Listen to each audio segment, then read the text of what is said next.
赛前访谈，我们有请到了来自 PCL 的3位选手，我们先请他们和屏幕前的各位打个招呼。大家好，我是飘柔明明。大家好，我是17的小五。大家好，我是 JDD 的口罩姐。欢迎3位啊。那今天是我们来到，对于你们来说应该是过了2个晚上了，今天来到第3天了。有没有在巴黎去哪些地方玩一下呢？就逛了一下铁塔吧，然后坐了个船。啊哈，感觉怎么样？还好，还可以吧。塔是挺好看的，还晚上亮起来。啊，夜景很好。我也去了塔，但我晚上没去，我是中午去的，去的那个埃菲尔铁塔。但感觉他们说什么巴黎很热，其实好像感觉风很大，冷死了。早上跟晚上很冷，只有中午会暖和一点。他们说上周很冷啊，所以在这个城市逛了一下之后，感觉怎么样？和国内的一些城市最大的区别在哪？感觉很别致吧。毕竟它的楼跟风格跟中国是完全不一样的。认同。OK， 小五呢？就走在街上，跟国内的那种建筑物完全不一样，这是欧式建筑嘛，很好看。有一些欧洲的这个风情在里面。所以这个会对你们打比赛来说有一些陌生感啊，毕竟身处在一个完全不同的环境。我会感觉比较新鲜，真的吗？就感觉面对电脑在哪都一样，没什么陌生感。但这次是说实话，就除了说环境会陌生以外，包括今年也是第一次在 EWC 打 PVP， 然后再加上游戏的版本最近有一些变化，所以说这次我觉得相对面对的一些挑战还是客观存在的。可以先请大家来聊一下，就是今年从 FPP 转到 PVP， 你们的一个整体的调整，我觉得就是在你们看来有没有到达一个自己理想的状态？还好吧，感觉没有什么。就状态吧，到你们理想的这个水平了吗？就比如说我打个比方，和 FPP 的自己比，你觉得就打个比方，我们全世界的这个选手排名，你 FPP 排名第几？然后如果换到 TPP 之后，你这个排名是更高还是更低了？低了吧，好像。低了。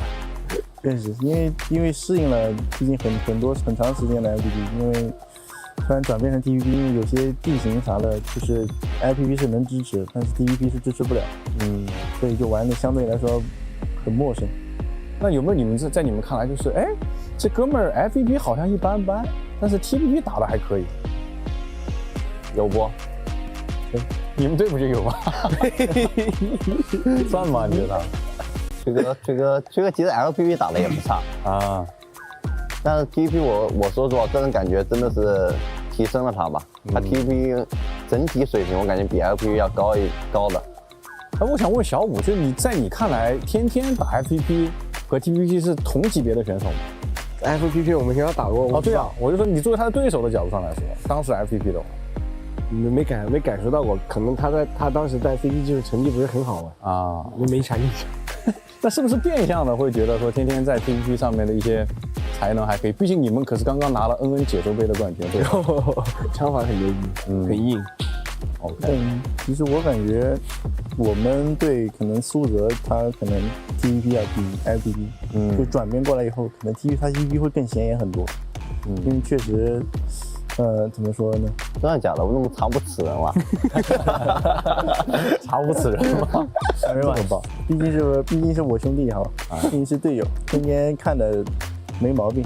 PVP 确实要比他 FPP 要玩的好很多。毕竟其实也还是要整个队伍去成长和磨合，所以看看金龙跟你在这次 EWC 的一个表现。那其他赛区的一些队伍呢？就你们有觉得，这个队伍怎么平时之前打 FPP 的时候一般般，这一次突然打 PVP 很厉害？我感觉我知道有相反的人，有相反。我感觉 ALPP 没有那个他的 LPP 厉害啊。但相反的你可以聊。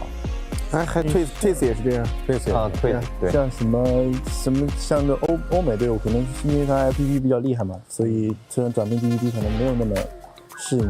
对比起来确实稍微弱一点。对，我感觉韩国，那你觉得这个具体的原因是？就韩国普遍变强？对，韩国普遍应该都变强了点。那你觉得就是从选手的角度出发，这个具体的原因是什么？因为很多就是从观众、从解说的视角来出发，我觉得可能没有那么的直观，因为毕竟你们是真正参与2个赛事体系的。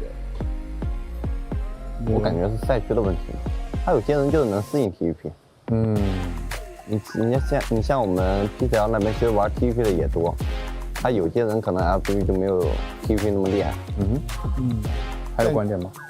感觉欧美那边就是，因为就是欧美那边相对相对来说都是第一人称。对，玩的枪法真的是玩的枪法。他们是纯正的 FPS， 哎，纯正的 FPS。我估计他们没转 TPP 之前 ，FPP 是啥都不知道，没玩过可能。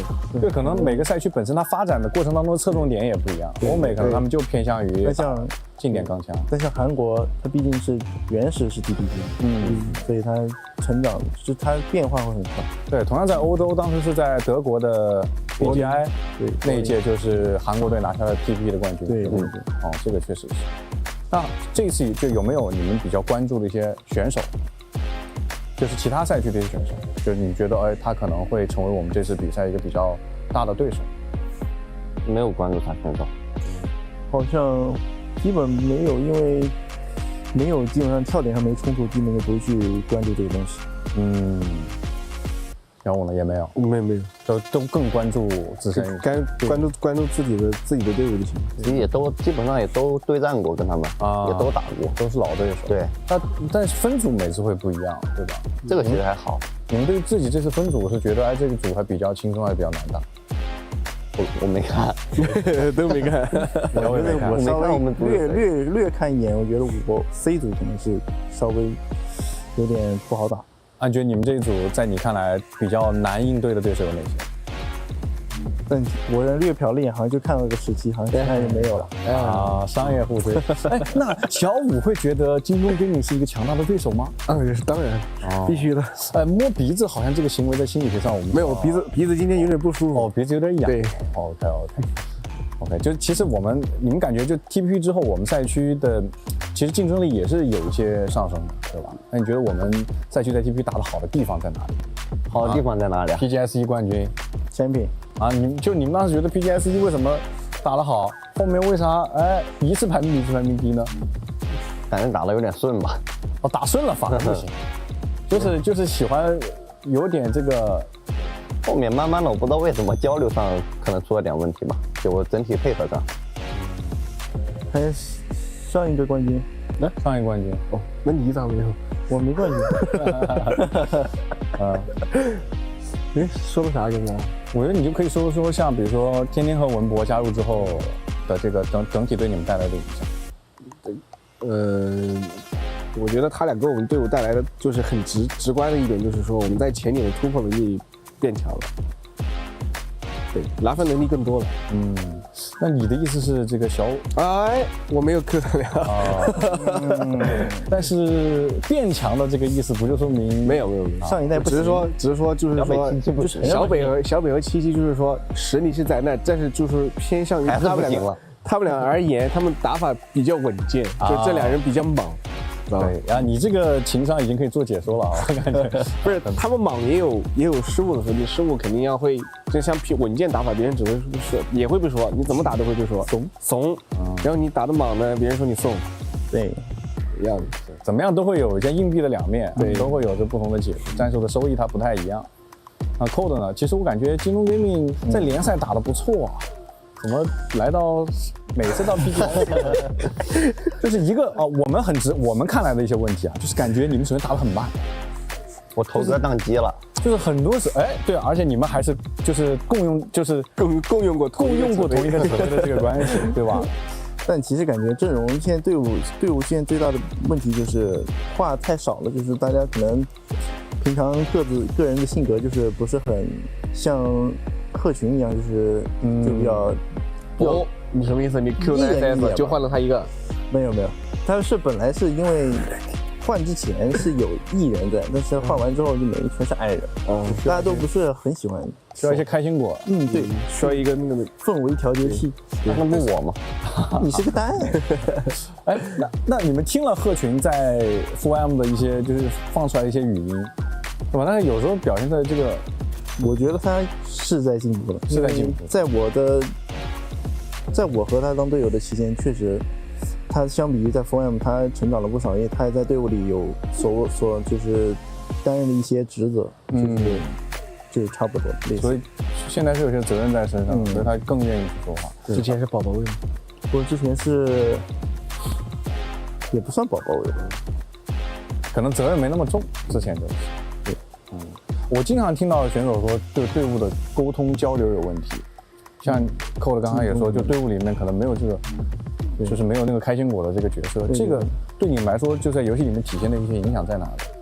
就比如说你们的进攻可能会停滞，我觉得就是比如说，但我觉得虽然你们队伍里面没有开心果，但是不影响你们打的，就是可以稍微提速，在战术上没有什么，在我看来没有什么直接的因果关系。但可能在队伍的，比如说在低气压的情况，在队伍打得不顺利的时候，可能没有人会说有那个想法或者说有那个能力去站起来去调节这个队伍的氛围。就是可能这是我觉得最大的一个关键点，因为低气压对于每个队伍来说都是很不好的表现。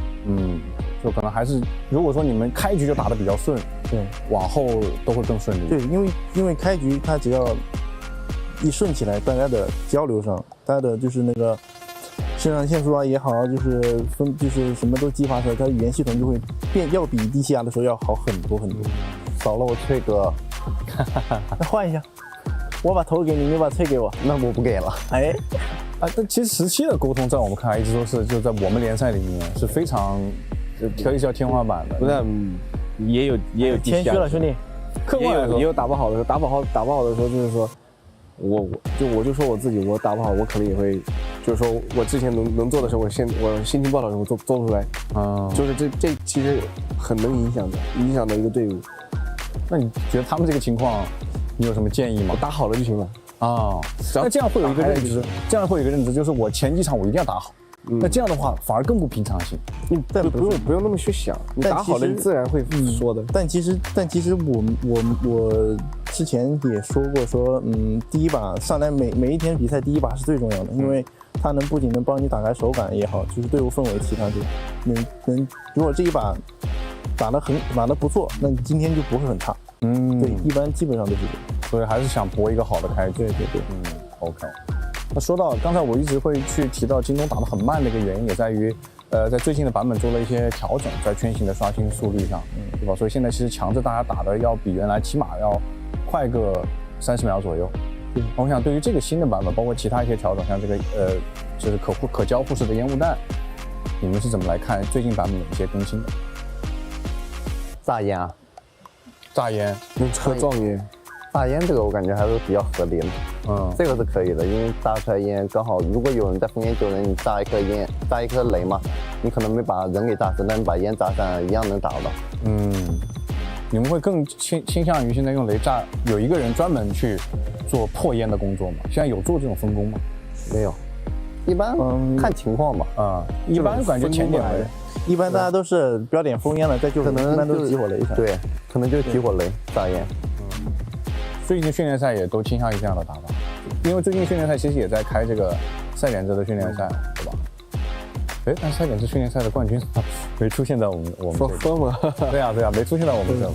对，你们觉得他们在这个赛点制能拿下这个比较好排名的原因在哪里？懵的。真是，现在有个对面在送的啊，对，有个20个，你杀10几个，那把是不是你杀10几个？训练赛12个吧。对啊，你杀嗨了，拿了看送了。别的圈还有个装甲车送一副 M 4机，就应该是想提早下班了。是这样想的吗？可能是吧。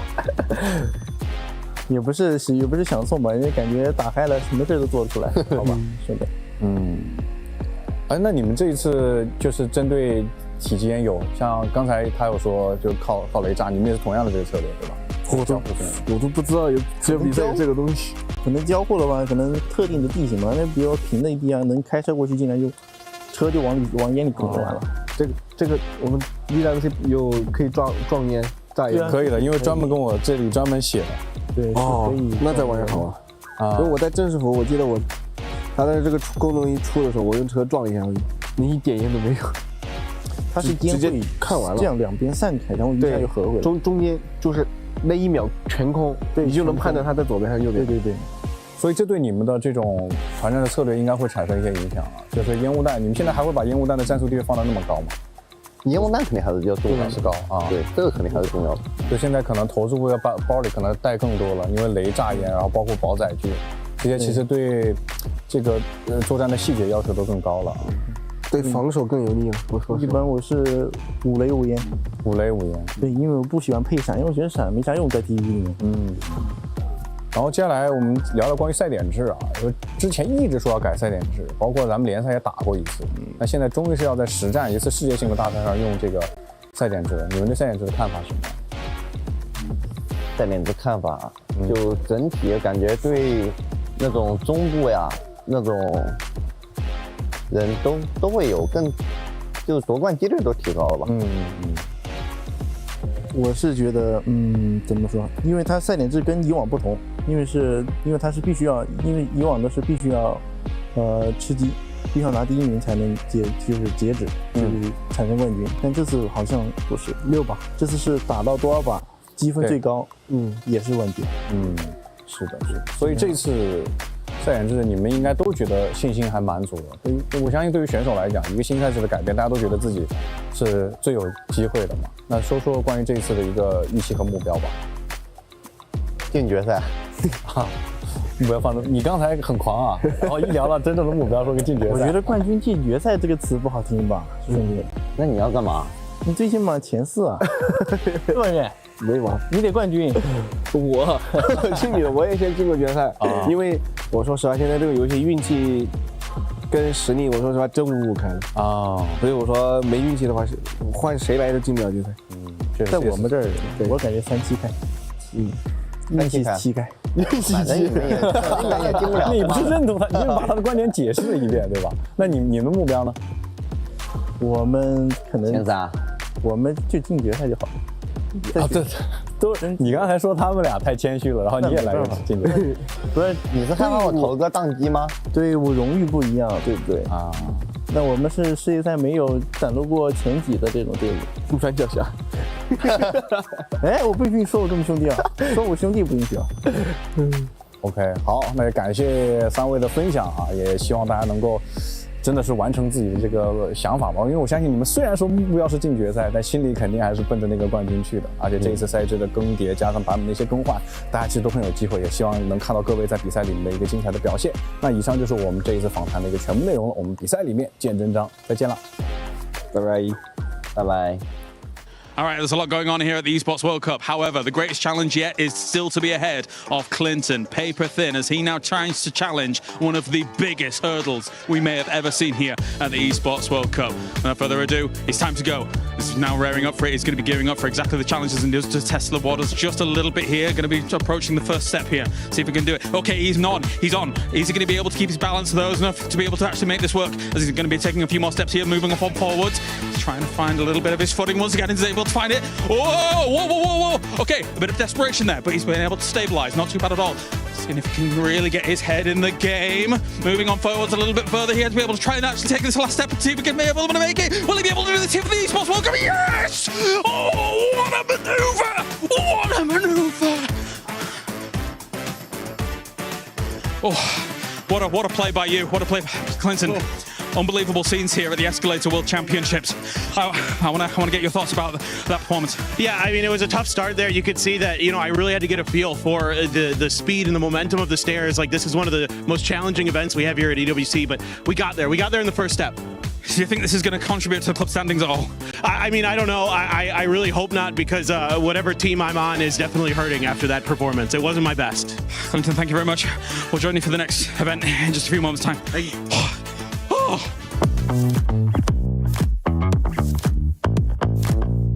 Hi, I'm Borosaurus, and we had community members bring answers to what they would do if they were put in a battle royale type situation. What strategies would they use to survive? But we need to rank those, and for that, we're going to get the help of Team Liquid's Luke 12. All right, Luke. So here's the first strategy. Golden pickaxe equipped. Left click, left click, left click, left click, left click, left click. How do we think? Is that a good strategy? I'll be honest, I wasn't expecting that, but that is pretty good. Golden pickaxe. Why not?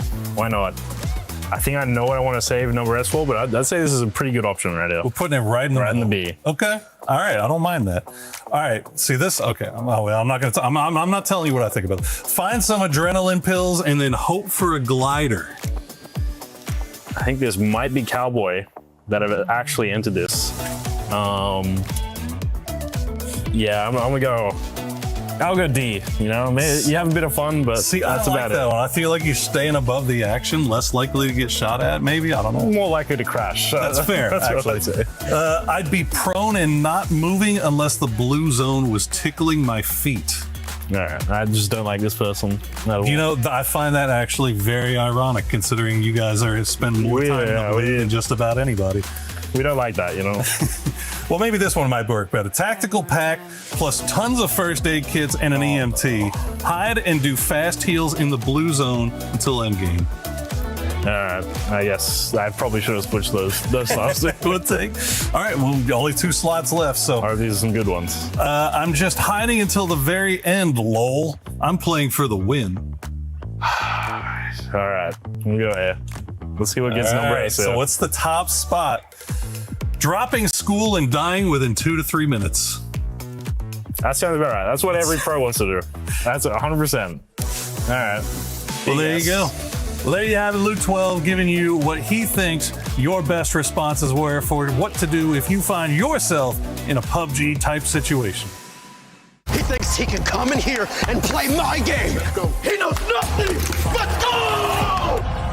Tyler Wine, you're done. This is my ladder. You can't climb it. That's an L airline. Somebody better hold me. Okay, yeah. Do something then.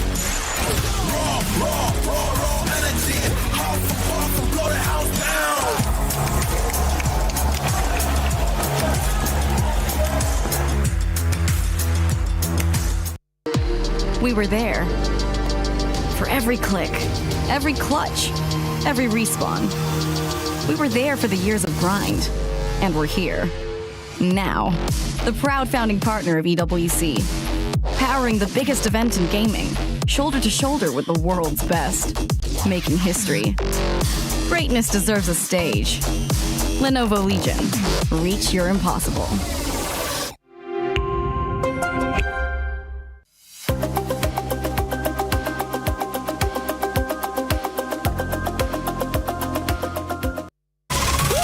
Je suis prêt, c'est parti, voir on m'emmène la vie. Comme sur mon green, tu m'entends quand je respire. Top le veston, jamais fait une trop de pas. Big plan, j'ai fait changer toute la piste. Regarde ma pêche, je pense pas j'attire. Je coupe la line, laisse la qui laisse frémir. Nouvelle état, new name, toujours fluide dans le move. Main en l'air quand je rentre dans le groove. Garde ce regard, je suis déjà posé. Deux pas, je tourne, place dans mes yeux figés. Beat encore, puis je prends tout ce qui est à moi.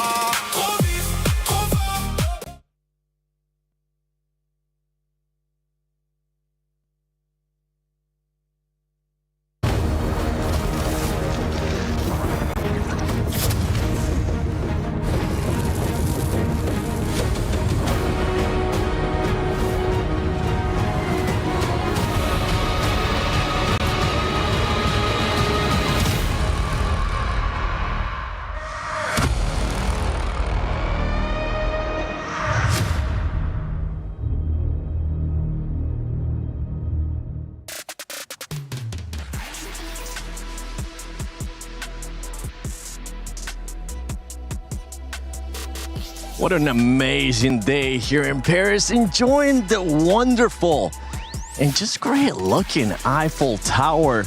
Going into day 2 of PUBG Battlegrounds at EWC 26. A lot of these teams are going to be trying to hunt down VP because they had a dominant show. And towards the end of the day, we saw what started looking like the mortar show.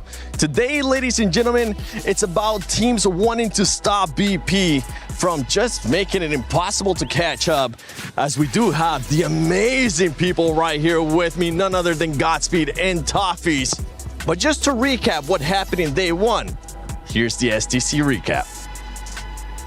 Guys, it's Porosaurus here with Paper Thin, here to bring you the STC rewind of everything we saw yesterday, and there was a lot to talk about, Paper Thin. No, there's a ton, and of course, we have to address the elephant, or should I say the polar bear in the room, Virtus Pro having what is, I think, the biggest day in PUBG esports history, especially at a global event. Unbelievable stuff, 91 points. That is unheard of at this level. Unreal stuff from them, and obviously it was highlight reel plays.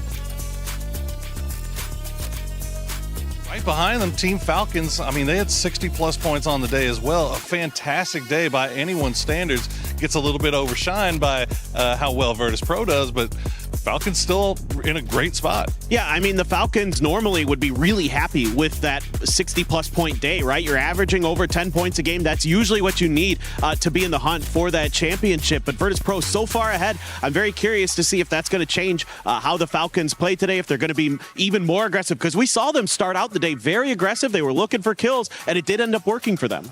Well, Virtus Pro in a position now where they can go hunting. And if they're going Falcon hunting, that could be bad news for the boys in green. However, we still got a lot of leaderboard left to fill up, though, despite how well those two teams did. In fact, maybe because of how well those two teams did, the rest of the leaderboard is very compact, and there's so much on the line with every game we play. Yeah, you're looking at some of those middle teams that were doing well during the group stage to really step it up, to really put their foot on the gas pedal and get it going. Your T1s, your Myths, your Twisted Minds, teams that we know are capable of having big days, very similar to what we saw from Virtus Pro and Falcons yesterday, who could put together those monstrous runs. I mean, T1 even had a win yesterday, but really weren't able to kind of keep that momentum going throughout the day. Yeah, Navi had a decent day as well. I mean, they're in third place overall, but when you're 50 points removed out of first, it kind of puts a little bit of a damper on the celebrations, right? Well, we also had a couple of teams that maybe didn't perform as well in day one, and they now have a lot of catching up to do, talking about your 17s, AGAL, teams that we had high expectations for, but they've only got 2 days left to kind of get themselves in a spot where they want to be. Yeah, I really want to see teams really ramp up the pressure here today, go for those aggressive third parties, look for those fights. I felt that's something that Myth didn't capitalize enough on yesterday. Would like to see them continue to find that kind of level of aggression during the group stage that worked really well for them. It felt like to me they were pulling back too often, and I think a lot of teams, when they get to those finals, kind of play a little bit too scared. So a lot left on the line to play for, but we're going to throw it over the desk to tell you more. Thank you, Poro and Paper Thin, with that recap, because yesterday, honestly, nobody was expecting it. We were expecting it from some other squads, but it ended up being none other than BP. And for everybody watching, if you enjoy anything while you're watching this show today and you want to share it on social media, make sure you use that hashtag. What's that hashtag again? EWC26, baby. Damn right, and hashtag EWC. Don't forget to check out the website and the app as well. But now, talking about what's going to be happening today. The big storyline, yep. VP.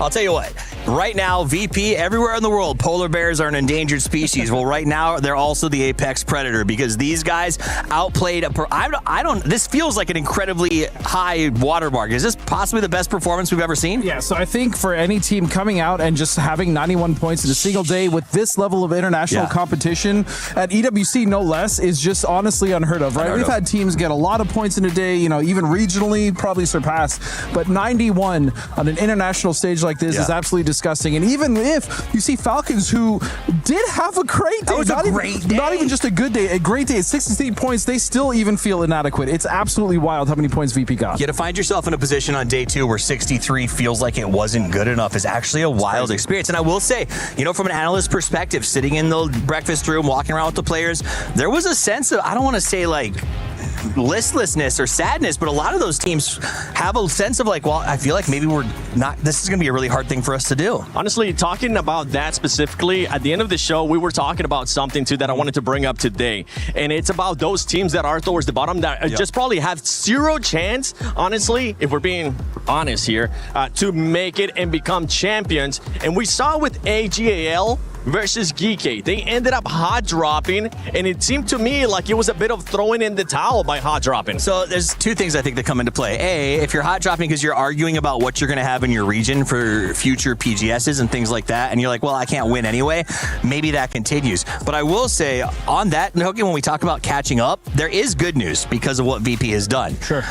The middle board is stacked up. If you're in 15th place as the Vicious with 19 points, it only takes one, maybe two superstar games to get up to the 40 and put you in the top 5. That is an insane amount of money on the difference. So all of these teams are able to really sort of take their own destiny today. And while they may struggle to get the ultimate victory, getting those club points and getting that bigger cash prize is definitely on the table. I also want to point out that we are going to go to Smash tomorrow, right? True. And the thing that's going to be very difficult is you're going to have, if you're VP, you're going to have 15 teams essentially looking at you and being like, you know what?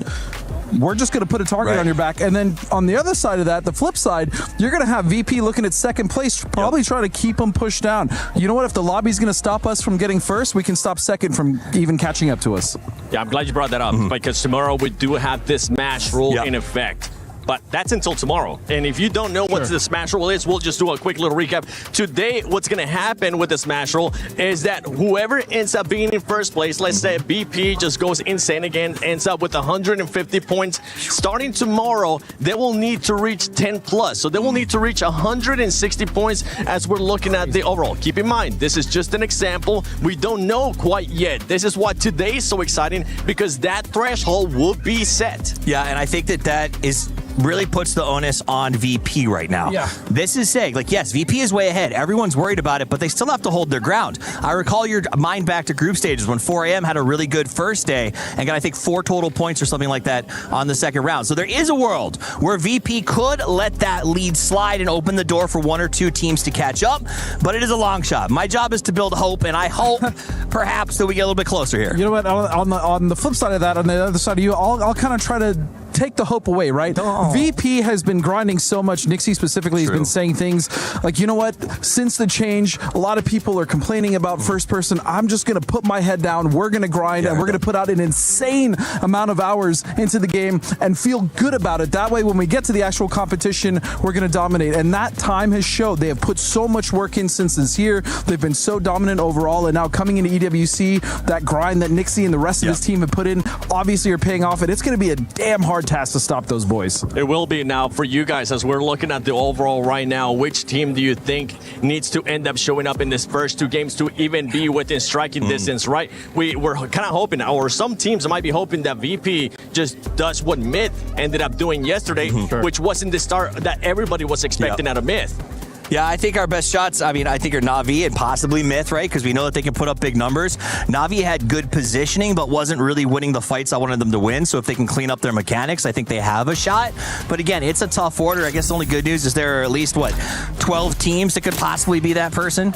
Yeah, but I mean, T1 was another team that started off incredibly. They won the first game yesterday, and they have done nothing but taper off, and that's going to be an issue as well, because as we see the leads, even in front of them, like teams like Falcon, Na'Vi, we're talking about Myth going ahead, that's going to create even more of a mental gap that they're going to have to try to get over just to catch up to second place, not even first. One thing that we're currently looking at is just the insane mortar plays that we were able to see yesterday, because the last 2 games, mayhem. I mean, we were looking at that map. At one point, I even told you, Toffees, I felt like I was on the moon because there was just so many craters on there. Right? It was insane. It was the most explosive game we've ever seen, and I will be honest, a lot of teams have sort of embraced a send meta because of the fact you can dig holes now, get aggressively towards the middle.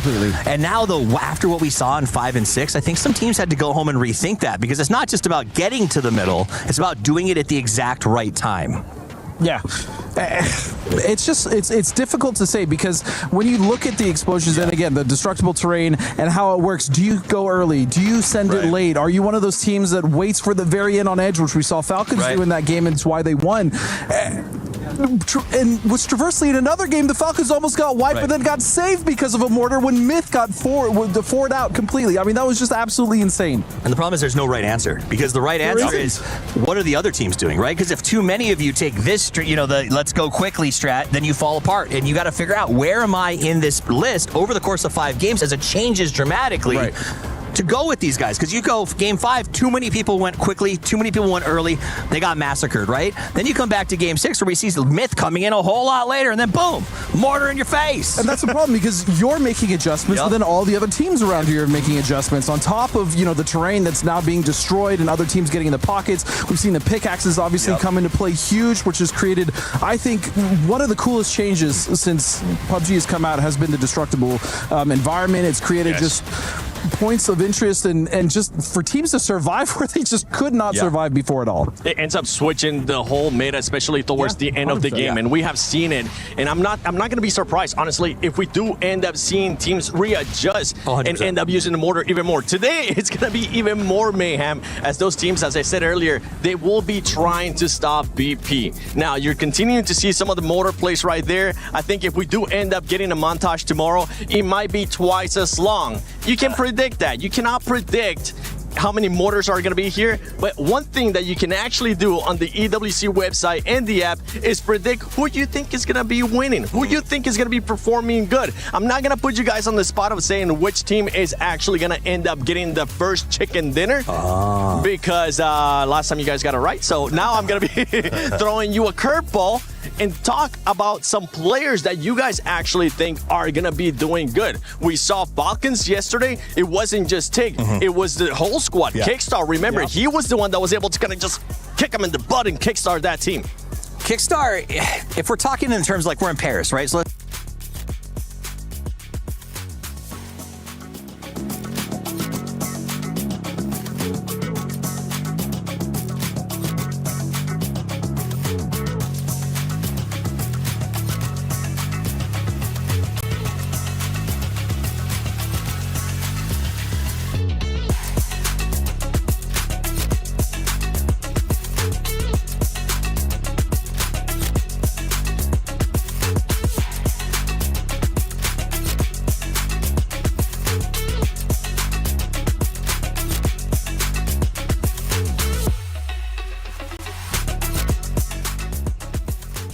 Hello, friends. It is I, Porosaurus, and it is Mr. Avenger here, and we are getting ready to bring you day number 2. Obviously, the desk kind of talking about Virtus Pro and the things that we saw yesterday. Some of the things that we saw yesterday just felt illegal. I mean, they were so on fire. There was record-breaking moments throughout the day, and of course, ending on 91 points, 2 points shy of what we finished in half the games is just insane, right? Twisted Minds winning last year with 93 points. So really excited to see what they're going to be able to bring to the table today, and also that makes it even more interesting, Paul, because you have this moment where second and third, first and second place is really close, but third place is kind of up for grabs. Like, with a good game even from the bottom teams, they're going to be able to come in and maybe jump up. And we have a really steep prize pool. It starts getting really fun once you get into that top 3, top 4 area. Yeah, I mean, you talk about, okay, obviously Virtus Pro obviously is the story of the day, right? The amazing performance they had. Falcons would have been the story had it not been for Virtus Pro. And then all the way down in third is Navi with 45 points. And half of number 1. Insane, right? Like, absolutely insane. But when you talk about it, right, like Navi, they had this hold on third place, right? 45 points. Right. When you look down to 8th place at 17 Gaming with 25, so that's about a 20-point there between third and 8th. Right.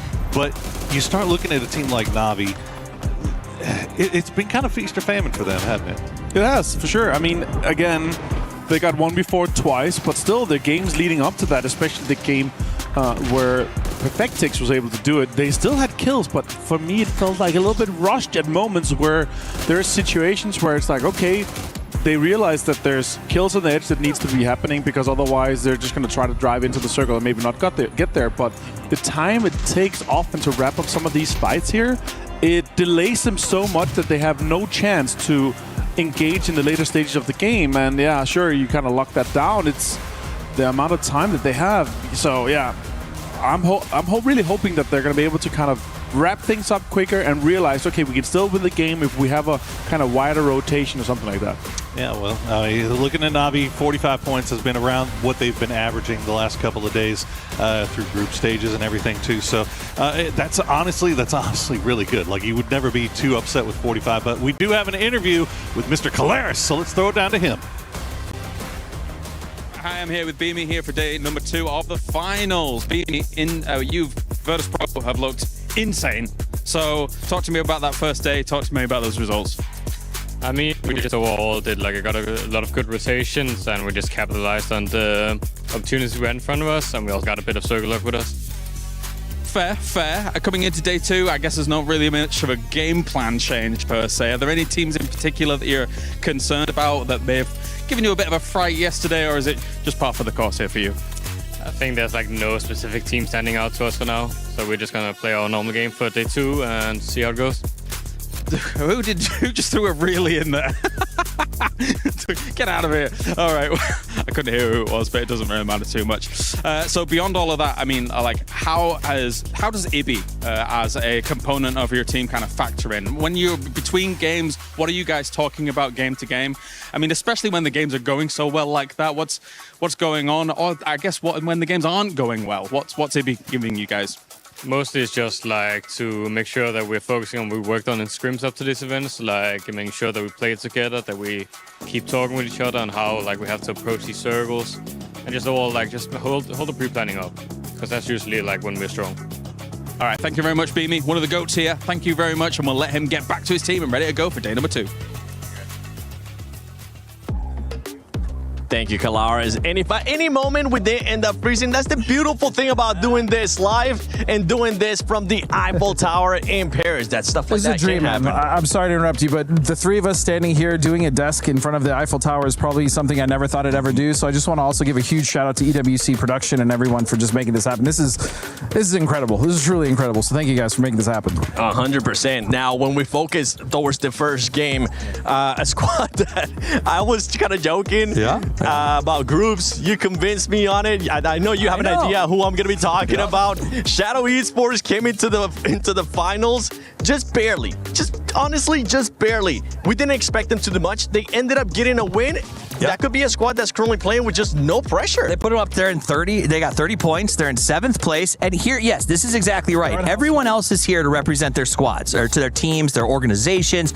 They're playing to win. I'm not saying that Shadow's not playing to win, but they don't have the pressure. So when every team is going, all right, we have to push this compound because that is the win condition, Shadow goes, maybe second's good on this one, because like every point that they go up is an unexpected multiples of thousands of dollars because they thought, I think, honestly, as an organization, we're coming, we're going to get some experience, and we're going to go home. You also have to realize this is just, as you said, an incredible learning experience. The longer they stay alive in these games, they can see how other teams rotate. They can kind of adjust the way they're playing because none of us expect them to win. But at the same time, it's amazing that they're here because the amount of information that they're getting so that they can date back to their region once they start playing again, this is incredible. Regardless of where Shadow Esports ends up, I think this is a massive win for them. And for VP today, are we expecting once again the same consistency that we saw out of them yesterday? And the reason why I asked that is because of Myth, right? I don't know when the conversation that we were having earlier cut off, but I do want to know, do we expect that consistency or can we see a bit of a drop-off of what we've seen so far from Myth, going from groups to finals? I think so. I think with that grind set that they have ever since the meta changes to this year, I think they've just put their heads down and just been at it, and that's why they're so damn good right now. I'm more confident saying Twisted Minds will grind up and work hard because they've got that. They've done it for so long. I did see Kiss get a little shook at PGC, and they fell off after that. So if Kiss can come out in the first game or two and show the Kiss we know he is, then I think that they may bounce back. But it's really going to depend a lot on him and how he plays. I'm hoping that we end up seeing that Kiss. I'm hoping that we end up seeing Luke as well from Team Liquid. We got a chance to see some great plays out of him. Even Cowboy too. Twisted Minds, can they maybe do it to bounce back and become the back-to-back champions, or is today 25 points right now is what they're at? Maybe. Damn. Yeah. It's rough. I'm not a hater at all. They're an incredible team. It's fair though. It's fair. Like they're currently so far behind. That's what I'm saying. Like today we would have to see a day that we saw yesterday out of VP, and you were even saying, Godspeed, that yesterday was record-breaking when it comes to globals. Sure. Yeah, I mean, Steve knows Twisted as well, better than anyone. I don't know. What do you think, Let me Steve? put it very easily. It's not about what other teams can do. It's about what VP might not do. Exactly. That's the name of the day today. Do they hold or do they throw? VP is the story. They're the team to watch. Well, ladies and gentlemen, it is time. PUBG Battlegrounds at EWC 26 Finals Day 2 starts now.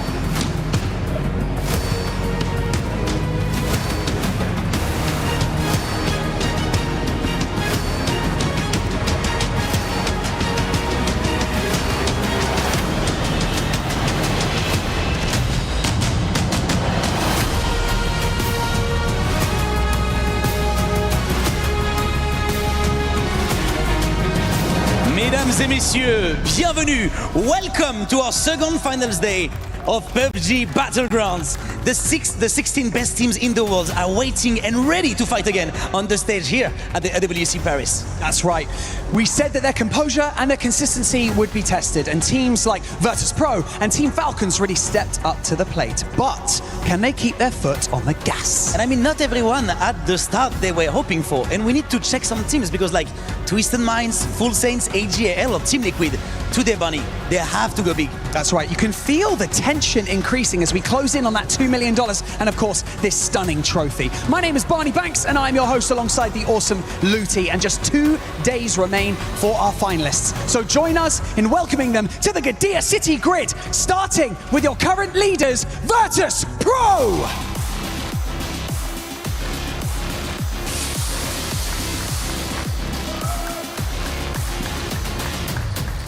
Your reigning club champions, Team Falcons!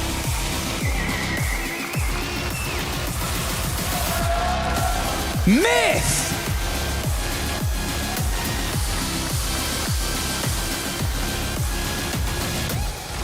Navy!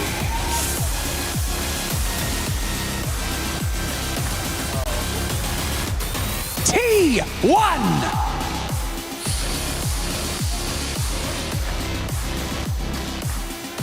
Your defending EWC champions, Twisted Minds! Team Vitality!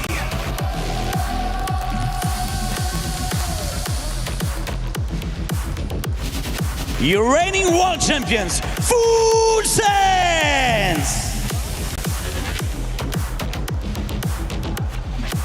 Shadow Esports!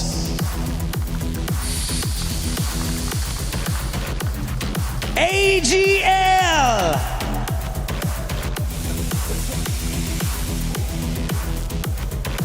Team Liquid!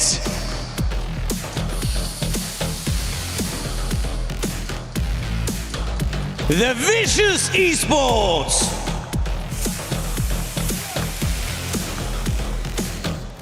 GAM Esports!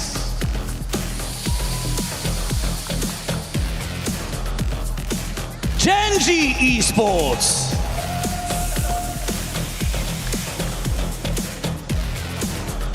'17 Gaming!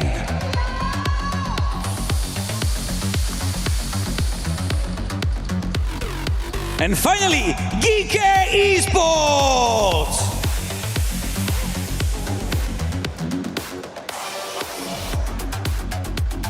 The stage is set, the players are ready. Today, we're in for 6 more spectacular games. Watch very closely as our teams adapt and shift their focus to what is most beneficial for the long game. There is a reason that these players are the best in the world, and we are about to witness something special. It is time for day 2 of the PUBG Battlegrounds finals at the Esports World Cup.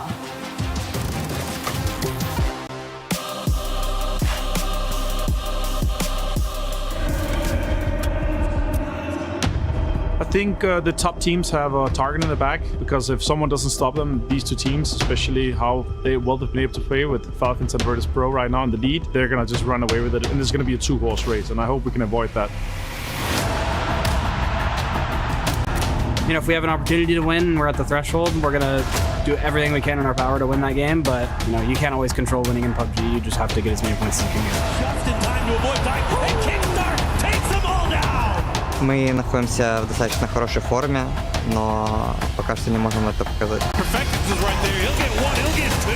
Can he get any more? He sure can. Perfectix, he's gonna wipe Navi all by himself. Virtus Pro looks like an unbelievable complete package. Just 1 more point here. Asses get found here, and it's going to be Virtus Pro. Someone's going to have to stop Virtus Pro. If someone doesn't, they're going to run away with the whole thing. It's going to be hard to keep the same performance, but we're going to do our best, and we're going to be up there, sure. It is going to be a task to deal with Virtus Pro.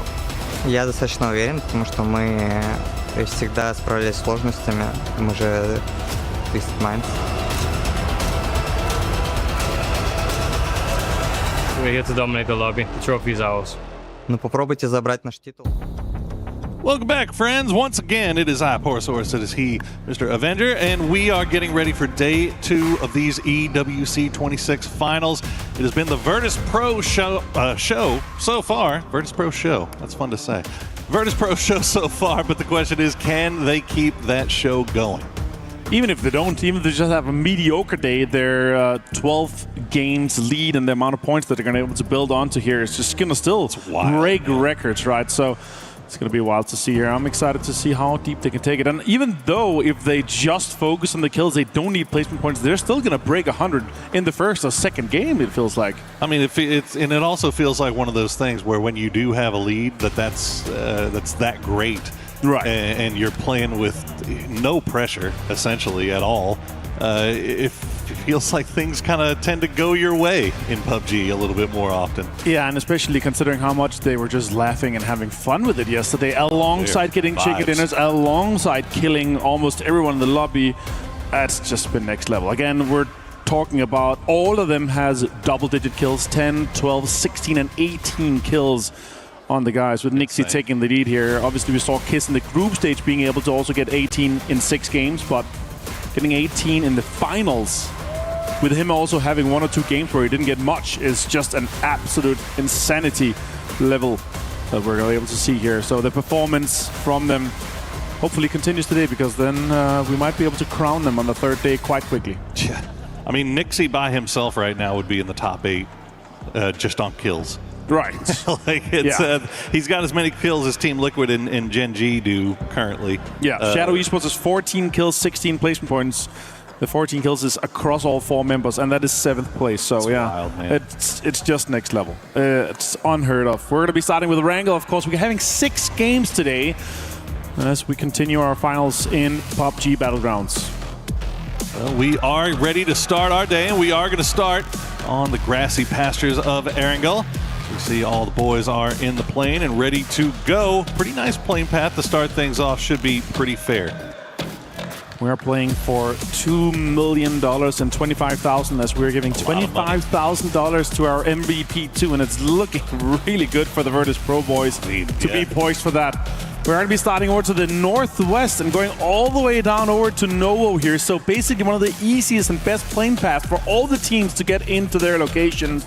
We have seen some hot drops that's been going on. I wonder if that continues today, though. Keep an eye on that Nixie versus Lucarux for that MVP, because that might start getting a little spicy after today. You see all the smiling faces. Well, some smiling more than others. Work left to be done, though. As we said, that middle pack very compacted because of the fact that we've had 1 especially, but technically 2 point sponges in this lobby. So that's made it so that where 1 big performance here or there could do. Look at the mortar kills. Really? 6 mortar kills. Nixie, 4 for Tiggleton, 4 for Soul. Well, 4 for Soul in one in one game. One go. In one shot. One shot. That was the wildest mortar. Because I went back and watched it again. I was like, look, he's behind the building, has no vision. He's by himself. He just sends it. And first mortar, you get them all. It's absolutely wild. Yeah, make sure you spread out when you see there's more. Oh, we're doing this again. We do go again. We run it back for AGAL and Geekate. Oh my goodness. A little bit of deja vu from Game 6 yesterday. Well, we saw Geekay win it last time, and they look like they're starting off pretty well. Here, the pistol kill on the Destroy from EJ as the 2 flushes come in instantly. And AGAL now pinned down again. 2 in a building. They've got Park Pro in there with that VSS. Well, he's working on the outside. He's going to look through the window. He's going to spot out Delwyn, and that is going to be him going down instantly. Looking at the map to see if anybody else sees this going on in the kill feed, if they come over here to 3rd or 4th party the way they did last time. Easy wipe here. AGL is eliminated after just 2 minutes of play. Sure, Park Pro did go down to the nade, but that's going to be an easy rest. And it's not like yesterday, Poro, where we did see so many teams sniffing at it, because it became a stalemate in a long, long time. Also because how the circle played out. We do have a Yasnaya-ish ending. As we also had a similar area yesterday on the central map here on Erangel. And all the teams are going to be moving in. T1 is going to have a good one, considering how they're already setting up. Heather is dead center. Gen G's trying to move in as well.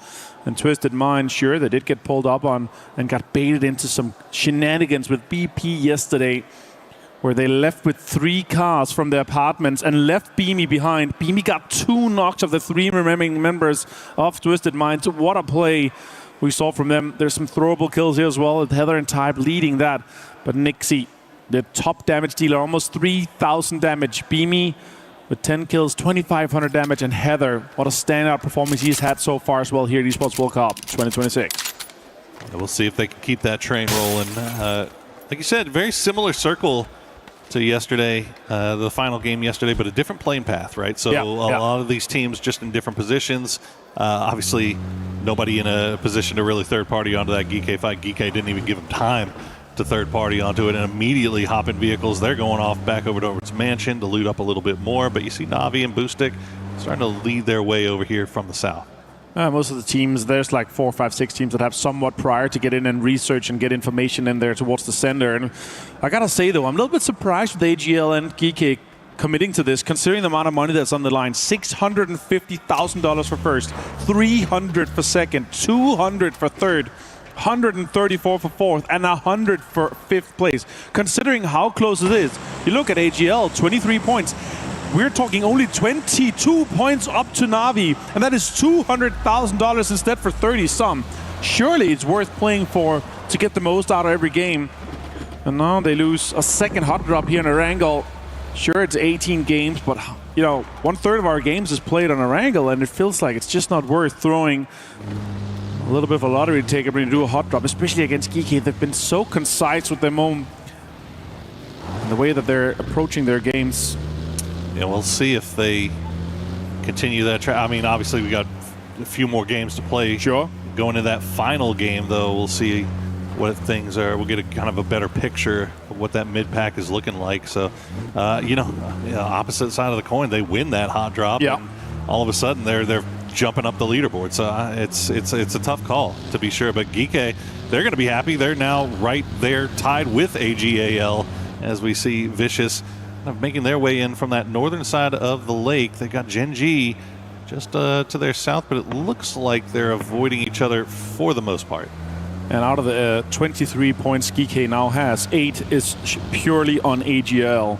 It's extremely rare we see so many teams, just go head-to-head with outside when you're doing the hot drops. Now Shadow Esports in 7th place right now. In 7th place is going to net you that top 8 that requires you to get into that club championships that so many other teams are looking for. Twisted Minds outside that top 8. And it is crucial club points you need for the club championship. Yeah, such a surprise there for Shadow. I mean, it was already a surprise to see Shadow Esports. That's a special rotation right there. Hey, that's fine. He's got it. He's good. But yeah, I mean, like, look, most of their games yesterday were kind of forgettable, not great, but they got a win, right? Yeah. And if you get a win, all of a sudden against AGL as well. Against AGAL, yep. and if you get a win, obviously you find yourself now in 7th place. So really, I think that's what Shadow Esports is kind of is doing, is just try to make it to late game, keep your 4 up as much as you can. If you get in any early game fights, do what you can to keep everybody up, disengage from it. But they've got a plan, they've got a path forward that they're sticking to, and so far finding some success with it. And AGL is right now 3rd in the overall club championship, so they need the points. Yeah, they are already eligible for the club championship, but to get in there and be able to win it, you need a win. And for sure, definitely think with that lineup, him as Delwyn, former champions of international tournaments. Delwyn winning PGC 2024 as an IGL. It's definitely a roster and a lineup that's capable of winning big tournaments.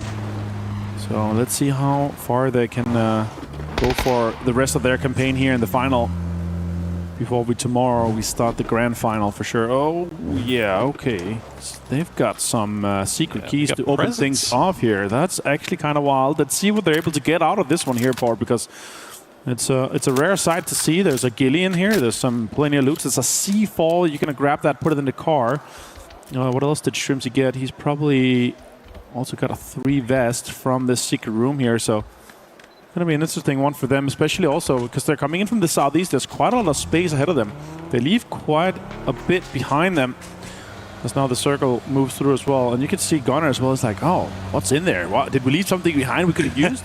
We could have put some stuff in the cars as well. Remember, guys, in the Dacias, there's 150 inventory space, and a grenade is 27. C4 is 35 capacity, so you can just fill that up and get that in. The circle was pressuring them, and the other guys were already moving in. Yeah, that's an interesting situation. They've got Kickstart down on Military Island. Or a glider, surely. It's got to be for a glider. That's the only thing I can think of. So, yeah, he's all the way down there. You see Tickleton's going to find his foothold in just by Prism. But as you said, nobody really on that southeastern side, so they've got time. Everybody just kind of centering up more than anything. And they also know they're like not even within 8 or top 10 prior to get into this circle, and it could go anywhere. So why would they prioritize, rushing for that central? And with a western shift like that, Poro, right? Their play actually paid off. They now have to figure out if they're going to be swinging around on the northern side to get on the lesser populated side on the west side, or if they're going to go south around. So that's going to be an interesting one here. And with the amount of water that's in play, we might be ending up with a lot of water where it could shift still north and south and have quite the impact. So these compounds, these high ground structure, even the bridges that are around this circle here could be very valuable as rain. That north side of the river is looking hectic right now. Absolutely. For sure. I mean, already 4 teams up there. Geekay is starting to head that way as well. You see Virtus Pro making their way past. Oh, wow. The 3-star in the corner is available, Poro. If they can get that could be an absolute banger game for them once again. They're locking it in already. Yep, Gam is on the east. Yeah. Good spot out there by Virtus Pro, and that's bad news for everybody else in the lobby. That's not a team that you want to see get put in farming position once again, but that's exactly where they find themselves as Falcons still moving in from that southeastern, more eastern side now. They've got Myth just in front of them. They're playing around Volcano, but no shots have been sent over in this direction just yet. Shrimsy kind of scouting by feel more than anything, as Beamy does get knocked by Clories. So Virtus Pro starting to figure out exactly where everybody is, where they need to be a little bit careful of getting peeked from. Yeah, absolutely. Now they're aware that it's Gam. Our current last place team. Shocking, to be honest. Absolute shocker to me. There's star power on that roster. There's experience on that roster. There is international wins on that roster. Tanbu, remember last year, he was just an absolute superstar. And this year so far, we've not seen that level. Well, to be fair to Gam, I think any team that is in 16th in this lobby, we'd be a little bit shocked because we just got so much talent in this lobby. But you can also take it away. There's 2 things that kind of went against them. They lose their fragging IGL and Delwyn, and also it's a difficult way to get into this year here with so many changes. So we could credit that to that as well. Kickstart coming in here with a 3 vest, getting close to Myth, team that we also had high expectations to. And they're also in that big Myth pack on 4th place, where anything can happen depending if you have bad or good games. E-pick up is actually coming out for them. Falcons see that. That's going to be difficult for them to actually jump on that. That's an interesting play there from Myth, because I don't even know if Falcons were aware that these 2 guys were down here. They were taking shots over towards Baron and Scappy, who were on the other side of the road. But as soon as that E-pickup comes up, it's just kind of a big flashing light bulb to let you know, hey, there's people here. And now all of a sudden the circle cuts back. It's going to hug down to the south. So all of that nonsense on the north is going to have to come to a head. You can already see Geekay just throwing it in reverse. They're going to go back through Yasnaya, but now Shadow is over there. Vitality, they've got a pretty easy path on the western side. Team Liquid have already made their way across the river. They've got 2 over, but it's about to be a little bit dusty here as Falcons will take J Compound. That's insane that that's still available to them for free here with the Southern Shift. So they're going to be laughing. And if I could pray for anything, I would love to see an either apps or school ending. That's so long ago we've seen those, and those are so fun. T1 holding down guard, and Myth sending it through. They might feel like it's worth to maybe try to breach some of the northern parts of the compounds, or even going into apps here right now. Twisted Minds obviously locked it down, but they're spread out. And oh no! Oh, that's rough. They might not be ready. That's a nade as well. Jacob's going to go straight in there. Scappy's going to hit him too. He's down half as well. They realize that there's so much going on already. Scabby flushes Kiv.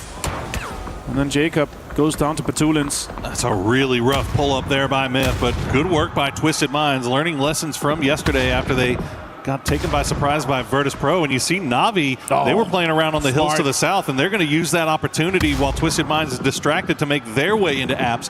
So you see Batulin still left on top to make sure that nobody backfills. The rest of Twisted can see if they can finish off Myth. The utility not dropping the way it needs to for him, though. And now all of a sudden, Apartments have become a little bit spicy. It's too spicy right now. Smart by Na'Vi. It's the exact same play we saw from VP when we had a circle around the area where they pulled up on Twisted Mind because they had an idea that Twisted might be spread out all around the areas in apps.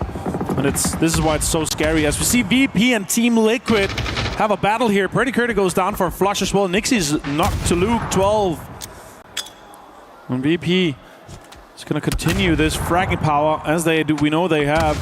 Oh, knocks from this side as well. Gam involves himself once again. Yeah, Virtus Pro going to be kicking themselves onto that one because they knew that that's the spot that they just got knocked at just moments ago by Gam. And unfortunately, Lucaruk's going to dance around a little bit too cavalier. Will get knocked, but they will get Nixie back on his feet as Team Liquid now down to just Alo and Luke 12. Trying to hide through the smoke, but Nixie's going to spot him out. Gets the immediate knock. Not going to be able to get the flush as he's got to run. That is double blues on grenades, and that's going to take him down. Well played there by Alo, and he should be able, or actually, yeah, it was Alo that threw him, so he should be able to get the res. Third party. But no, yeah, now the third party Vicious. They had to come over here eventually, and they've timed it perfectly and will find the flush, but won't get Luke. Luke go down half, basically using his friend as a meat shield.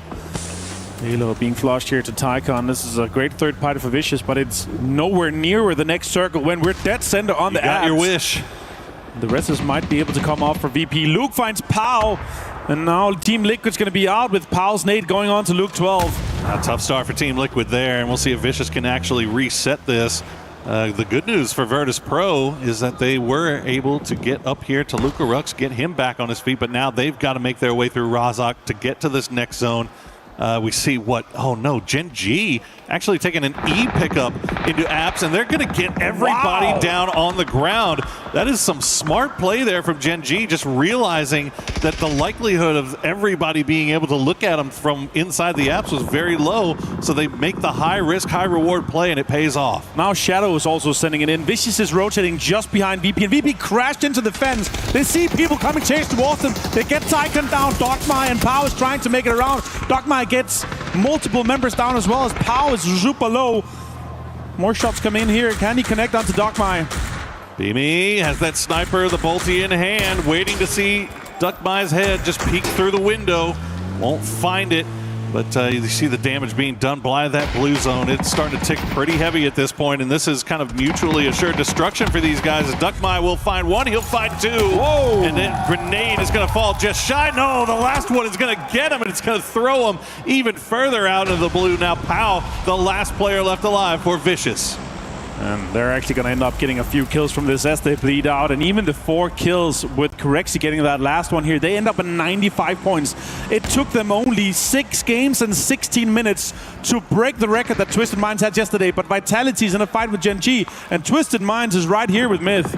But the good news for everybody else in the chase is that Virtus Pro is out. So you can try to make a little bit of a come up now as Gam tries to make the full send in. They're running into everything. That's not the time you want to be hitting that tree. Duck Shoes will get taken low. He'll get taken out. Wongef able to get into the door frame, but he sees the grenades come through. He sees somebody shooting at him from behind as well. It is just absolute anarchy going on in the apartments.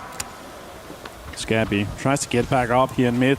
Deeply involved with this fight here. 0 kills, 3 alive though, but their big star player, Kiss, is down and out. And Falcons, meanwhile, still in J compound, just laughing at all of this. They see apartments just running roughshod. You've got the mortar set up. Oh gosh, okay. We saw what happened yesterday with mortars. If you didn't get a chance to watch, go back and see it. If you're a fan of mortars, you'll love it. As the C4 play in apartments. We'll see if that pays off, as there's a lot of myth in there. There's no way that they can know exactly where that C4 is, so they've just got to run out. And Example knows it. He's going to put himself in perfect position to take down one. Scappy will go down to the C4, and now Jacob, the last player left alive for Myth. What a smart play, the blue zone to force them out, but the kills are getting stolen by Songjiang. GK is thieving And as we saw the next circle pop, it still holds in Falcon's compound. Vicious is out in 12, GK is in, and we have absolute insanity going on inside the apartment complex. Twisted Minds just shepherding Myth exactly where they wanted them to go. There was nothing that Myth could do about it. And now they are down to just one player who is hiding in the corner in the smokes, just hoping to survive a little bit longer. A number of teams now still inside those apartments. Vitality, Gen G, Navi, even Shadow have a little bit of a foothold. And you still have 17 over in school that have to make their way over. Meanwhile, Full Sense up on the hills to the south. They've taken a knock, but they've got to move in.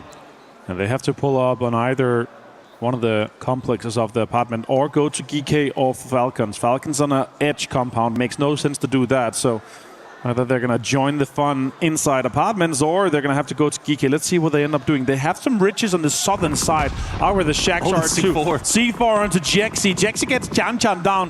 The Ranta now joins the fight onto 17 as Kamals actually steals that away. T1's going to have a little bit of a path in here with the smoke, but it's going to be difficult because Falcon is just raining bullets towards him. Tickleton finds raining, and Wenbo goes down to Levanta inside the apartments. Oh, that is just so tough for T1. Not really much you can do at this point, as Ian at least manages to get to the shack. And Tickleton, oh, he's got so many mortars. He's just waiting for the perfect opportunity, and here they come. They will start to land. We know trigonometry is a thing. Let's see where they go. Just a little bit outside. But all the damage is still being done and have been done, and if they're inside this concrete shack, they're not going to be able to blow that away. While that was going on, 17 did manage to make their way from school. Right. They did take out Shadow, but they took a lot of damage in return. Only 2 of them left alive here. So this could be a defining game for the catch-up onto VP if Falcons gets a little bit of love. If a slight corner of the compound is still in this next shift here, this could be the catch-up game that they need. Ferris finds Flash. Yes, Full Sense has gone into the southern part we were talking about where the shack is, but it's difficult with all the teams coming in. Gustav is getting closer here. He's going to have some blue zones. He's going to be deploying towards T1 that Ian and Type is inside. Going to get a good bounce there for T1. That's great. The second one's right on top of where it needs to be. Type will have to run out. He'll get knocked a little bit low, but they do have dips to play, and that is where that destructible terrain comes in so handy, keeping T1 alive a little bit longer. Next circle is about to pop. Let's see where it's going to go. Keeps the apartments in, but Falcons now have to move, so T1 is on the clock. Twisted Minds dead center in the corner app, so that could definitely be a proper abs ending. GK, sure, they're in right now, but they might have to run in the open with all the apartments still being in. Gen G, Navi's going to have a fight. Vitality has 2 apartments ahead of them that they probably don't know right now is completely safe. And now Falcons is setting up shop here. They're going to be using the mortar to make some playable space inside this next circle here. Let's see where we land up. It's going to be playable, but there's not a lot of cover. There's no rocks, more than a few trees. Going to be difficult for them to play here, but it is slightly uphill where they are shooting, so it's playable, but they're still going to have a lot of teams shooting at them, but they're going to have to jump into those cars. Yeah, I think fortunately for them, they do have plenty of cars left, so they can kind of add to that hard cover. Gustav's going to send it on over as the next mortar will fall. They're trying to play around the shed, and those couple of dips that they've created for themselves, they know that Ian and Type are still there for T1. Oh, they are keeping eyes on this. It's long-range smoke. I think this is mostly just more trigonometry. Yeah, no, this is smart. This is keeping T1 concealed so that they can't just free farm shots on the Falcons while they make the move. So heads up play, straight on them. So good. So smart. I love that. Does take damage, does get knocked here, and that's what we're talking about. Everyone is looking at them. All they have to do is just move a little bit. I think the rest is definitely safe here as we see more teams fighting on the south side. Full Sense under a lot of pressure, and Spyro finds Gen G as that's the fight we were talking about that's bound to be happening. Yeah, Tickleton back on his feet. Yeah, Full Sense down to just Thanadol. It's going to be him lying prone on his belly here for the foreseeable future, just trying to survive as Falcons have set themselves up a little bit of a fort. Let's see if they keep eyes on T1, but T1, they're not peeking at anything, right? They're just trying to survive and hope that maybe, just maybe, the circle will pull away from Apps and onto them.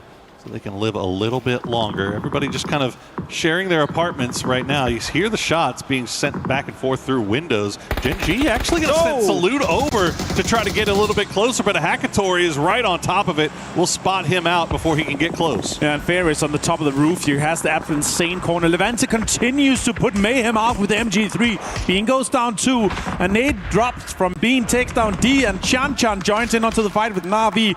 Huge fiesta going on here in the apartments.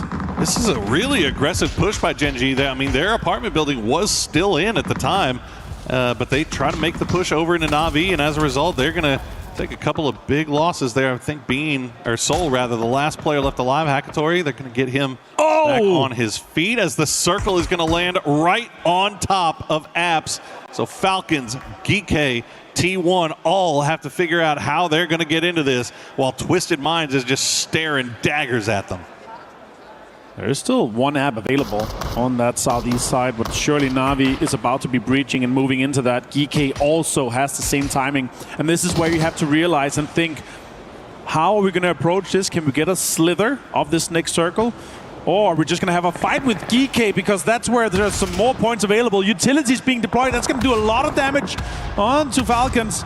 They're going to try to get safe, and Geek is already really close. So they're going to be spending all their utility to try to get some knocks onto Falcons. Oh, if that gets into the shack, no, it's going to bounce just out. And Geek's Songjang will get taken down. Gustav using the hard cover from the vehicle to keep himself safe. And they're holding Geek at bay for now. EJ taking a lot of damage here. Twisted have now looked over in this direction as well. The smoke's the only thing keeping Geek alive here. They're starting to run low on utility, you have to imagine, but they still have some left in the bag, and they're going to start sending it now. Shrimzy will get inside the shack just in the nick of time. And now it's about reinforcing his stun grenades are coming in too. Sure, they lost a player, but they still have utility, and shots coming in. Parkbro gets Tickleton down now, and Falcon's gonna have to turn heads. Just so many grenades in the bag for Geek, and Falcons tried to survive the onslaught, but it was just too much in the end. Shrimzy will find one, he'll find two. Shrimzy staying alive, keeping Falcons into it, while Kickstart trying to provide him some support from range. Shrimzy is gonna go down to the blue zone in the end, and it is all done for Geek. Kickstart, the last player left alive for Falcons. And now surviving. Fulton's going down as well. That actually managed to get another point for Kickstart here. Gives him sixth place. He's not inside. There's no more dips to crawl into. That was created by the mortars that they deployed earlier. And we're going to have a 5-team fight inside that apartment. It's home turf terrain for Twisted Minds, but the problem is you have some angry tenants that's coming towards you. And it's Vitality, it's Na'Vi, and it's 17. He actually gets away with that. Illegal. That's insane. Okay, Hackatory manages to get himself over to the roof. Yeah, drop a smoke down. You got the rest of your boys are going to come on over. Kickstart will just donate himself over to the blue. Can't say I blame him. But Falcons do manage to collect a nice little stack of points. Not as many as they would have hoped, but the circles just unfortunately did not agree with them as Twisted Minds finds themselves dead center circle. Vitality and Na'Vi starting to creep their way over. 17 now. Kind of the one that everybody's going to be looking over towards. And also the problem with this circle is it ends on the corner of the building that Twisted Minds has. But you cannot get on the roof of that. But Hackatory did some magic.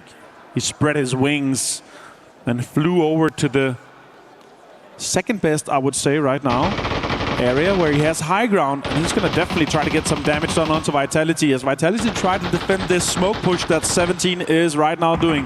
Xiaowu Chan is in there. Vitality has reinforced the western side. Quizzy is close. 7 grenades on Tian right now. Goodness gracious. Vitality fans showing right now their tattoos for the support of the Vitality guys. They might have a fantastic game here. Shots come in. Example finds tons of damage onto Chan. Starting to run low on ammo though, isn't he? One mag left. That's a great fort to deny any entry into this. Xiaowu finds Gedrux though with the Panzerfaust. Forts can't hold off the Panzerfaust push, and both of them had one in hand. As now Tian looking for the next player from Vitality. He's not able to spot him out. It looks like he was able to retreat and rejoin the rest of the squad. So Vitality with 3 will play this one out as Gedrox does get flushed out by Xiaowu, and they just have the smallest little bit of this building that's still inside the zone. So they can at least put a pause on things now and see if maybe they can catch another knock onto Vitality. Okay, so how this plays out is 17 dies to Vitality unless 17 does some magic. Then Na'Vi kills Vitality and Twisted Minds wins with a few kills. That does look like how it's happening right now, and that's what all the players realize too. They're going to try to maximize, trying to make the most of it. But now Na'Vi, they're trying to deny. They're trying to say, all right, our winning opportunity here is to push Twisted Minds as Vitality is trying to defend from 17. See, all these teams have so much to gain from this one. Soul still hiding in the midst. He's going to find one. He's going to find two. Oh, the micro Uzi in Soul's hands is so dangerous. Boostic will take him down in the end, but will it be enough time to get these reses? You can see Twisted Minds already trying to capitalize. They're going to throw in the blue zone grenade, and it's going to be perfect. Na'Vi gets taken down. Boostic, the last player left alive. You can't be waiting that long if you know you have a player within. That's so unfortunate for Na'Vi. I saw them pushing on to Twisted Minds and just leaving Soul behind, but no, they had to try to clear him. It was a little bit too late, though. Super unfortunate. Now down to just 3-man Vitality. Boostic solo and Twisted Mind with a 3-man. Boostic finds Levante. Vitality in a little bit of a rough spot here. They're going to have to push through the smokes, and they have not much time left. No, they do not. Boostic does go down in the end, but Na'Vi do manage to collect 4 kills and a 3rd place. So not bad for them. What? Separate themselves a little bit as the blue zone comes through, but it's not going to be enough to take the tick down on Levante. But Lou in perfect position will spot out Quizzy. He'll get down to 2 HP and they get the win. Twisted Minds come in huge to start off the day on day number 2. What a way. Sure, you have some home turf circles here, but you have to deny and have to play around having so many teams in there. They did exactly what was needed. Well executed by Twisted Minds. Our defending Esports World Cup champions from PUBG of last year. They started the day with 25 points. They did indeed. Well, Vitality, also a big show up there. 17, also a big blow up. So, I mean, Na'Vi, although they managed to make it to the late game there and did very well for themselves, they were the only team in there with that had something to lose, essentially. Right. And that what they had to lose was that hold on 3rd place. Like, they had a pretty decent lead, but now there's like 3 or 4 teams, I believe, at the end of that we saw the leaderboard that have caught up to them. They've put themselves within range. So that race for 3rd is still looking very, very spicy. Meanwhile, Virtus Pro still get 4 kills. Even though they go out early, they still separate themselves from the pack a little bit more. Falcons kind of doing the same. Well, that's what you got to do. Some points on the board. Keep your averages high, and even 4 points. It's not a 0, it's not a 1. And if you keep that average up, and they're definitely going to be having those fights throughout the day, then still it's going to put it somewhere around 120, 130 at the end of the day. Plus the match points cut off for tomorrow. It's going to be difficult to try to catch it. If it wasn't for the circles, it did feel like Falcons had a great opportunity to do so. They realized with the Geek push, the most points we can get from this one is definitely trying to fend off Geek and get the points there. Get to hear. Good job. Expected when you heard in the comms, it sounded like. Yeah. No, I mean, absolutely. And look, I mean, Twisted feels like they're expected to win every game, don't they? And I can't say I blame them too much. That's such a successful team that we've seen. And, I mean, honestly, we've seen them have trouble holding those apps before. So we saw it yesterday. So doing a great job of getting that done here today. But we're going to take a quick break. When we come back, we'll be ready for match number 2.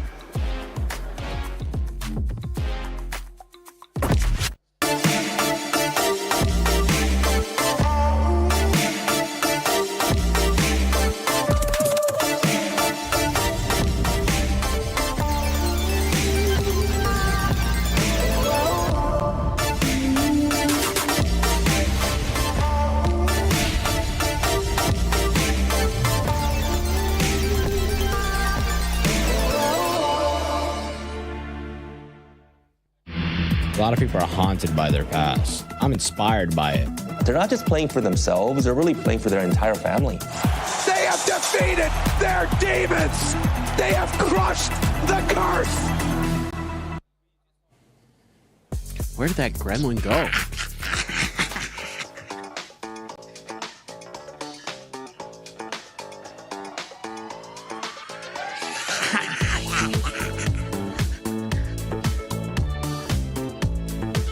Where's that gremlin gone? I really, really need to do my predictions on the EWC Play app. Okay. Hey, I need this. I need to do my predictions. I need to do my predictions for Mr. Portal. Give it here. Yes, I got it. They stole it from us. Stupid fat paper thin.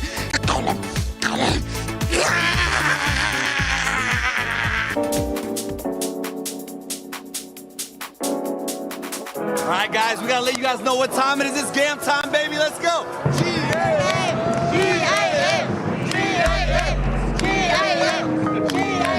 Hi, Caleros here at the Esports World Cup, and we've got some of our super fans for GAM for PUBG here. We're in the finals. So I guess my first question is, where have you guys all traveled in from? How far has it been?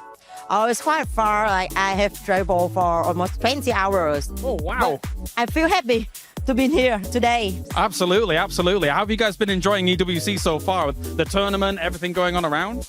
You know, this is the first time I engage in a big event like this. Everything is so big, everything is so good, people, staff, everything. Yeah, I really enjoy time here. So exciting now. So what do you think about GAM's chances? How is GAM going to do here in this final? I feel a little worried. This match is very thrilling. So I think this team will be better in the future. And this game, and I trust my team will be the champion in EWC PUBG Battleground 2026. Awesome stuff. All right, we're going to do a GAM time on 3, 2, 1. It's GAM time. I know they definitely had GAM on their pick'ems. And for whoever had Twisted Minds on their pick'ems as well, congratulations. If you haven't been able to go over there to the EWC website and the app, make sure you put in your pick'ems. And while you're at it, don't forget that you can sign up to your Esports Foundation Creator Program. If you're live streaming, or if you don't even live stream, just start live streaming. Why don't you? Sign up to the Esports Foundation Creator Program. Make sure you scan a QR code, which hopefully you'll start appearing at some point. There you go. Now we're talking, and you'll be able to earn rewards, and maybe, just maybe, we might interview you tomorrow on the final day. No promises, no trip for two. I'm still trying to figure out what trip for two means, but a trip to win was granted to Twisted Minds as they came out on top in that first game. You know, we opened up the show by saying you can't count out Twisted Minds, and you can't, because this is what they do. They found a good way to win. They fought through there, and they come away with that victory. Also, worth noting, AGAL, who's in the cup race, elsewhere, is getting hot dropped still and wiped out before the game even really starts. They just need to go somewhere else. That's a big problem. Yeah, you have to. I mean, you know how I feel about hot drops. I absolutely can't stand them, especially a team like AGAL where they're in the club championships. Just go somewhere else, boys. It's not worth it. I mean, honestly, you guys are currently sitting on 23 points. Twisted Minds was on 25 before that game. Now they're at 43. That was a big game for them. But the most important thing, obviously, is the fact that Virtus Pro fell early, but they still managed to get 4 kills out of it. That's right. And when you look at Team Falcons, they were able to only get just 2 more points. So for a squad that we were looking to be able to close the gap even more, it's not going to be looking like that. For Team Falcons, they're going to be hoping that VP once again gets eliminated very early on. One squad that I was looking at, though, that was able to get some points was none other than Navi, because today at the start, they ended up just being 46 points away from first place. So for those squads that might not be Falcons, that might end up being a little bit more towards that middle of the pack at the moment, they need to take advantage of this situation. Yeah, look, I mean, we're talking about VP and they're so far ahead, but it does seem like they can bleed and go out a little earlier than we expected. And for teams like Navi, who have been able to find their center, Steve, and been able to do so much work from their early game macro, this is again another good game for them. Did they win it? No, but they still made it to the end game. I mean, you got to expect Twisted Minds to win this home circle, right where they drop. They're all set up. The good news for Navi and Vitality in that situation is they're very practiced at this. They know exactly where Twisted Minds is going to be upon arrival at that location. So you saw Navi come in, they sort of cleared the upper building, they were able to get some extra points on the board. Everyone else kind of knew they were there, but they're not as practiced at dealing with Twisted Minds in a heavily embedded position. So it's good news for everyone except VP, who got caught by Vicious, got knocked out. Vicious paid the price, though. VP was if you kill us, you too must go. But that said, the whole crowd, not the crowd, but the crowd of players was very excited to see the end of VP, because it does mean if they can do that 3 more times, then everyone's back in the game. VP, I like how you were able to perform yesterday, And I was kind of happy that you ended up getting eliminated early on because I want to see some of those teams just close up and we have an amazing finish tomorrow. That's just me being biased for some amazing storylines and just a nail biter because I'm usually a sucker for that. A team that you just mentioned actually earlier between AGL and Geeky. Geeky's actually winning that hot drop. So if you're Geeky, continue to do your thing pretty much. Yeah, I mean, Geeky shouldn't change anything. If anything, they're the ones winning those fights. So why would they leave, right? It's really up to AGL and if they want to actually have a good tournament here at EWC or if they just kind of want to throw it away in Hot Drop, which I think would be a massive mistake. Well, and if Geeky really is, like they hubrisly believe that AGL is an easy win for them. I mean, 4 points is 4 points, right? When a team is this far out in front, if you really want to win, you got to become kill stalkers. You got to watch that kill feed. You got to look for trouble. You got to go after those kills. So that's what I hope to see from these teams in 2 through 6 position. Is look at those kill feeds, see when Virtus Pro is weak at attack or see when any other team is limping and just aggressively hit those third parties. Hopefully play that edge, look for those people to get caught on rotation and be the one that signs their death warrant. And I'm glad you said that and you brought that up about DK because the more times that they're able to wipe AGL and get those early points, the more confident that's also going to build for them moving forward. So that's a dangerous proposition. Again, I would hope AGL would make the adjustment, but so far, it doesn't seem like that's been the case. Looking at that overall, there was some squads that weren't able to improve on their performances. That's because we saw a bunch of donuts. Actually, I think that might be some of the most donuts we have seen on the last game. Hopefully, Myth, T1, maybe they'll start showing up, especially with what is having a hard turn. But for right now, ladies and gentlemen, I know we're getting ready for that second match today. So let's send it over to Kalaris and Paper Thing on the stage. Where is it? Where is it? Where is it? I don't have it. Oh my God. Oh, okay. All right. That's fine. Don't worry about it. Never mind. We'll talk about that later. We've got incredible stories going on here at the Esports World Cup already, I think it's fair to say. We've had so many great individual moments, apart from our acting, of course. So what's really been a standout to you? Okay, so I want to first highlight Kickstart's 4 kills on Nanavi that he got on Miramar yesterday. I thought that was one of the most clutch moments of the event. We got to see that individual skill on display. And then just from like a personal bias perspective, I got to see Soul land that mortar onto Myth yesterday as well. That got all 4 with 1 shot. That was crazy. That was pretty crazy. Navi's kind of been the victim of a lot of these moments, right? Perfectic's got a 1v4 against them as well. So these individual standout plays have been awesome. I'm a little bit out of breath. running around, scampering everywhere. But yeah, it's so. I think that's been fantastic. But the overarching stories, really, you'd be remiss if you don't focus on Virtus Pro looking as consistent as they do. But still, Myth, even though they're not having the easiest of times here in this final just yet, we saw them from PGS, from that group stage, look fantastic, and I hope they're able to kind of have that bounce back here. I agree. I mean, it was so cool to see them, be so consistent so far this year, and that it's not a fluke. It is. This team is just that good, but they need to show it a little bit more here in the grand finals. Also, I want to talk about the underdog stories like Shadow Esports coming through, really impressing us all with a steady, well-balanced gameplay. Yeah, it's a little passive, but it's getting them deep into games and getting them points, and that's what's huge. They're here and they're doing well. I think it's fantastic, and I really wanted to interview them earlier on. I couldn't get the translators ready to go and everything like that, but I really want to hear their perspective on being kind of the underdog story and how well they're doing so far. But anyway, my friend, I've got to go. The casters! The casters! The casters! If I never see that again, I will be very happy. Okay. I gotta get some props. I have to see it though. every time I see it. Yeah, I gotta get some props though. The acting from these guys have been next level. They're too good at what they do. If you're also able to act, there's some open theater opportunities for them maybe later on here for sure. I know. I just it creeps me out every time. Well, we've got one game. Oh, look at that. We got. I don't even know what that was. What was that? Do you know? I don't know, but I know it's time to Tego, Poro. Let's get over to the games here as we are starting from that southeast side you see here on the map. And we're going to be going up to the northwest, so very pleasant plains today. Most of the teams are going to be able to get into that area that they want to, or at least grab a car. As we do take a look at the 64 players, 60 very concerned players right now, where the other 4 from Virtus Pro is just laughing still, considering the amount of points they've been able to put up so far in just 7 games. And I'm worried that if that continues, the averages continues, and the kills that they're able to get throughout here, they're going to have too much of a lead going into tomorrow. Yeah, I mean, I think after what we saw yesterday, I don't think you come in here thinking about first place, right? You just have your eyes on whatever the team is in front of you, and just focus on that, right? So, and we've already seen it, right? Like we've seen that middle of the pack start to compress a little bit more, start to get a little bit more doable. Na'Vi were in a great position in the last game to try to separate themselves a little bit more, make that a little bit more difficult for everybody in the chase. Weren't able to get it done that game, but now new opportunity on Tego. And we are going to going south here, and that might be a little bit of a luck that GAM needs to get out of that last place. We do have a little bit of a hot drop here going on Kangyong as T1 and Vicious have involved themselves with this one here, and it's outside the circle, so better wrap up fast before we are getting it. I want to say and talk quickly about the leaderboard overall quickly before we do see this, though. Liquid, 23 points. There's only 20 points up to Twisted Minds on 5th place. And on 15th, you get $21,500. On 5th, it's $100,000.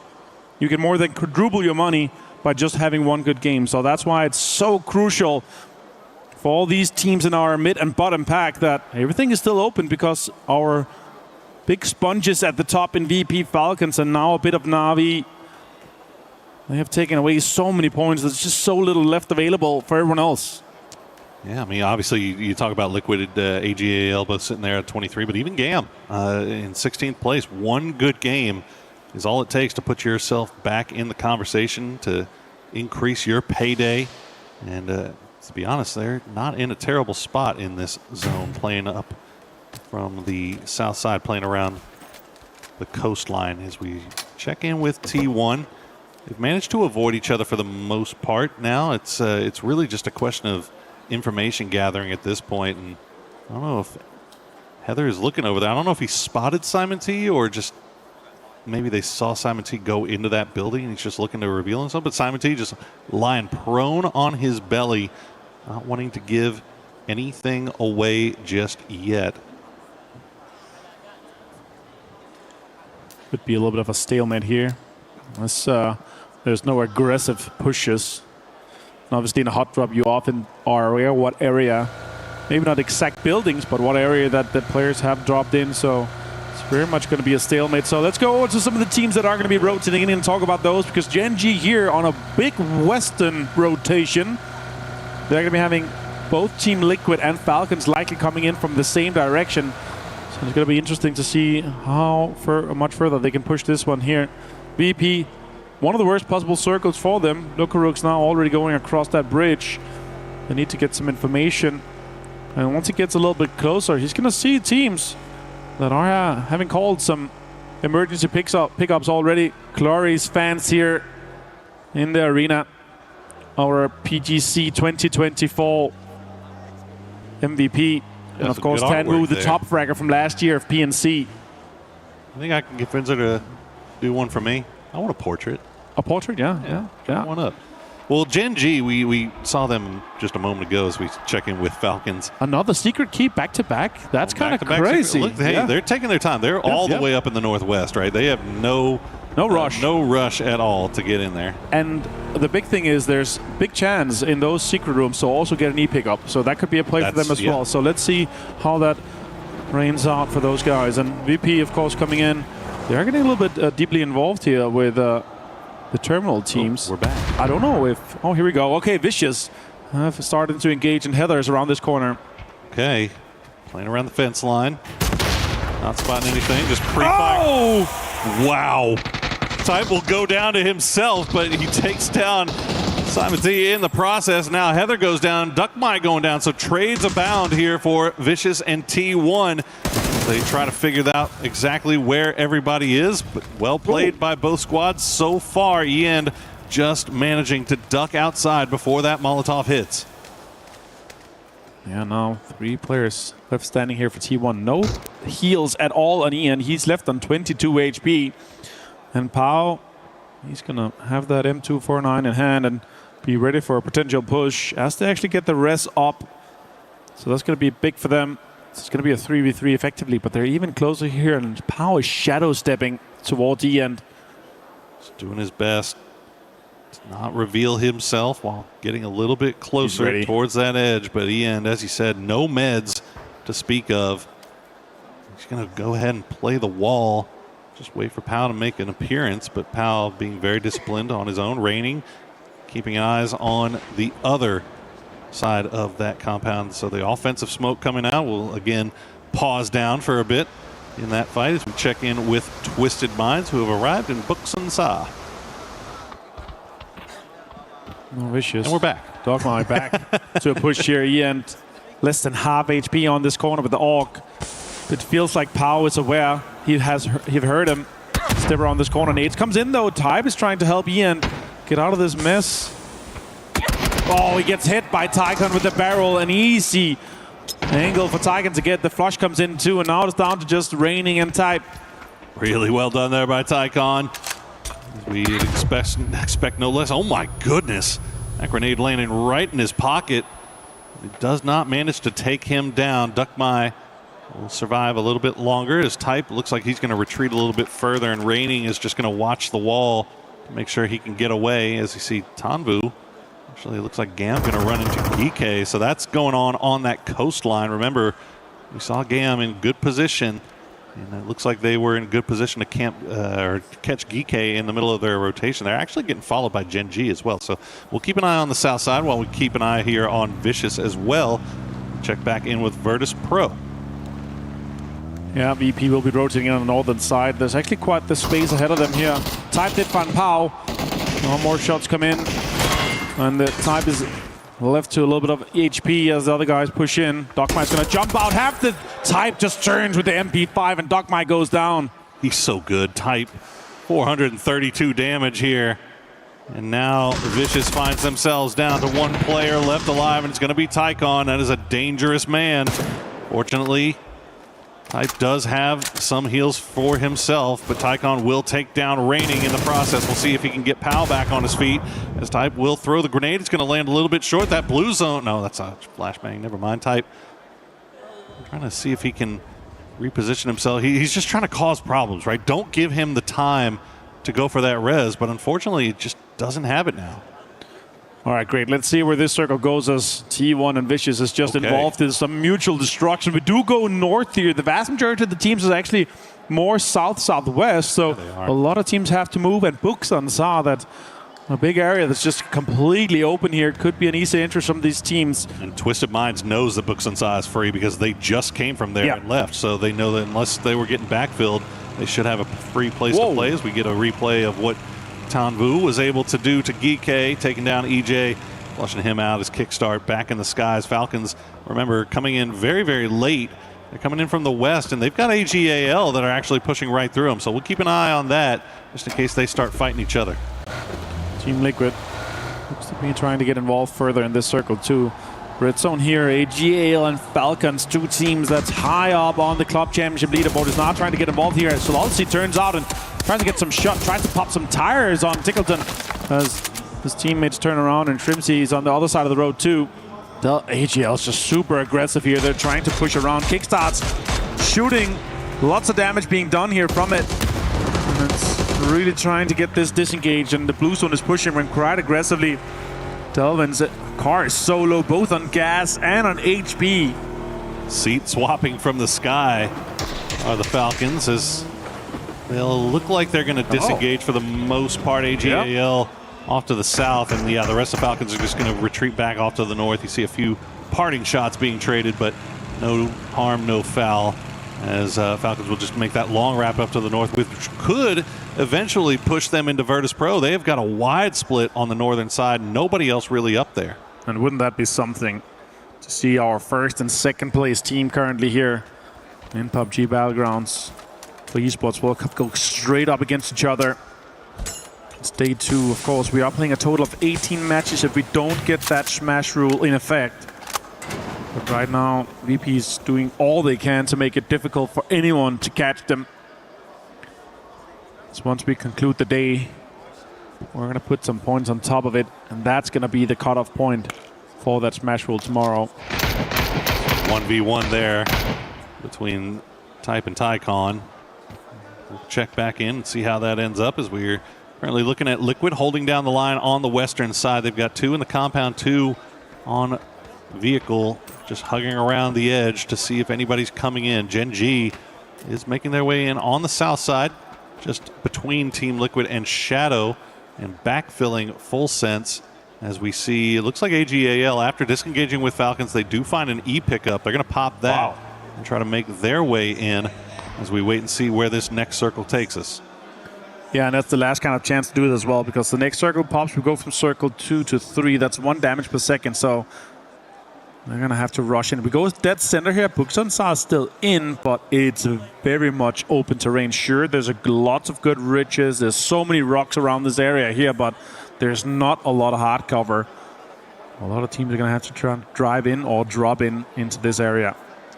I see Geeke will get EJ back, and they'll get back up to full strength, while Falcons trying to come in from that northern side. Looks like Virtus Pro going to take those cliff sides just on the west side of Buxonsa, and they're going to get there just before Falcons does. But the good news for Falcons is that they have Kickstart in the air, and he's going to spot that out. As they were making their way towards that, they'll pull away and they'll regroup and decide where to go next. Yeah, they leave Gustav behind here. He's going to be the front point man to try to get some information from the ground. As it continues, Kickstar's going to turn that glider on once again. Vitality here taking some shots. We're on the south side, and Shadow Esports, Gen G rotating next to each other just behind Geeke and Vitality.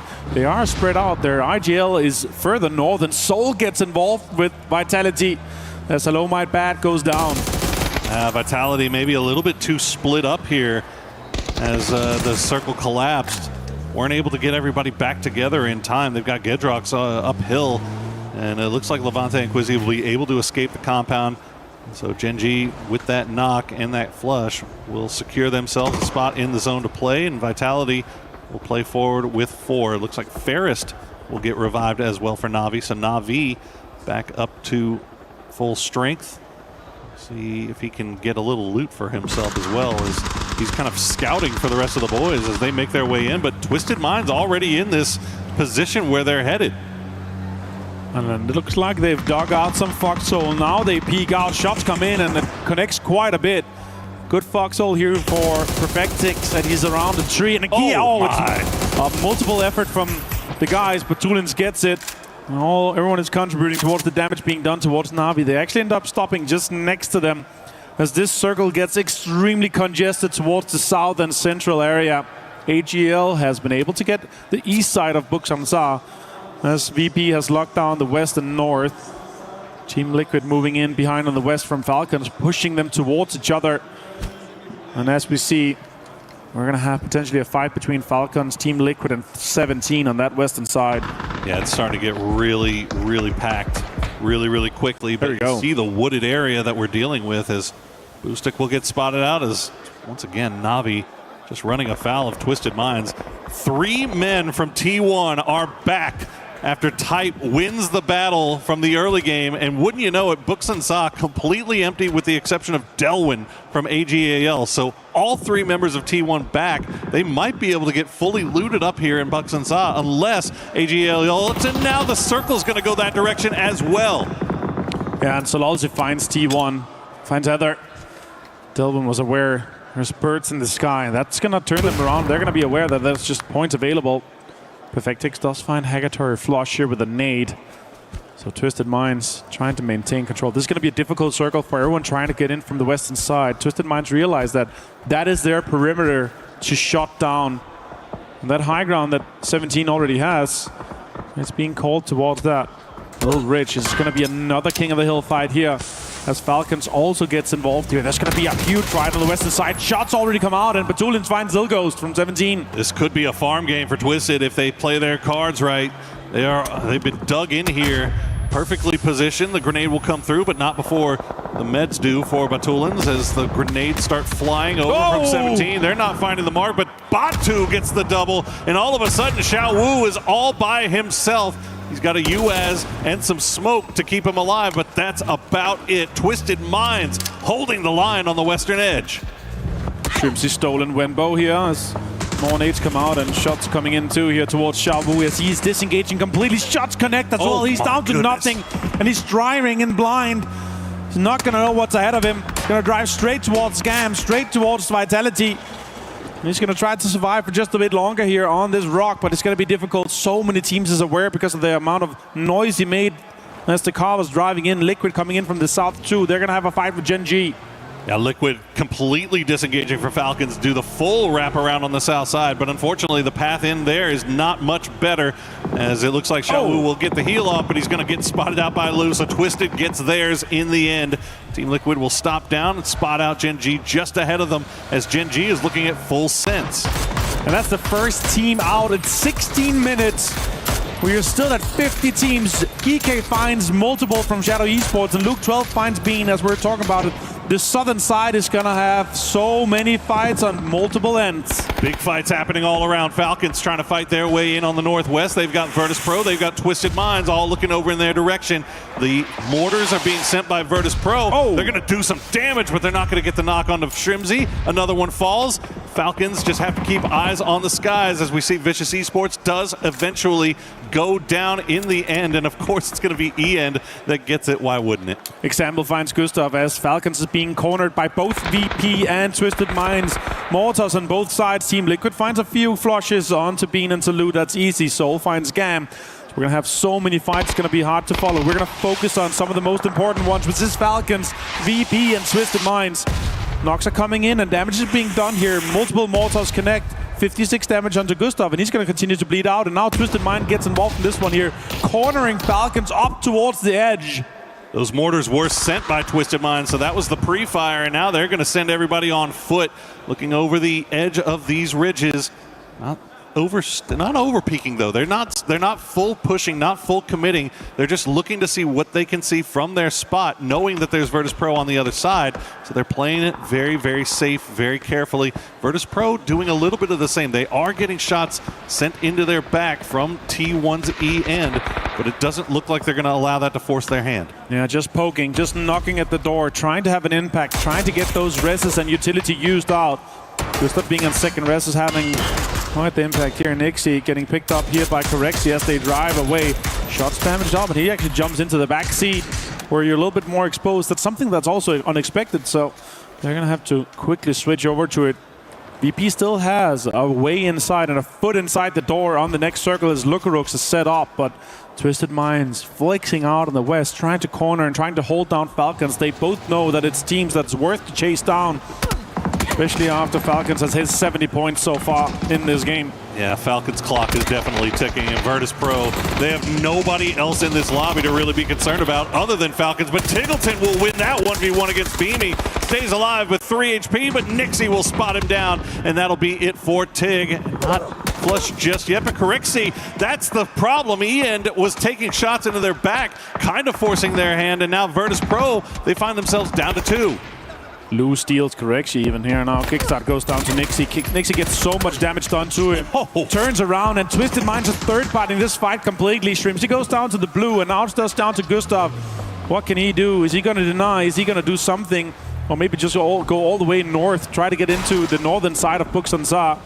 And maybe get closer here. Maybe he can do a drive-by. He has bandages. It's going to heal him just a little bit here, but it's going straight towards Lukarux, and he is ready for him. Shots come in and connect. Nixie gets Tickleton and Gustav on the bleed out, and Falcons is out in 12th place as VP goes up to 3 kills in this game with just Lukarux left. And that's your primary threat down if you're Virtus Pro. Job done. Just take down Falcons. Don't let them get any closer. Lukarux now, everything else is just a cherry on top as Twisted Minds will pull themselves together, try to take him out in the end. Looks like they will have complete control over this northwestern side. Now the rest of T1, the duo of E-End and Reigning, starting to make their way down here as well. Doesn't look like they've spotted out Lukarux just yet. And Twisted from their south side, they were a little bit concerned about Myth, but it looks like Myth has now instead wrapped down towards the south where they're right on the doorstep of Gam. And good eyes from Lu will spot out E-End, gets a lot of damage in, but doesn't get the knock. Lu calls coming in on the last day of play for it, and with this circle going away from everyone, this could be the game that AGL needs to get back into the fight. We do see T1 trying to fend off this. Nades come in, utilities being deployed towards T1, and Lukarux gets raining down. That could be another valuable kill to keep that average high. Perfectix seeing that it's VP is still alive here, and Ian trying to get the most out of this one here. Twisted Minds is running towards VP. They know that they need to try to stop them. He's on fire. Lukerux get into the smoke here, and Utility's being completely committed to this. It's a blue zone on top of Ian. It's going to force him towards Lukerux. That's an easy flush and kill for Lukerux, and Perfectix with a great spray down onto Ian, and T1 goes down, and Virtus Pro down in 10th place as AGL gets so much base on the northern side. 9 kills now for Twisted Minds. They're making a run for Navi's spot in third as Gam will take down Myth. Only one player left alive, and that's going to be Scappy as the circle is starting to close. As you mentioned, AGAL, GK both so much to gain from this finish here. Twisted Minds, if they could just take out Navi, yeah, they will. Example knew exactly where to look for him. And that's going to be 10 kills now for Twisted as they continue their climb up the leaderboard. You cannot count out the defending Esports World Cup champions of PUBG. Absolutely not. Twisted Minds with another banger game. There's 7 teams left and they already have 10 kills. This is an easy grab for third place. And if VP and Falcons continue to have that fight on the top, that could be them just sneaking in and getting close, getting within inside that strike distance. Everyone is trying to avoid in the top. But 4 kills again for VP and only 2 for Falcons. It keeps them at bay. And GAM Esports is out at 7th place here. Luke 12 finds Tanwu 2. Team Liquid having a heck of a run this game now. 7 kills, 8 kills for them as they hop up into 11th place. Put themselves a little bit closer. Twisted Minds going hunting. They're going to find Luke 12. Whoa. They're going to find Alo. They're going to find Team Liquid. Cleanly done by Twisted Minds, but they do take a knock. Batu's down. Lou is down. Full Sense starting to activate. Example, the last player left alive as Vitality is starting to creep down to the south and try to go get their own points. I don't think they realize there's so many teams here. Example's going to go down to that nade. Surely from Levante, he does. And they go out in 5th place. Full Sense 2, Flash and Ticker's out. We're down to 4 from GK, 3 from Vitality and AGL. And everything just developed so quickly as the teams in the south had so good controls as Mortars are coming in too. See where they land. Looks like that might be close to center. I think that might be what GK is looking at. Position themselves in a spot around the rock. Yeah. They know that they've got... They saw Ka. Yeah. They know they've got a pretty full squad of Vitality. They probably... I'm not sure if they know that they're only down to 3 as AGAL, they get the little circle of there as it cuts back off to the north. So GK will have to make their way in. But those mortar holes looking like they'll probably go. And they might have thought that car still had a player on it, so they're clearing it. Maybe their kill feed is not completely filled out here. Let's go through that match log to double check if there's other teams left alive. But it's just 3. And with GK being 4, they're trying to lock this down. They want to get the most out of this one here. That's also a great setup here. And GK with the control from the east, with only Delvin holding the far eastern side here. This is going to be a pretty easy entry for GK to get into that eastern side here as Vitality's developing their area on the west. Delvin, good shots here from the barrel. Does not connect enough onto the car. Does not pop any tires. Okay, there's a tire gone. Only 1 kill for Vitality so far, but you can see where they are on the leaderboard. They stand to gain so much from this. As I mean, they have to know that Navi is still where Navi is, and Twisted Minds has been showing out today. Whoa. But Levante will start things off. Gets the knock on to Destroy. Not able to get the flush just yet, but they do have Gedrox in position, and it looks like Vitality is going to be active here. They're going to get aggressive and try to take down AGAL while they know they have a knock. That's a great nade. That's going to probably connect. Oh, it didn't hit the tree. It went a little bit deeper. Gedrox close. That's a good nade from him as underhand here. More nades is being pushed, and this is just setting up everything perfectly for GK for a third party. They're running at this. Himas finds Gedrox, and Vitality's engaged in this one here. Gets the flush on him too. A few more kills for GK would be huge if they can manage to get the win as well. 7 already in the bag, but this has been a slow fight developing here between Vitality and AGAL. Quizzy going to retreat back down to the south, leaving Levante all by himself up here to deal with the 3-man squad from AGAL. I'm not sure where Quizzy is going here. It's going to be a bait. Yeah, just trying to back flank, and I don't know if he knows. And yeah, Akan is right there. They're going to spot him out. That is an easy knock and flush there for GK. Oh, there we go. It opens up. Levante gets some more damage done onto Delvin and how AGL is just completely aware of his location here. Full 3 gear with a Lynx and an AUG is dangerous setup for all the opponents going up against Levante. He's such a fragger. Who managed to get Destroy back on his feet, and while this was going on, Geeke, they've just put themselves in position for the win. That's all that matters to this point for them. 8 kills already on the board, and they have just rocketed up the leaderboard. Win will put them right back into contention here as Delwin will get the final knock onto Levante. Another point picked up for AGAL. And can they pull off the miracle here? 3v4 versus Geeke. It's going to be difficult, but they have him as. Got Delvin and they got Destroy. It's definitely possible for them, but they have the zone control. Probably have some of the good stuff that was in the crates. It's just around them as well as when Vitality was pushing. AGL was busy with that. No helmet for Destroy, but a 3 vest. Yeah, hopping in the vehicle, it's really, they're just trying to bait Geeke into shooting or just revealing anything because they have no idea where Geeke has managed to reposition themselves. Now Park Pro right up front. Oh, what a spot. That's a spot and a half right there. There's no way that AGL spots him out. And Akan going for the western side flank, still staying kind of far behind, but you can see Geeke, I mean, they know they just have to be patient. Like, yeah. AGAL eventually is going to have to leave this spot. And they are in great position to capitalize the second that they do. There's 3 more kills available. And to go from second to first is 4 more placement points. So 7 more points for them would put them on 52. Just 1 point behind Vitality, 2 points behind Na'Vi. I could really make a great argument for Geeke having a chance at that top 3. It's going to make that race for third that much more interesting, and it might even start becoming a race for second. Falcons have not really been able to get the ball rolling so far today, and the longer they wait, the closer the rest of the pack starts to get to them. There's EJ. Looks like he's been spotted out. Shots coming in from C4. Oh, that's a C4 play. We'll see if Delwin actually uses it here. Looks like he's getting it prepped, and yeah, he's got it beeping.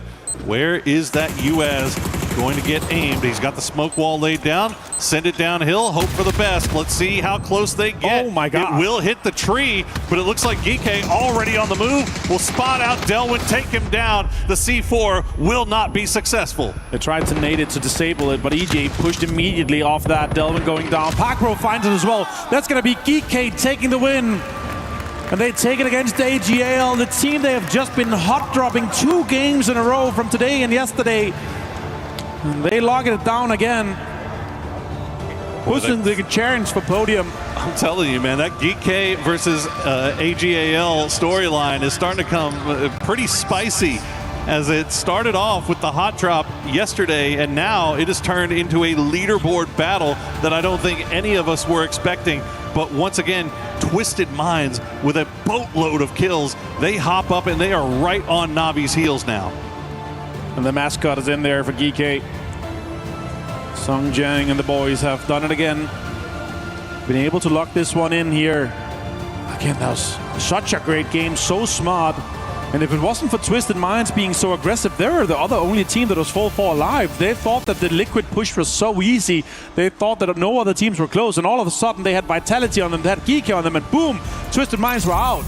Yeah, it was maybe a little bit of a misread, or maybe just aggression. I mean, they had already managed to get so many kills at that point. You know, they were just in farm mode as we see what the late game looks like. Hear that Geeke comms, get that 1, get that 2. They managed to also secure all of those kills as well, not allowing any of those to be donated over to the blue. So well done there by Geeke. Absolutely. And all we can say to Geeke is kamsahamnida for that great game. What a way to finish our second game of the day. We got 4 more lined up for you guys. Gonna be a good one. That is starting to get really, really interesting up there at the top of the table. And all eyes now have to be on Team Falcons. Can they start finding a little bit more success? They still have a decent buffer. It's a what is it, a 12-point buffer on third place.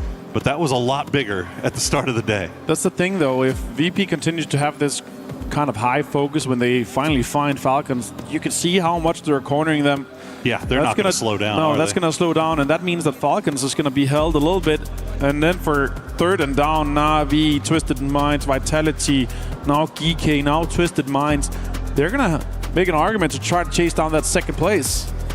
And obviously a great idea from Virtus Pro is to stop that second place team, but if that's all they do today and only get those 3 to 5 maybe kills every game, it's going to make everyone else catch up to Falcons. It is getting extremely interesting here after match number 2. But before we go to match number 3, let's throw it down to Caleris. That's an interview with Geeke. That's right, thanks boys. I'm here with Park Pro to talk about that game as well as what's been going on so far in the final. So let's start with, in fact, this win that you were just able to get. Congratulations on that. Talk to me about the decisions you had to make in this game, especially going into, I guess, some of the final moments. 네, 박프로 선수 첫 번째 질문을 일단 전판 치킨 일단 축하드리고요. 치킨 먹는 과정에서 있었던 좀 일들이나 어떤 좀 결정 과정이 있었는지 막서클에 대해서 좀 얘기를 해주시죠. 저희 팀이 일단 남쪽 출발을 하면서 이재희 선수가 잘리게 되면서 좀 출발이 늦었는데 또 성장 선수가 동쪽에 팀이 이제 적을 확률이 높다 이제 콜을 해주면서 동쪽 시작한 게 도움이 돼서 이제 치킨까지 이어지지 않았나 싶습니다. 너무 좋은 결과가 나왔네요. Yeah, started off with South. I think we had one loss, EJ going down early, but actually Songjang made a call that we don't have many teams in East, so if we got just positioning there, then we might have a chance. And I think that that call was actually very, very positive for us. So I think, yeah, in that sense, I think that call was the essential moment for us. Yeah, definitely. It looked great. Thank you. And kind of a final question here to get things wrapped up. It seemed like coming into the finals, you guys had a bit of a harder time finding drop spots, and that has resulted in some interesting things going down. Can you talk to me about that and if it's been difficult for you throughout the games? 확실히 파이널 오시면서 좀 랜드마크를 좀 찾으시는 데 있어서 좀 되게 우여곡절이 좀 많으셨던 것 같아요. 랜마싸움도 있었고 여러 가지로 좀 처음 이제 시작하는 과정이 좀 힘들었는데 그 점을 좀 한번 얘기를 해주신다면요. 저희가 이제 아직 정해진 랜드마크가 좀 저희 팀이 이제 GK에 오고 와서 랜드마크가 아직 정해지지 않았다고 생각합니다. 근데 이제 저희가 자신 있어 하는 부분에서 처음 교전 때 랜드마크 싸움이 자신 있다. 그래서 계속 할 거다라고 알아주시면 감사하겠습니다. Well, I'm coming into GK. I think we're not decided on the drop spots yet. So that being said, we're going to show a lot of hot spots more. So yeah, looking forward to that. Should AGAL still be scared? AGL을 무서워해야 될 것 같나요? AGL이 저희를? 네. 저희는 일단 한국에서 계속 초반 싸움만 하고 있습니다. 그래서 자신 있습니다. 조심하세요. I mean, we've been practicing all the hot spots, hot drops in Korea. So yeah, you should be feared about it. Okay, 감사합니다. Thank you very much for joining me here. Of course, we now head on back to the studio here for more games.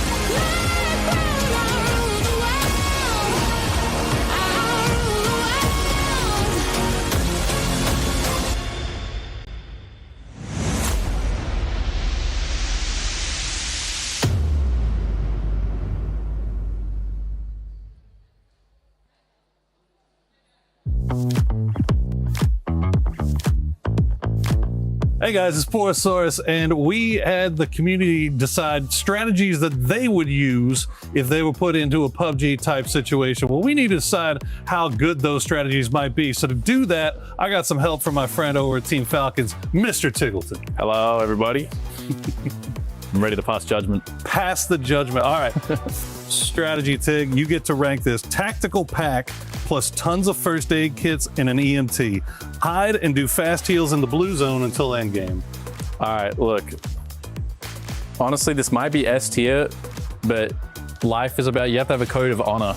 And this is just the worst of the worst, disgusting rat strategy. Immediately no. E. Okay. All right, no, your survival is not as important as honor. Apparently, is what I'm understanding. Exactly. Golden pickaxe equipped. Left click, left click, left click, left click, left click, left click, left click. Golden pickaxe. I mean, yeah. No diamond. I mean, this is not a bad one, but it depends where you are in the circle. Like, this could be good. It could also be terrible. So I think I'm going to smack it somewhere. We'll give it a C. Give it average. Yeah, average. Okay. You know, if you know, a lot of things need to go right for that to go exactly, right. exactly. A little random. I'm just hiding until the very end. Lol. I'm playing faux the win. Faux the win. I mean, if you're looking to survive, that might be the tech. I mean, at some point you gotta stop hiding. But for the win, I respect that. I like that. Okay. All right, so not like all the way up at the bad, but not too bad. But I've lost to people doing that. I mean, they were playing for the win, man. You got to do what you got to do. Yeah. So find some adrenaline pills, and then hope for a glider. Hoping for a glider. Just stay above it all. This would be the most enjoyable way to perish. As much as I want to say that the best way to die. Yeah. All right, I know. Okay, well, it's only 2 spots remaining, please, so they better be good. These better be good, or you're going to be in trouble. I'd be prone and not moving unless the blue zone was tickling my feet. I feel like you would rank that lower if you could. Yeah, if I could switch these two. Well, now you're stuck. Yeah. See, now you really got to hope that this is a good one, right? All right, dropping school and dying within 2 or 3 minutes. I mean, it's just based. It's just based. It's alpha. This is honorable. This is respectable. Well, that's what's most important. There's a saying. It's the big dog eats. All right, it's a classic. Well, the big dog eats, and so if you're going to be honorable and win in a PUBG type situation that you find yourself in, you better go to school and die within the first 2 to 3 minutes. Yes, sir. I agree with Tig. You know, dropping school, dying within 2 to 3 minutes. It is based. Yeah. He did say you have to do well on the 2 to 3 minutes of dropping at school, right? You just got to have the bravery, have the grenades to go there. The gumption. Until the circle starts tickling your feet, and then you end up having to move. If for some reason you end up surviving. But in this game, we got actually a chance to hear from Geeky as well, as they ended up getting the win. This is what happens, AGL and Geeky, when you don't end up hot dropping, when you actually decide to not do it, because we ended up seeing them both at the end. Look, the problem for AJL still is Geeky, though, regardless if it's in the first minute of the game or if it's the last minutes of the game. Regardless, it looks like Geeky just has AGL's number. The problem is a lot of teams have AGL's numbers, even though they did manage to kind of skirt their way to the end game there. It's almost like Delwyn in the drop chat said, "You can come for us," and they took that personally because even in the end game, it became this fight at the same guys find you at the beginning of the first and that back of the second. You just can't get away from them. By the way, we're seeing here in the match report, Lou with the 5 kills. Yay. They ended up getting 13. Yeah, there you go. 13 kills total. This is good to see Twisted Minds wake up. And with that, if I'm not mistaken, I think that ends up pushing them to that 3rd place. The longer the final is, the better Twisted Minds will be. That, when we move to these 3-day events, they tend to do significantly better. Again, as a reminder to everyone, Lou, who just got the kill lead, got off an airplane right a few hours before we started the last day of their group. So he had time to wake up. He got into the rhythm yesterday, and that could be it. I mean, it is still a very long journey for Twisted Minds to grind up here, but they were effective and they were active. They saw the fight. I actually think Falcons saw VP, that sort of engagement in that, it put them in the kill feed, and immediately Twisted Minds went, yoink. Okay, that's how we get to the top. We look for a third party against teams that are winning, we take them down, and then we get as many as we can on the way out. Yeah, that was beautiful. As you stated, Twisted immediately recognized that it was just one member left of VP, and they just absolutely bum rushed Lucarux until they got him down, right? And again, this is another game where VP, although they've gotten a few points, they did not do exceptionally well they did yesterday. I mean, we knew they weren't going to mirror that performance. 91 points in a grand final day is just ludicrous. But the fact that they are slowing down significantly, as we stated, a lot of teams have their eyes on VP and they're not able to get going what they want to, or at least back as many points. I mean, half as many points as they got yesterday. Yeah, one of those was Twisted Minds. This is why I wanted to bring that one up, because of those 13 kills. But then if we look at the opposite, right? If we look at Falcons, that is in that 2nd place, that is trying to close that gap. They're not being able to close that gap because even though they were fighting VP, they ended up getting eliminated very early on before VP, and they also also got less kills. Sacrifices have to be made, right? Someone's got to be the one to go out there and do it. Someone's got to be the one that says, we're going to push them, we're going to fight them, and even if that means I lose a leg, I'm going to come hopping into the circle as far as I can. Now, that said, they did it. VP set a record in a grand final or for an event like this with that first day performance, but if one team can do it, so too could another, theoretically, right? And Twisted Minds is looking like they might be setting something up. And that's the issue. Twisted Minds is actually very steadily gaining a healthy amount of points, and they're climbing that leaderboard. A team that, again, we said would start slow, and they have so far. And then for the other teams, Na'Vi is trying to catch up, as is Vitality. They're making it towards the mid of the end game, but they're just not getting the kills, and that's because the teams that are coming towards the end, I mean, these end games are also getting so frantic because a lot of teams don't want to overcommit, right? Because they know how important it is to get these points. So you're actually seeing a lot of passiveness from teams that you normally wouldn't see. Like Myth is one of those teams my eyes are on. They are, I mean, after the group stage, it's been pretty much silent. I got to get Ice Tap 90 with a bold prediction that VP will lose, just straight up. Confidence on that. Followed by VP got this. Salamence thinks, VP's got this. So, I mean, either way. I was clearly Twitch is up and running, so we got to know what you guys, which one do you think? It's ones for VP's got this, two if you think they let it slide. That is a disgusting team. Well done. They're just making up fantasy. Agina, that's a nice team. I mean, you even had today earlier on the Twitch chat saying, leave VP alone, man, feels bad. You just keep those comments going, and if you end up sharing anything on social media, use that hashtag EWC and hashtag EWC26. Talking about Myth, actually, that the first game today, 0 points. In this one, they were at least able to get 2 points, one of them coming from kills. We got to start seeing a pop-off performance here, either out of Kiss or somebody else from the squad. And I'm looking at something that happened with Falcons during groups. Like, they need somebody to just kickstart that team for Myth. It makes me sad that we're saying, well, they got 2 this time, right? Because we go back to group stages where Myth was an unbearable force. If you go back to the starting sequences, they talked about other teams saying, we're the most scared of Myth. Myth could win this. We're really worried about them. And now what? They were the #1 team that everyone had their eyes on, right? And even looking at Liquid, as we just saw, Liquid also, they're really struggling in this grand finals, and it is breaking my heart. But this also just goes to show you how difficult this lobby is, how good these teams really are, and how well they've adapted to the lobby. Because we saw in groups, some of these teams were kind of getting away with a lot of things that they shouldn't have, and now they're getting full on punished. I do, in the case of Myth and Liquid and some of those teams that are being punished, I think it's because they're going for what they need to get back in the hunt. And that is a punishing thing to do, to send yourself into fights where you're like, I wouldn't normally want to do this. I wouldn't send for this high point position, but I have to because of what VP did yesterday. My options are not what they were yesterday. My plan that I showed up at EWC with is gone. I got punched in the face. VP broke some noses yesterday, and everyone had to come up with a new plan. Everyone has a plan until they get punched in the face. Damn right. Damn right. And right now, those teams are trying to figure out what that plan is going to be. Luckily for them, right now, VP is not just keeping going, punching them in the face, but I know they're going to be looking to perform a lot better in this next match, as we're going to be sending it to Kalaris and Matrim.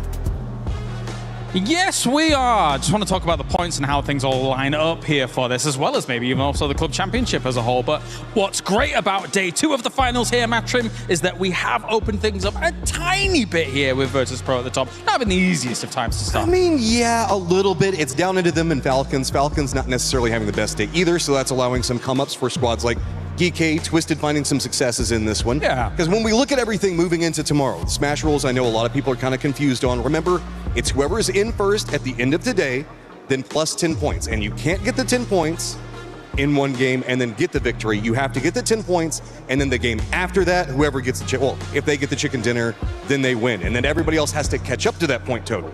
So if we see VP somehow mirror a little bit of what they had yesterday and they can get enough distance, it could lead to a lot of fun tomorrow. And of course, if you cannot actually get yourself that match point and then the victory down the line, you do play out the 6 games. So we would see the 18 games all play out. I'm of the opinion it's going to be very hard to get the win after getting that 10-point threshold. What do you think? 1, people are going to start hunting VP. 2, VP gets their points mostly off of consistency, right? It's not often a chicken dinner that we see them walking away with. It's like second place and a ton of points and kills and everything else like that.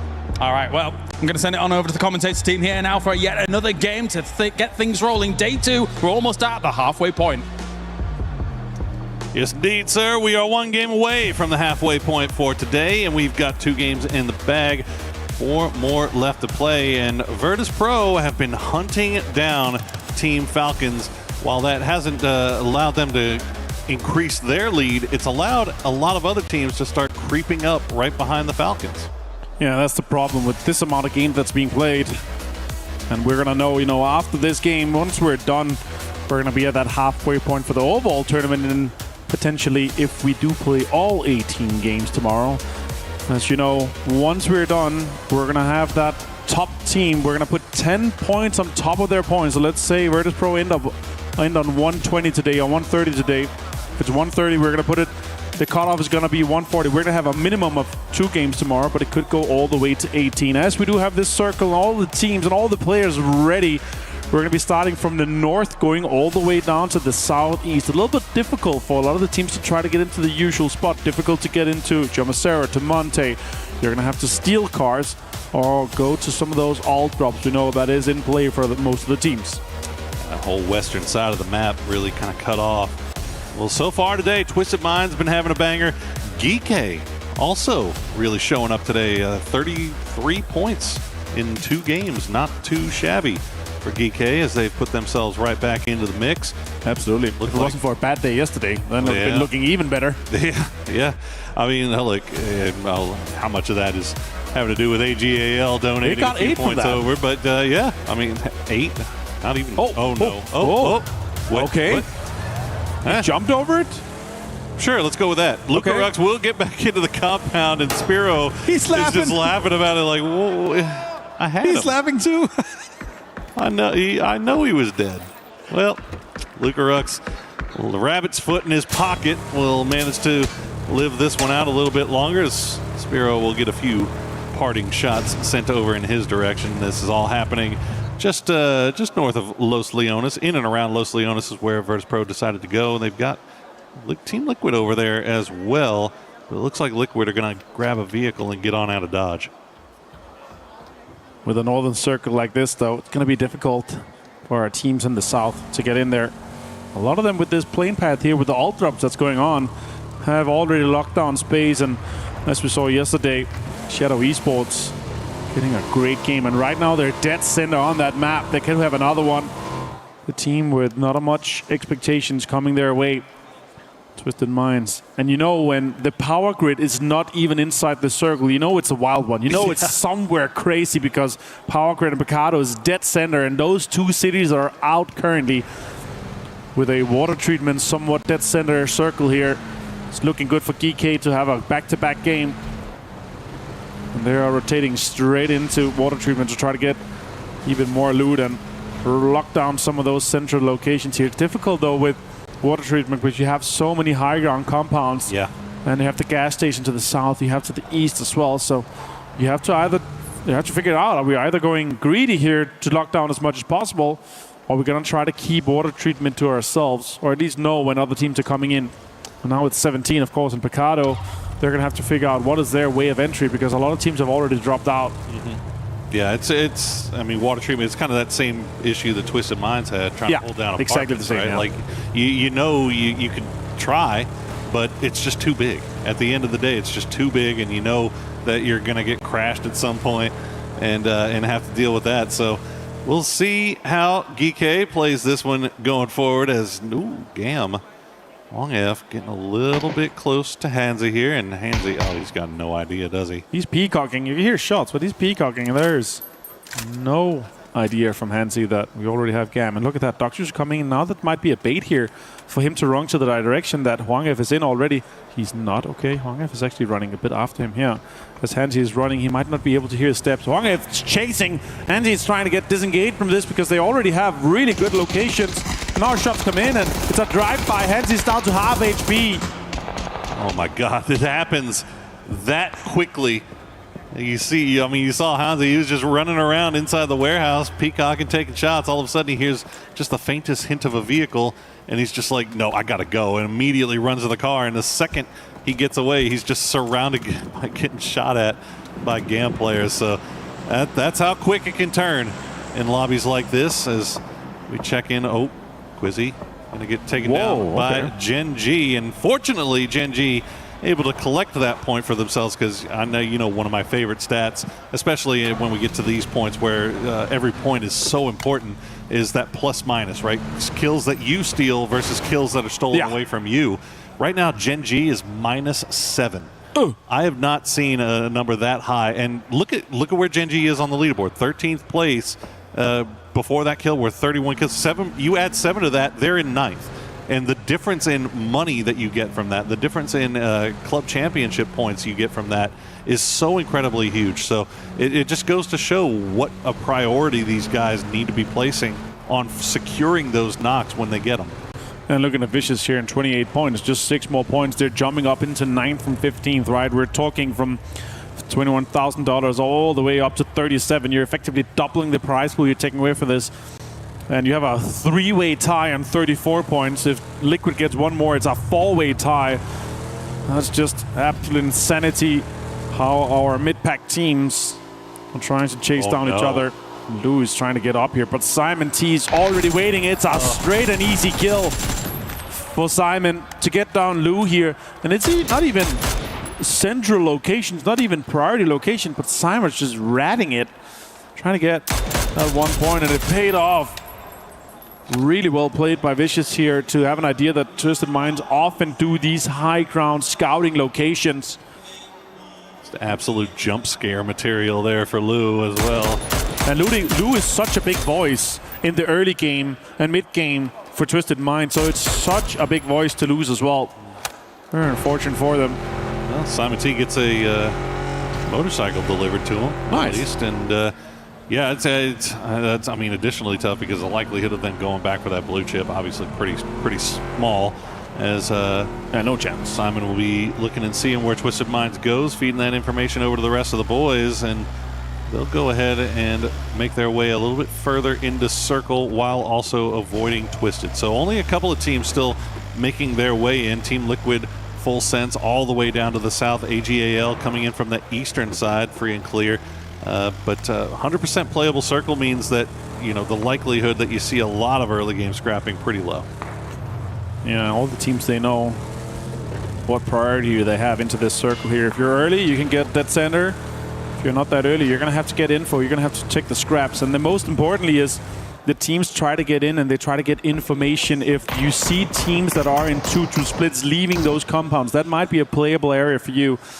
So especially from circle 2 and 3 on, that's where we really see these teams having this pre-drive towards the center where you then can react and say, okay, we see a team leaving here. Let's try to take that compound away because that compound might still be good to play. All right, VP coming in from the south side. They are inside, but they have no information about who's ahead of them. So they're going to have to drive together as a car caravan. So if anyone peeks out, they can just straight pull up or straight drive by. It's so crucial, especially in the Nixie Corexi car. You have a front man gunner. Look at Na'Vi here. They're actually out. This might be a pull-up. It's a straight drive by. Hackatar finds Nixie, actually. That's a big name to take out this early. Corexi turns around. Spiro takes Corexi, and now the other guys have to get involved in this one. Yeah, full-on pull-up IVP with no information, as you said, about what they're pulling into. Well, Na'Vi, fortunately enough, were able to get at least one. Oh, the grenade not going to go where it needs to. This is the window by just that much, but Spiro will get taken down by Beamy in the end. So Na'Vi will lose 2. They did call in support from the rest of the boys. They were making their way over here. We'll see if they fully commit, but yeah, now the shots are going to come in, and it looks like Na'Vi will just play this one forward as 2. That's 2 kills for VP. They now break in game 9, 100 points at 101. Wow. Absolute insanity here to keep that 10-point average up, considering what the 2 start of the games was today here. So, and they have a 30-point lead down to second place. Look at this. More than 40 points here. Gen G and Vitality, though, what a fight.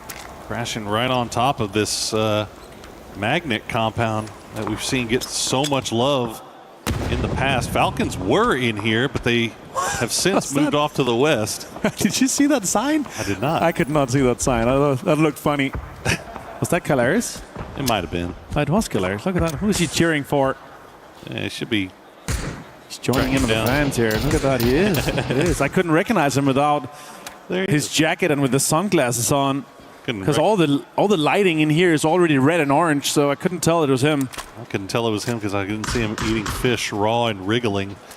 But currently Falcons just kind of third partying that Vitality. It's interesting, Vitality and Gen G actually kind of sharing this spot intentionally. Like they're laying the smokes down. They've got the throwables, but you know you don't want to just blow all of your utility right here, because you know in the late game you're going to need it, and you're most likely not going to get crashed again. So I think it's more just waiting for somebody to make a mistake, peek the wrong window, and maybe put a Panzerfaust right down their throat. And also remember, in the group stage, like, it's very shareable. We saw Twisted Minds in the high ground there, the amount of points and kills and damage they got from that. But then inevitably, when they had to push the other side of the compound, they absolutely got roasted. So is it worth it to see if, again, as you said, it's a magnet compound. If we see a circle close to it, it might be worth just sharing, just for the sheer amount of kills and points you're going to be able from placement and from the kills you're able to get. Falcons actually is pretty deep in this circle too, with Kickstart being the front point man. They are fully aware of all the teams and players that's around them. Kick with an 8x and 3 vest. There's so much information readily available to him. It's a little aggressive sending Kick out there. I mean, Falcons obviously have the compound just behind, but sending Kick out there to keep an eye on that Vitality Gen G situation. Will retreat now that Vicious has kind of paid attention to them, and now that the circle is going to pop again, it's going to go hard south. So pulling away from water treatment all the way. Magnet compound be damned. We're going back over towards Liquid and Na'Vi, as we'll see if GAM actually commits to pushing any closer in. It doesn't. I mean, there's no reason to. They've got this compound to themselves, right? I mean, this is a comeback game for GAM, isn't anything, right? That longhouse compound where Hongef is now driving back to is actually so strong. Liquid looking good too. Twisted Minds too. Vicious is driving as Vitality is doing so much to have an impact, and that Shrimpsy actually pokes Skretbrox off the roof. Falcons also has to move, but they got quite the space southwest if they end up going in that direction. 17 Gaming in a greedy split, shooting at everyone, going through this trap that they have set up between Hacienda and the Barns. It's a super greedy split from 17, keeping 2 inside Hacienda, and I think Falcons are starting to get a read on that because they've got to make their way in. So 17 better hope that Falcons don't figure out what's going on here, because then that would be a full 4-man crash onto one of the two ends of that split here, as Myth will try to make their way past Shadow, but Shadow sticks around, takes a few shots in parting. Myth not going to go all the way out into the blue just yet. We'll just get out of Shadow's line of sight, and Shadow will just hop in vehicles and start to make their way in. Yeah, again, for a home turf circle for them, they're really not happy with this southern shift, Poro. And as you said, all these teams trying to rotate, trying to get in here. There's not a lot of space that's openly available to anyone. You're going to have to play the ridges on the southern side because all the compounds are completely locked down. And now here with Falcons are doing that rotate we were talking about on the southwest side. Quite the space ahead of them here. But they're going to have to drive in between the trap of Team Liquid and Full Sends that's still inside the circle, that have the compound and the high ground. It's going to be difficult. We're going to have to figure out where this next circle goes. And if we do get a southern shift, it's going to enable Full Sends and VP to have that high ground control where Liquid is shooting at everything around that compound. Falcons doing just getting themselves another vehicle just in case they have to play in the open fields. Maybe getting an idea that compound, the south side of Hacienda, is open. We'll see if they stick around there. As Vitality is doing that long wrap back around on that western side. They could get involved here soon, but Gustav separating himself from the rest of the boys, trying to get a read on what's going on to the south as we check in with Gen G on the north. I know they spotted out Shadow Esports, but they're going to take some blue damage while they wait to make the look. Shadow's not even looking. They're all eyes to the south. Just straight running at them right now. Nadian hand comes out. Nade comes in. That's going to be a nade straight on to Hansi potentially. That's a great nade. Soul hits him perfectly. Hansi goes down. Easy flush for Soul. Gen G is destroying the dreams of Shadow Esports. They're hoping for a great game. D finds another one. Setsuna finds Bean though as it's being turned around. That is absolute timing there for Gen G. But good pickup there for Setsuna to get at least one of the Gen G guys down, and looks like Jexy and Setsuna will hop back in those vehicles, start making their way down the road, but Vicious taking shots at their front. They're going to get shot at. Yeah. Is that going to be actually E-End that takes down Setsuna? So now it's down to just Jexy, and he is sailing towards no man's land. I don't think we'll see Shadow in this lobby much longer as AGAL getting peppered by mortars. Where are they even at right now? They have Myth just on the other side, though. But the good knock will go down to Baron, so Himas not going down without a fight. More utility being deployed here from AGL as they have to commit to this defense as Myth is trying to sneak in. Himas finds Kiss. Lolc finds the flush onto Baron, and Myth is completely falling apart. Yeah, it's been I mean, look, they've been average at best, but considering what we saw out of Myth in the group stages, we were expecting far more than just average. As we see Nixie, they've got eyes on. Why not send a few mortars over in that direction? We'll do a little bit of damage. Oh, almost gets Scappy. But fortunately, Scappy sees that Myth will lose Kiss as Duckmine will get those last bullets into him, and now Myth just happy feet, trying to avoid mortars coming from all directions as T1 has now crept up on their ridge line. Gustav finds Getrox as Vitality try to rotate in. T1 with a third party onto Myth. Jacob goes down, and now it's down to just Scabby. Can he do something? Damage has been done. Type goes in. Scabby has a shotgun though. Doc might find Scabby through the smoke, and that is Myth out in 15th place. The shotgun through the smoke. We'll see if they can get Type back on his feet. Yeah, don't hang around there. Immediately picks him up and repositions as last players from Gen G are pulling into the north side of that T1 split. See if they can hold the line there. AGAL, Himas, and Sololzi a little bit separated, while Virtus Pro now turning their attention over towards Full Sense. Falcons continue to find damage on both on 17 and Vitality. Soul finds Type, and T1 is under an immense amount of pressure as Gen G has pulled up in the compound that they left to try to get points out in the open. Heather now, that's some damage done, but he's behind the little side here. It blew up on the stairs, so Heather's going to be able to heal off. Raining finds Himas, and that's AGL losing a big name here as Raining gets the flush on him too. Seeing what Heather's been able to do in solo situations. We'll keep an eye on that. As Virtus Pro going to send the grenades over the wall here towards Full Sense. Get it in return as well, but the damage just not coming through for Full Sense as Belmoth will be taken down, and Tigger is alive just by the smokes. Thanadol and Flash have to retreat back to cover, but more grenades are in the hands of Virtus Pro as they fight their way down. 5 kills now. They keep the average stacking up. And now they realize, okay, next circle pop, we might have a play here.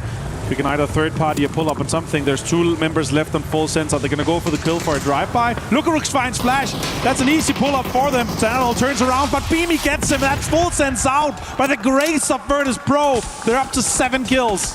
And they're getting peppered from range now by Falcons. Actually going to finish off Lucarux through the smokes.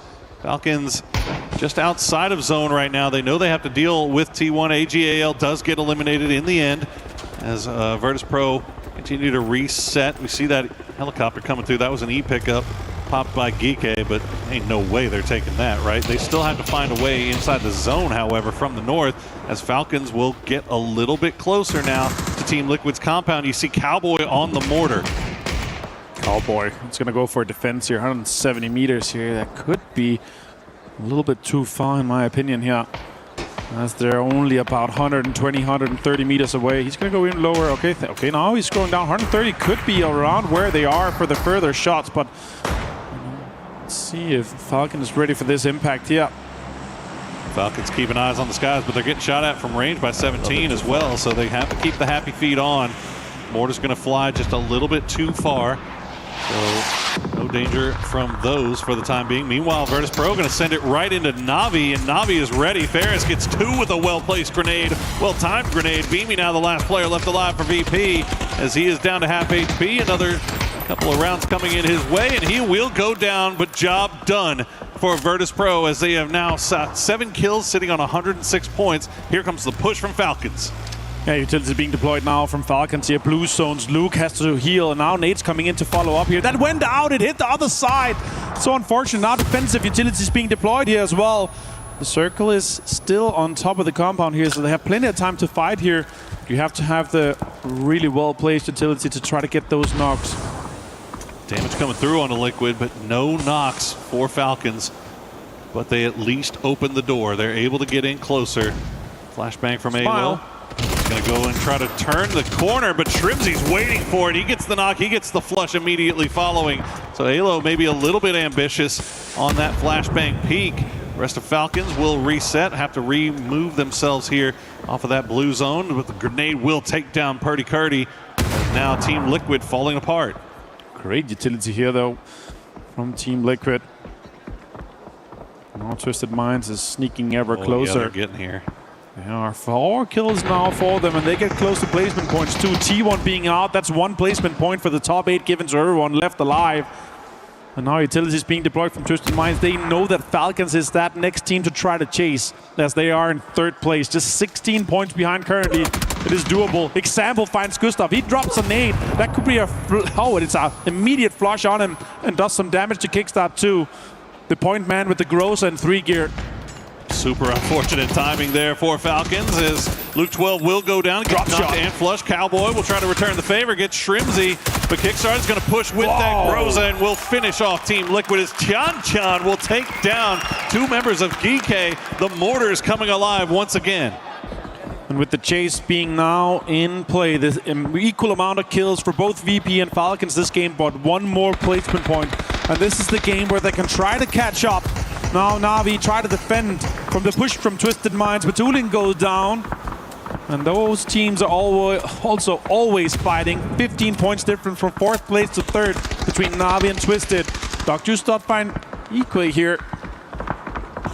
Love that. Falcons trying to keep pace with Virtus.pro, but also create separation for themselves from the teams in the chase right on their backs. We see more mortars being sent over towards GK. They were able to reset off of that first double knock, but EJ now down once again. Looks like they should be able to get him back on his feet, and they will.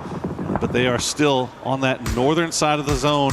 Absolutely no cover, just hiding in the fields for now, as 17 has found their way in. Vicious in a great position. Gam still in good position, but they are going to have to move here eventually. Example still alive. I don't think Falcons is aware of his off angle. So unexpected. Nade being used here. That could get close to Shrimzy. Bounces right. Does a little bit of damage. 25. Wenborg finds him though. 17 Gaming gets Twisted Minds out in 7th place. We have 6 teams left now, and placement points start stacking up. Whoa, what a great headshot from Shrimzy. Shrimzy just shredding him from range. And now they'll continue to make their way. They're actually going to make their way over towards the Gam side. So Tiggleton will get at least a foothold while Shrimzy is just making that mini do work right now. Almost 600 damage for himself so far. They'll hop back into the Bronco and go rejoin his teammates.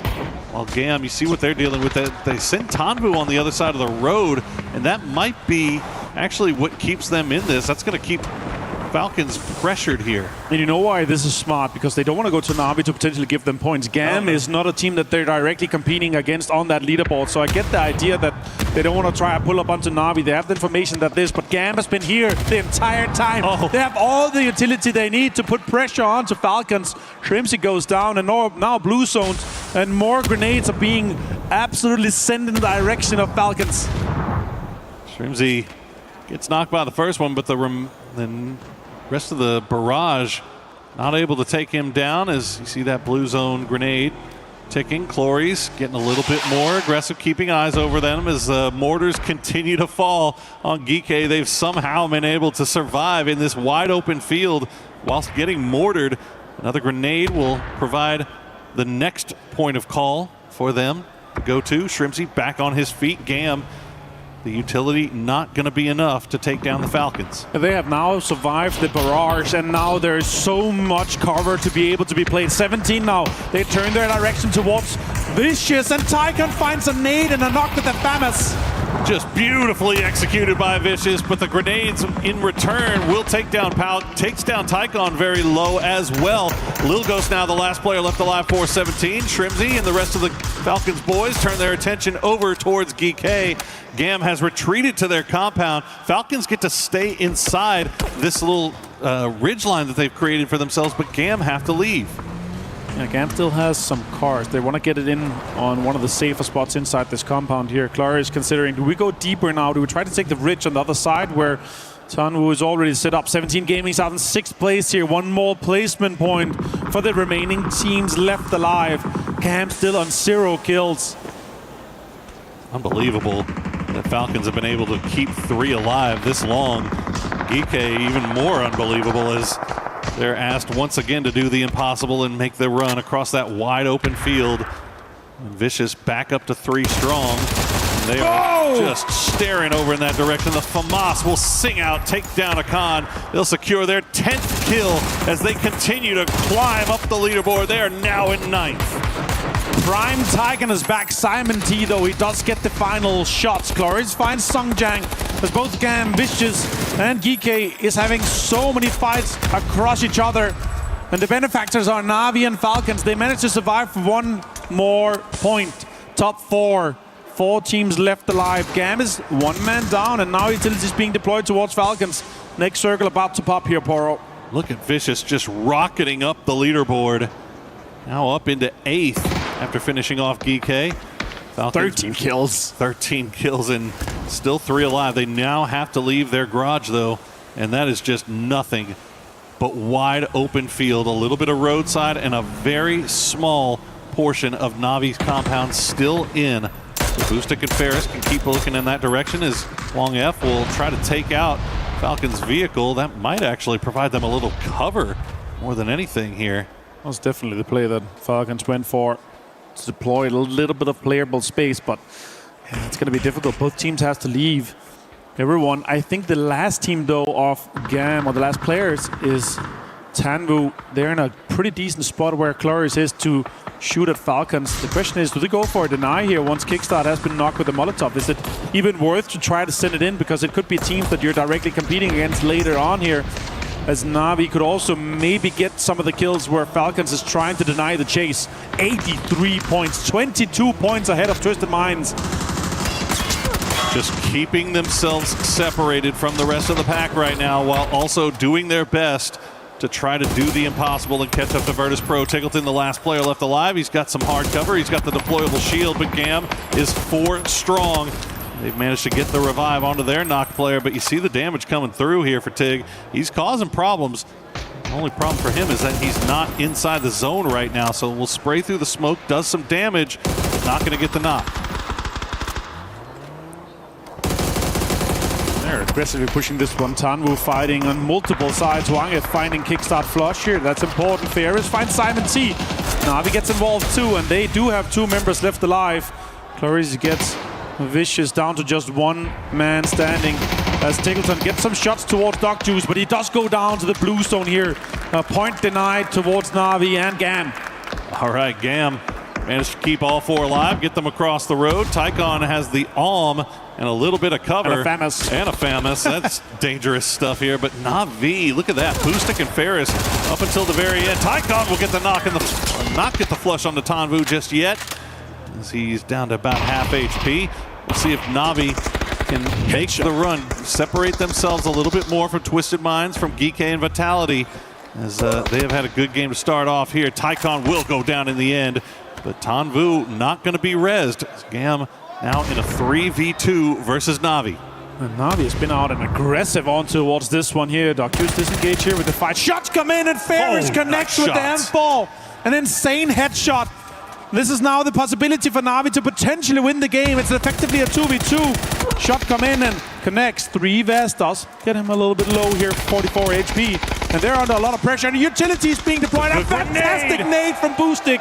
Beautiful grenade from Boostic, and Clory's now the last player left alive for Gam as Na'Vi stepping up in the end game here. They've got 3 kills, looking to make it 4 and a victory. Clory's looking to do the impossible. It's not going to happen. Na'Vi get the victory. And what a game. They lost 2 of their star players to Virtus Pro in that compound, and they're able to win this one here. They denied the VP pull-up. They ended up fighting each other later in the game. What a way for them to defend, to hold strong. With just 2 members remaining, Na'Vi is able to push through and try to chase down Falcons. and hold on to that third place they're able to get in this one. Saw a little crack in the calmness there from Na'Vi as at the end there, they definitely exhaled and felt good about getting the victory. That was very, very close. What a tough game for Na'Vi that time around, but they managed to pull it out in the end. But Falcons defend. They hold on to second place. They get kills. They get placement. And as we see here, what just happened, Ferris with an insane shot. Having that last nade is just insane. Removes the shield, get the flush, get the knock. And it leaves Cloris to be the last man standing on. And even though you have MVP status from an PGC for 2 years ago, it is not enough to hold up against Na'Vi. Sighs of relief for sure, but I mean the story of the finals so far is still Virtus Pro. They still continue to separate themselves. Team Falcons doing everything they can to keep pace and keep themselves separated from the rest of the pack. But that is going to do it for the first three. We've got 3 more left to go. So guys, don't go anywhere. We'll be right back.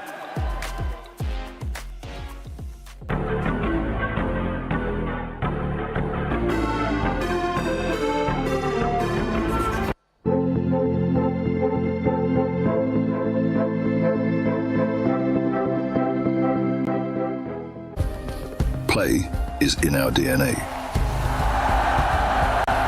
Whenever we let it out, it becomes our superpower.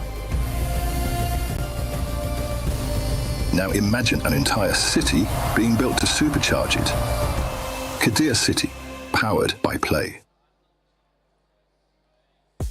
It's the final day of competition here for TFT, which of course means we had to check in with Trab for a bit of a CC update, because at the end of it all, we're going to have a winner. Yeah, absolutely. I mean, it's AGL versus Aurora Gaming at the moment. AGL sitting quite high up that leaderboard. They did just get overtaken, though, however, by Team Vision, who managed to get all the way to the grand final. So they've overtaken them by 100 points. They're trying to get their own back at the moment, but facing some fairly heavy competition, to be fair, from Aurora Gaming. This is going to be big for the CC standings, because AGAL are one of those teams who need a win in order to be eligible to claim the trophy. Yeah, it's going to be a real tough one for them, to be honest with you. They've kind of been back and forward, fighting out. They've had a tough run through the groups, tough run through the playoffs, so they're persevering at the moment. Which means you're all going to need to stick around if you want to see how all this plays out, because it's going to be an important one. We'll check back in later. Hey, Luthi here. I'm with Halo from Team Liquid, and I have some questions now. We are halfway through to the finals. So first question is like, it looks like your teams, you have some points with the kills. Your micro look good, but every time you're dying a little bit early to the zone. Do you think there is a little bit of macro problem here, or do you think that you just don't have any good cycle for now? I'd say we are getting pretty unlucky on zones, and we're also not playing too well, but we are still putting up kill points, and well, eventually we'll have our game where we are getting the shifts and we'll be able to catch up, hopefully. Basically, this is like half through. Of course, there is points everywhere. Everybody's like thinking about what VP did yesterday and stuff, but how you feel, and what about the energy of the teams? Because you have to, to getting back to it, it's just a halfway through.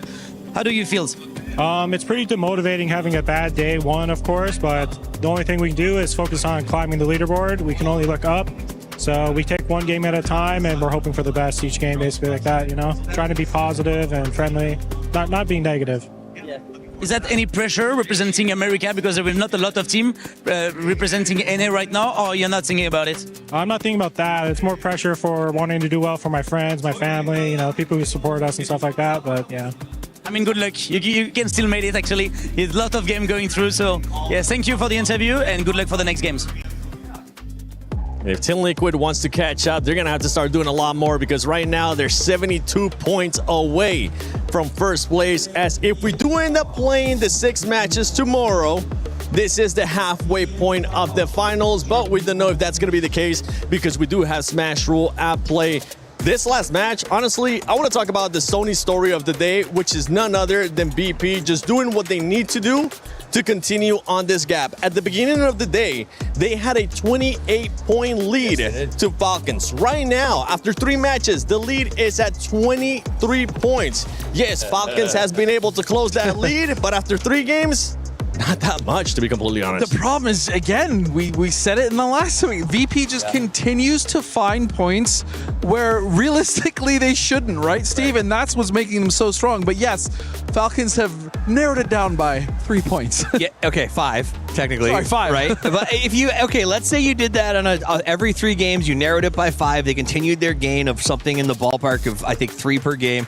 It would actually, at some point, sort of cross that middle line. The problem is, VP can choose at any point to just go, all right, well, we're going to start hunting Falcons, right? And if they do that, Falcons become endangered. So their saving grace for Falcons, if they want to make this pursuit happen, is not just closing the gap on VP, it's also having Na'Vi and Twisted Minds continuing to grab points, because there needs to be at least 3 threats going into tomorrow if they want to control VP's ability to manage the Smash rule set. And I think that's super important. Now, I want to touch on something that happened in that game, because the entire lobby trusted the world champions, Full Sense Gaming, to hold VP out. They were outside the circle. They were on a low ground. Full Sense had the spot inside the circle, and they got forward, straight up wiped by Virtus Pro. Rolled over. And the entire lobby sighed in one voice because they needed that moment. And they ended up giving VP even more points. Full Sense there with the big old donut. And I mean, to be honest, it wasn't just this match. If we ended up looking at the overall, that squad is currently all the way towards the bottom. Now, also the reason why I wanted to bring up Falcons, wanting to close that gap, because at this point, especially this match, I feel like it's a perfect example. Falcons had a great game, but then after the match, if they go and see what VP was able to do, VP still had a great game as well. So Godspeed. When you're a player in this situation, what is the mentality like? Are you now starting to get a little bit diminished? I mean, you just have to focus on yourself, right? That's really the only thing that you can do when you're in a situation like that and you're doing really well, but your opponent who's ahead of you is also doing well. It's hard to just target another team, right? Especially VP, who's pretty much wherever they want to be right now. So you just have to just focus on your own game and hope that it's enough. To me, the thing that makes a pro is how they handle the cons. Those bad moments, the tough situations, the bad mental, bouncing back and keeping the grind going forward. And that's what Falcons have. They've got Gunnar in the back room, and he's telling them, guys, yeah, it's 5 points, but that's 5 that we didn't have yesterday. That's 5 we're going to get in the next 3, and we're going to keep on chasing. And I can tell you, the mental of the Falcons, even though they joke around, they meme around a bit, those guys have ironclad mentals. They've been here before. They've been in these positions. They've been playing competitively at the highest level for years now. And so, they're going to figure it out. But I will say a team that also has been really impressing me with the mental is Vicious Esports, and they are just going at it. Them also, I will say, Geeky.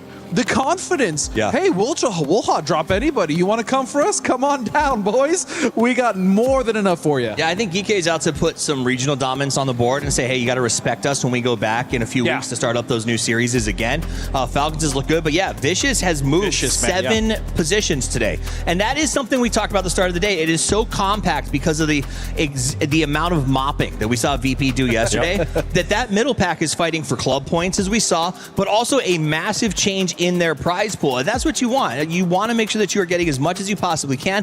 And at EWC, the biggest club event in the world in history, to be honest, you want to take every moment to represent your brand well. And that's why we saw that interview with Alo, or as Ludi says, Alo is beautiful. Alo. Very beautiful. He was still positive. They're keeping the mindset ground, because if you're wearing that brand, if you're wearing the team that says we believe in you as a club, you've got to represent, you got to work as hard as you can for them the whole time. I will say the one stat that also is incredibly telling, and not the best way, we saw that I believe Soul has 24 knocks. 19 kills. He is on the leaderboard, and Genji currently only has 37 points. I was speaking about this with James in the back. That means that he literally accounts for half of their points.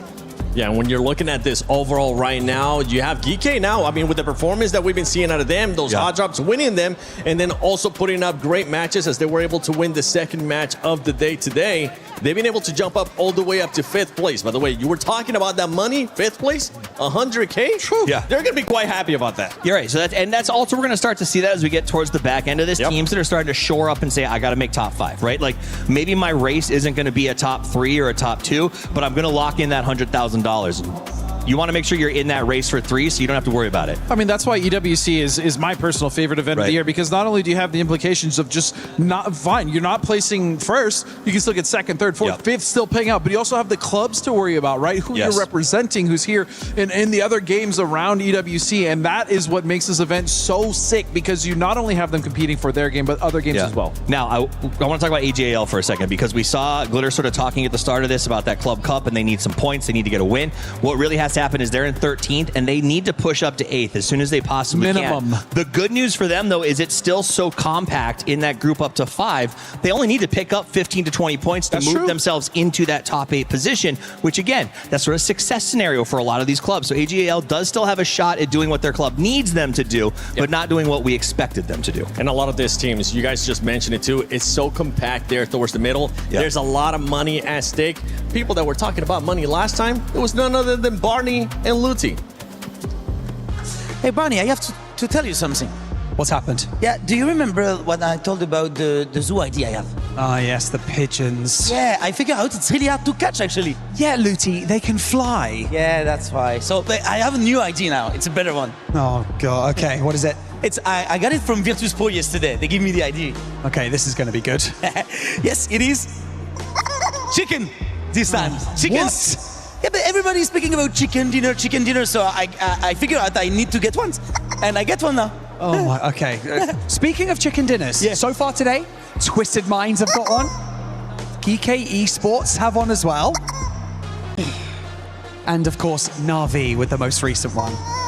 Okay. So, we've got 3 more maps to go, and it's still going to get spicy, isn't it? Yeah, indeed. But I mean, I love the chicken. Yeah, I know. Zut alors. Casters, c'est à vous. Do you think I can eat it? Oh, you speak French, buddy. You speak French now. You're Français. He's French. All right, so much going into these last 3 games. Most notably, it's about setting the pace on looking into moving into Smash Rules tomorrow. But as you heard in that last game, it was an explosive crowd at the end whenever Na'Vi managed to complete that round. The reason why is up at the top. When we look at the club championships, because that's also something we have to keep an eye on all of this, Na'Vi is in first, Vitality is in second. In third, it's AGAL, who's having a terrible time. Other squads not going to be competing in this, so we move down to 6th place for us. Who's that? Virtus Pro. Oh, man. 10th place is presently Falcons. To give you an idea on overall points, we have Na'Vi at 1750. That's where they're sitting up at the top of this. There's 1,000 points on the table for first in PUBG, 750 for second. So when we look at that, VP presently in 6th place with 950. 1,000 points would put them in first place if you exclude the points that Na'Vi could get.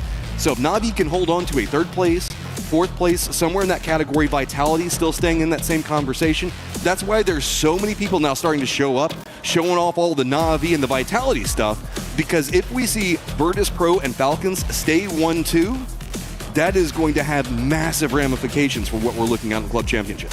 It's pretty awesome that we're getting such a great battle here, not only in the game, but in all of EWC for these Club Championships. And here in PUBG, it's 3 of the best we have. I mean, it's like so many implications for how this shakes out. And imagine the hate right now that GK is getting for what they're doing to AGAL.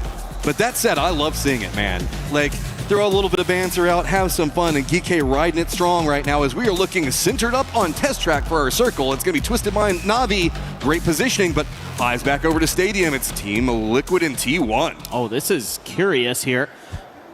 A fight that I wasn't expecting to see just yet. I don't think Liquid was expecting it either. No, T1 is kind of throwing a bit of a spanner in the works here. I mean, T1 needs to get something going. They've been sliding in the standings. While these shots are going on, VC, I think, can hear this. They're putting Simon into a pretty decent spot. 17 is also over here with a little bit of bad blood against Team Liquid from what we've been hearing. But, it's going to be Heather. Spots out Purdy Curdy. He's going to go down. Not a lot of utility as high ground definitely favors T1 in their positioning.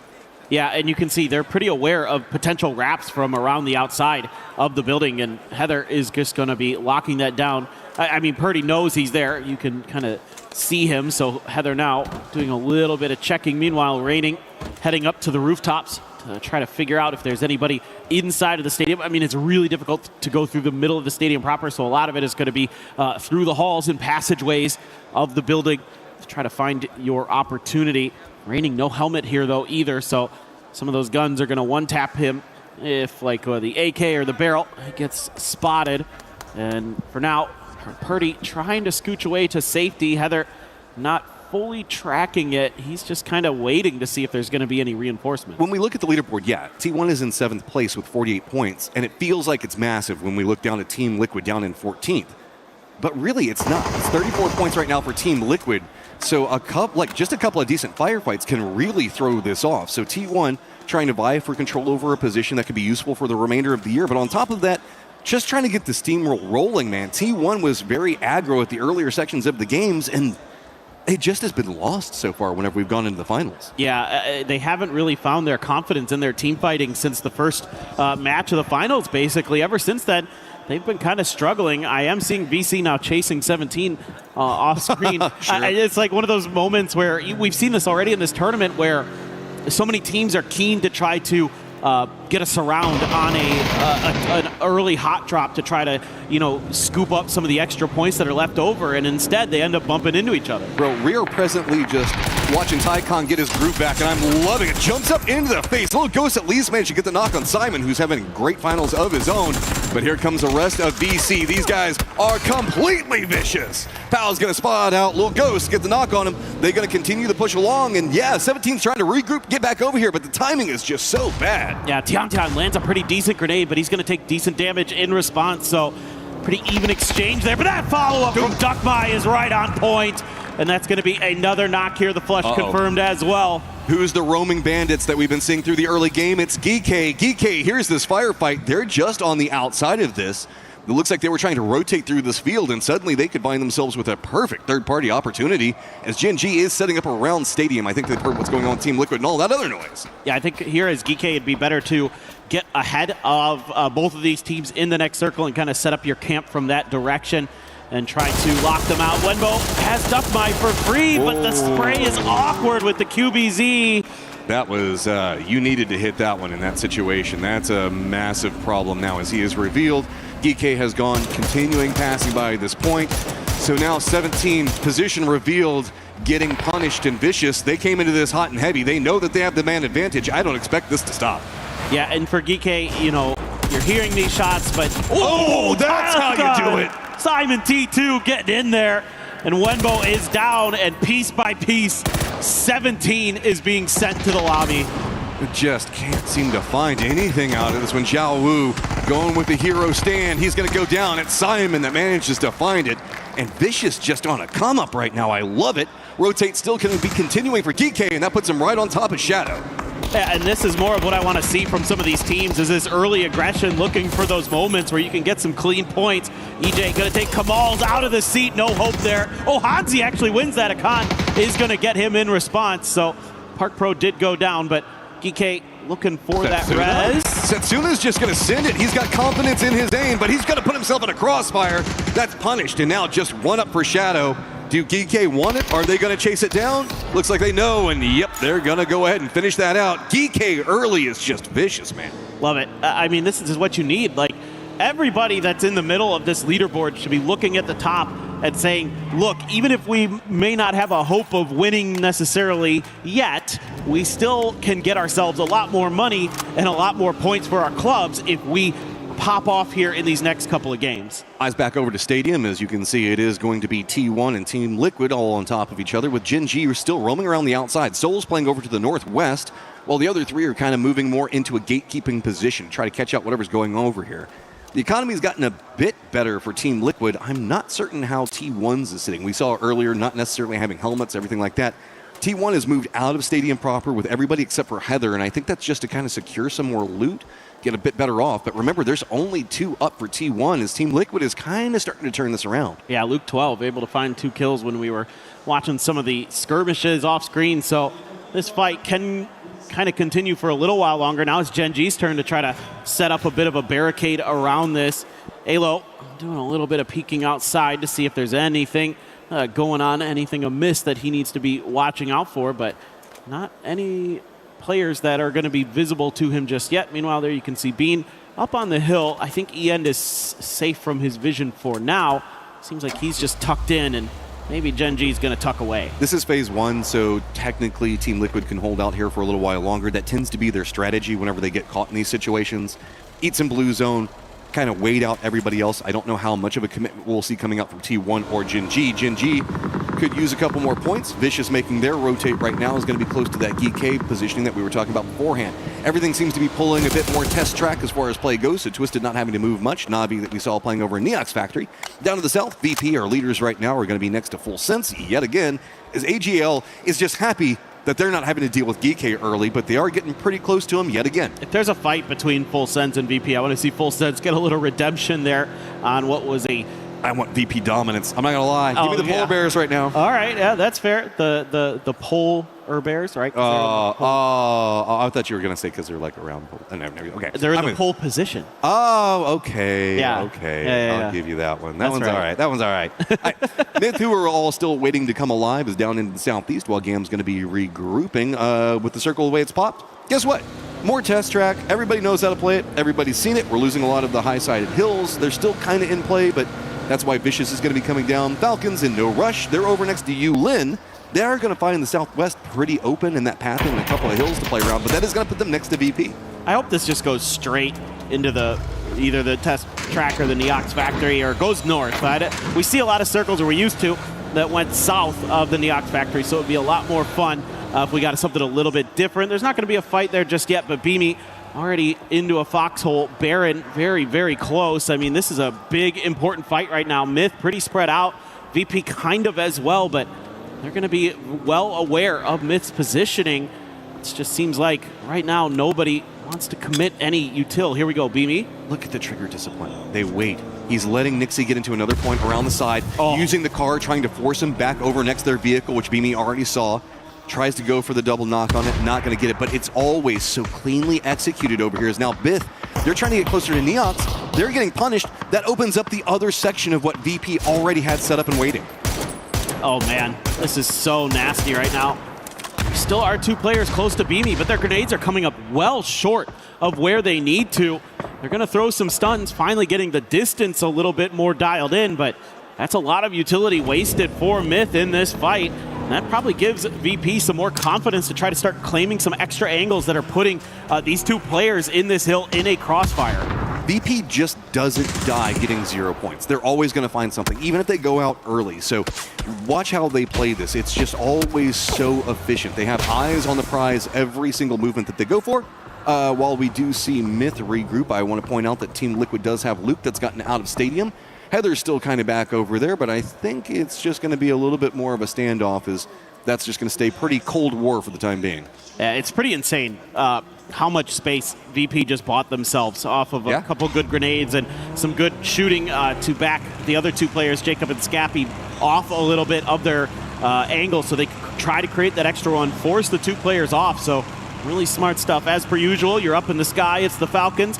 You're going to be looking, but you have a ton of space yourself. I mean, the next thing that Kickstart would see if he kept going in that direction was Virtus Pro. Otherwise, there's no one else in the vicinity, basically, until you get to test track, and Gustav is figuring that out right now. It feels like they might be trying to scout out for maybe some mortar positioning as well, as that always pays off big for them. Gustav getting in right next to test track. As you can see, it is VP Falcons with a ton of territory under their control. Gen G's got the hillside to the north.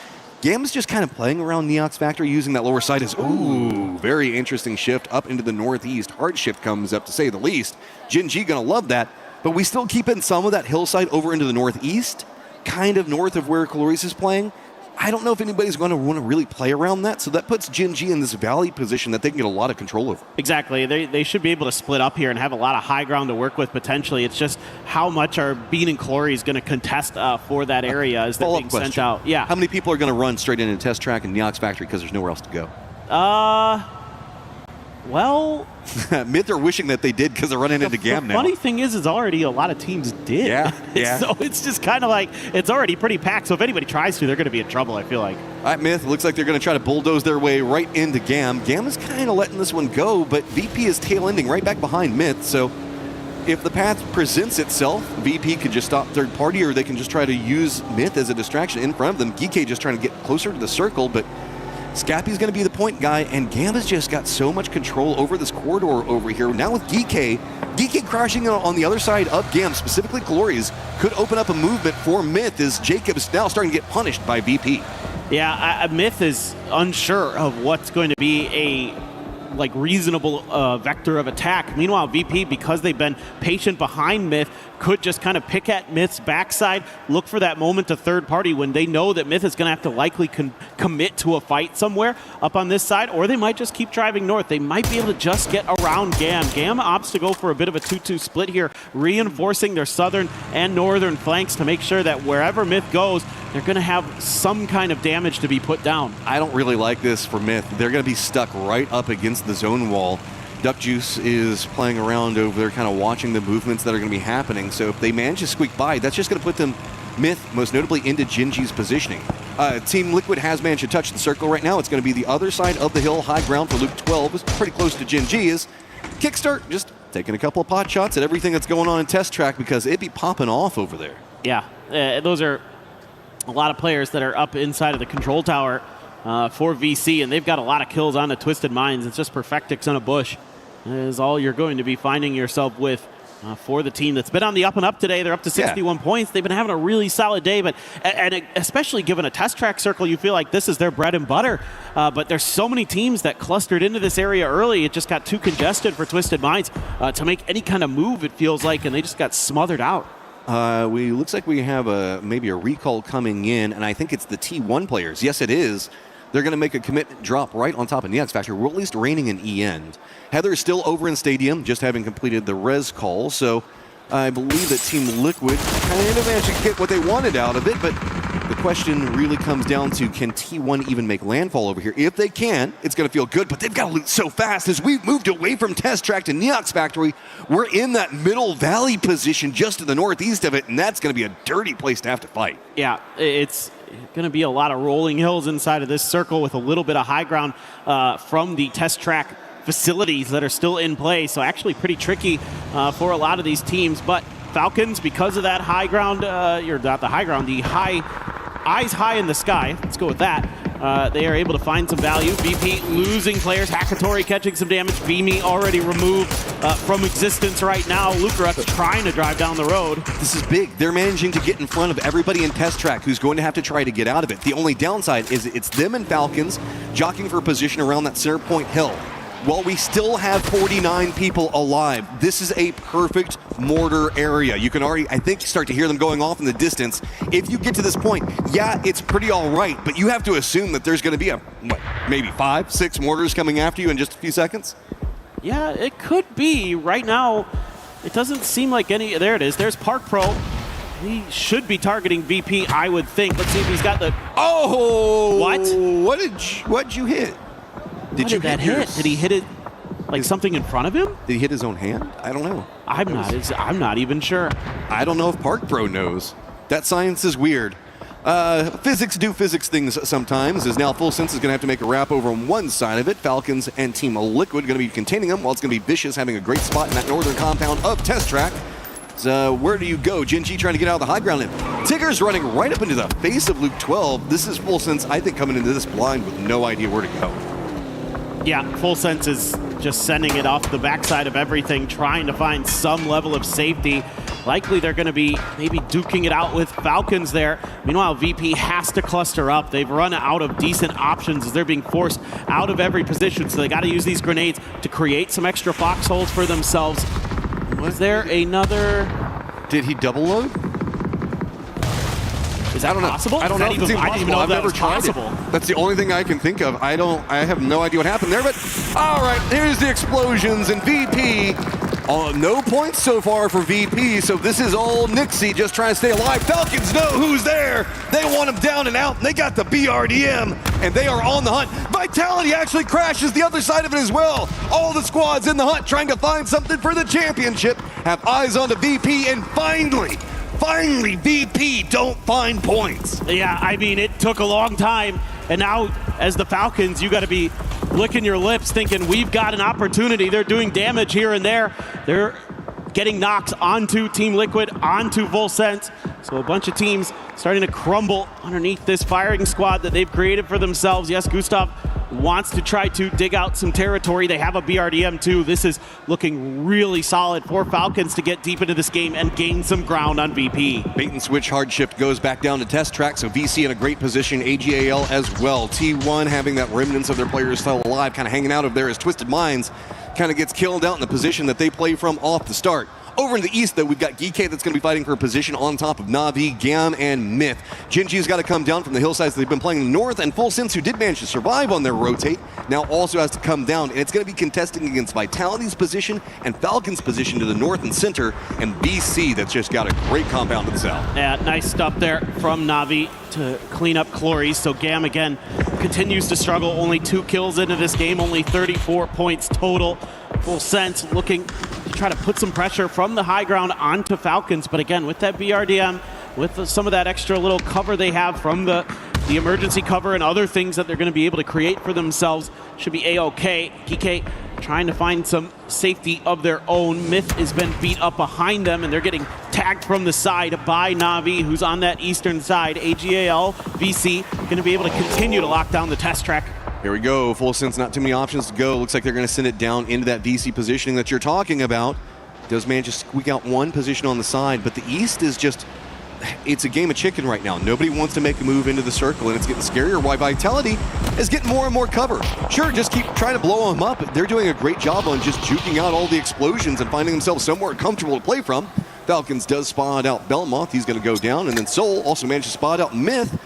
So I think that Gen.G's just got to crash right on top of Myth. They've got to stop this, get the contain angle in, and that's going to allow Na'Vi to get in the circle over in the east. Yeah, so you're exactly right, Matt. That is what Gen.G wants to accomplish. So they got Soul and Salute on opposite sides, and Soul has been incredible with the grenades, one of the best in the lobby with the explosives. He gets it done with the mortar, he gets it done with the frag grenades, and he's doing some damage up there on the outside. Meanwhile, Vitality has set up shop, pretty decent little defensive position that Hollow MyBad has created for himself. Na'Vi, very slow aggression, looking to pick up some of these points, but it's going to be Gen.G, Salute, Bean, and Soul claiming Myth for this one. Gen.G trying to get a bit of a come up of their own. Keep eyes on Falcons and Na'Vi, opposite sides of the circle right now, but these are squads that are fighting to try to catch up to VP.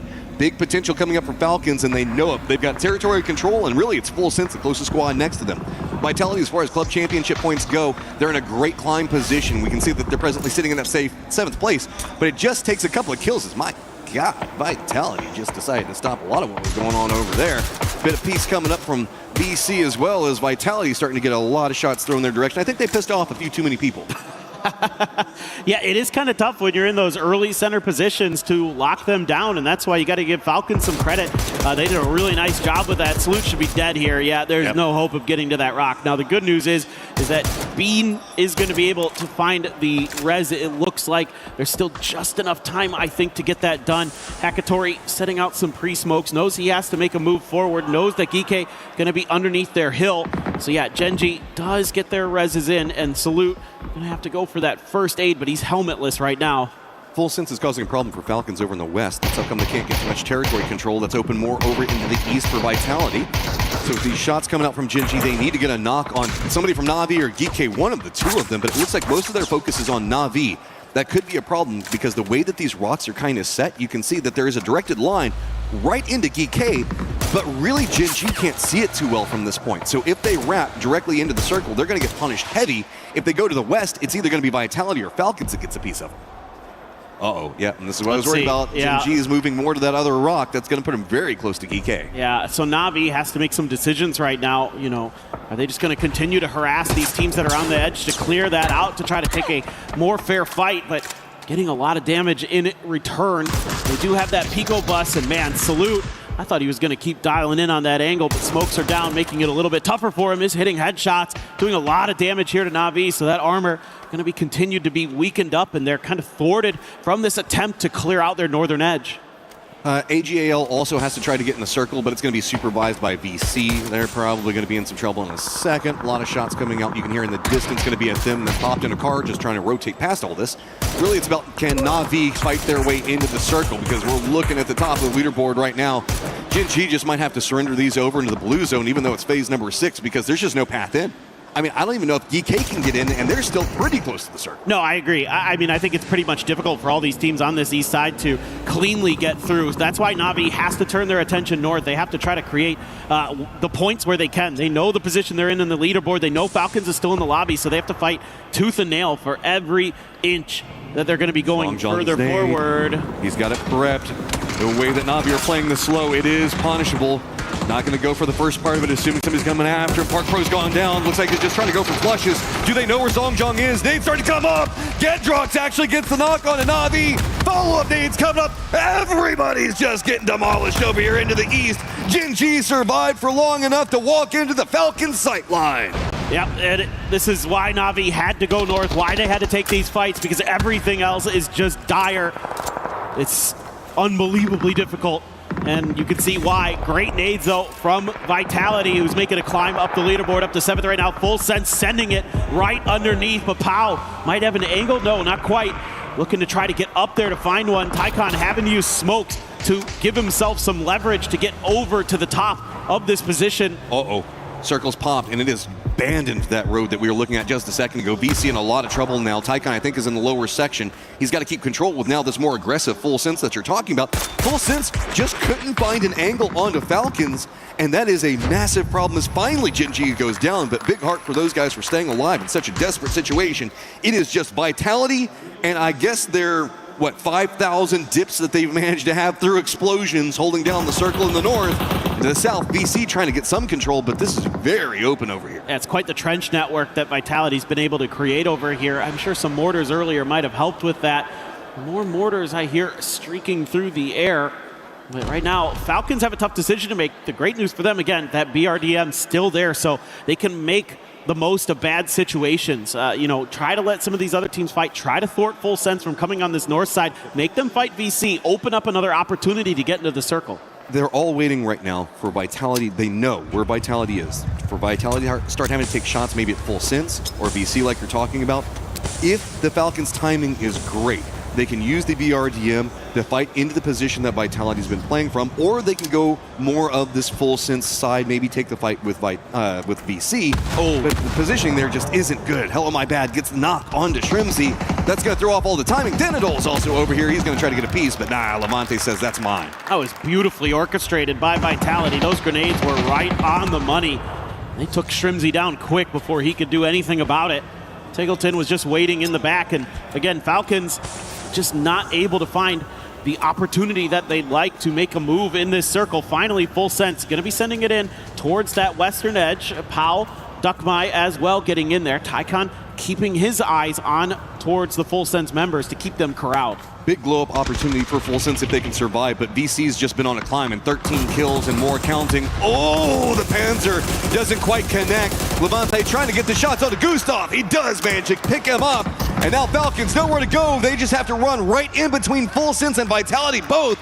That is big for VC, who's got control of the south. Nades and everything just being thrown right out of Full Sense to keep some control on the angle, but Vitality now trying to leave their cubbies and on the hunt for Falcons. Oh man, this is on a knife's edge for the Falcons. That BRDM is going to explode, so they're not going to have the safety of it to use anymore. Smokes are down to at least hopefully buy them a little bit more time. Tiggleton has the P90, so a pretty powerful gun to potentially fight your way out of this, but it's going to be tough to get it into play. It feels like Full Sense still clinging to life over on that western edge, but Levante doesn't want them to be there. Here's the thing, everything's coming up for VC in the best way possible right now. They've got control of the south, they've got a hillside to play from, everybody's focused on the Falcons, and VC is just finding all of these kills. They're right back tied with Vitality right now, who are playing the northern section of the circle. We're in phase number 8. Circle control definitely favors Pau in his positioning for the time being, and the longer that Falcons stay alive over here, it's stalled out anything that Vitality can get going. It's been a really nice hold here from VC. They've been able to encroach on some of the territory of Vitality, but again, that tucked in position of Vitality really, really annoying for all these teams to deal with. It's on top of a hill, which gives you so much ability to keep track of what's going on around you, put damage down, force these other teams to have to make moves out in the open or expend utility to try to create some space. If they want to create some dips, you got to throw some frag grenades or something like that as well. And as a P90 for Tigger, and he gets tagged up just trying to go anywhere towards those bushes, towards some kind of safety. Okay, Full Sense doesn't have any options to the north. Vitality's doing a good job on control over there. They know Falcons are still alive. So Full Sense keeps trying to wrap down into the southern area, but two players are already set up for VC, waiting to pounce. It's Tycon, Duckmai doubled up, waiting for an opportunity to just absolutely demolish anybody that walks through that corridor. Falcons, they're just trapped. They can't go to the south. They can't run to the circle. They're just having to weather this and hold the best that they can. Tig's trying to creep out and find more, but you can see it's instantly punished. Now Molotovs galore just being dropped on top of him. And that is just one cooked Falcon with Tig having nowhere to go. Kickstart in a ton of trouble. Trying to say maybe he can get more out of it. At least finds one more point, putting it in touching distance of VP. That was a hell of a grenade from Kick. He did a ton of damage with it. Fortunately able to get the point for Falcons. Desperately need everything they can get here. So now Kick just trying to stay alive, but Levante not going to allow it. Has been an absolute menace. 816 damage in this one from Levante. 8 kills for Vitality. Full Sense sandwich going on right now. Vitality to the north, VC pretty much in the center to the south.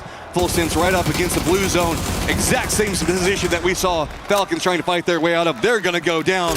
Now the real battle begins. Vitality, VC, so close on the leaderboard, 4th and 5th respectively. Just 2 points between. Vitality with the high ground, but again, circle control. Feels like it's VC on this side of the hill. Now Utility coming out, and you gotta play this one safe because it also feels like Vicious has been playing with a lot more control of territory. They probably have a lot more utility, but the shots trying to find something. Tycon goes down. Yeah, this is a really nice push from Vitality. It kept players pinned. They're doing a nice job, but it's going to be a response here. Duckmai down, one player spotted. This should be the end. This should be Team Vitality taking the win, and they do. Massive for the club championship, massive for Vitality, and you can see massive for Levante and the crew. They are just hyped off of that one. This has been a come-up story for Vitality. EWC has just been great for them. Yeah, we know that this team can pop off, and they showed it right there, really setting up a nice position for themselves in the middle of that game to lock down that hill and make it so difficult for the teams around them. You could see some frustration from the other players in there, feeling like maybe if one little thing had gone their way, but Vitality, the French org, has to be feeling great. You know, their fans loving it in the audience. So much hinging off of what we can see going on with Vitality. Keep them in the club championships and their performances. Just, I mean, whenever, this is what I love about EWC. Whenever you see all these external factors coming up, it puts these extra little movements that we've got to see squads step in and find some really big moments for themselves.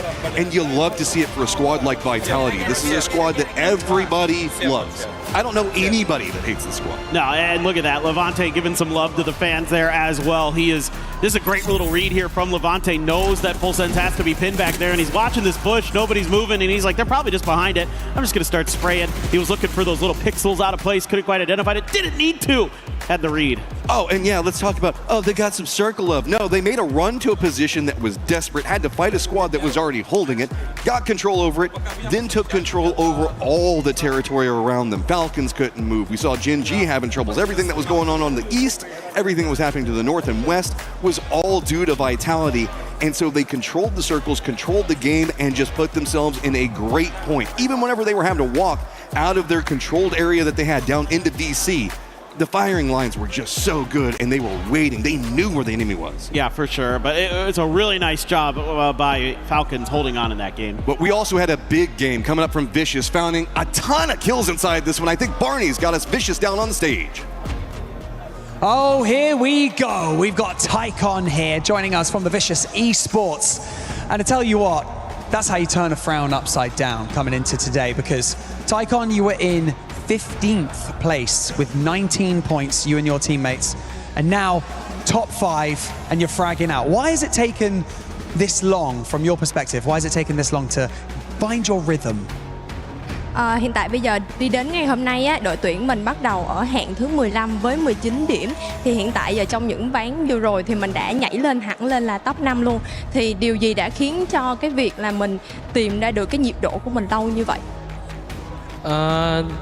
Đến với giải đấu lần này thì mục tiêu tụi em là top 24 nên là tụi em cứ bắn thoải mái nhất có thể, nhưng mà tụi em lỡ chưa được vòng chung kết rồi nên là tụi em vừa bắn vừa cười, nhưng hơn sao mà tụi em top 5. So our goal coming to the event was just to chill out, at least that we can make top 24. But since we are here in the final already, so we're just chilling. And then somehow when you're smiling and you're shooting, you made the top 5. Okay, that's a fair response. I like that. Now, you joined this team in April, so it's barely been 4 months since you guys have formulated this team. How is it gelling together? What is it like playing alongside your teammates? What's the dynamic like? Mình mới vừa gia nhập đội của mình mới từ tháng 4 thôi, thì mới được 4 tháng thôi. Thì hiện tại bây giờ là mình đã bắt đầu bắn với lại đội của mình như thế nào, cái mọi người giao tiếp với nhau như thế nào? Giao tiếp thì tụi em vẫn giao tiếp như những đội khác thôi. Chỉ có khác cái là tụi em thi đấu như những người anh em, những người đồng đội. Không có một cái lối suy nghĩ cá nhân nào, nên là đó là lý do tại sao mà tụi em làm tốt đến như vậy. So we just communicate like usual, but our mentality is that we are soldier. We're here together. So that's why we make such a great team. Keep that imagination high and keep on smiling, because you guys seem to be smashing it. Well done. Thank you so much, Tycon. You guys are Vicious Esports, absolutely flying up the leaderboard in the past few games. Really impressive to see. We're going to have so much more PUBG action coming back right after this.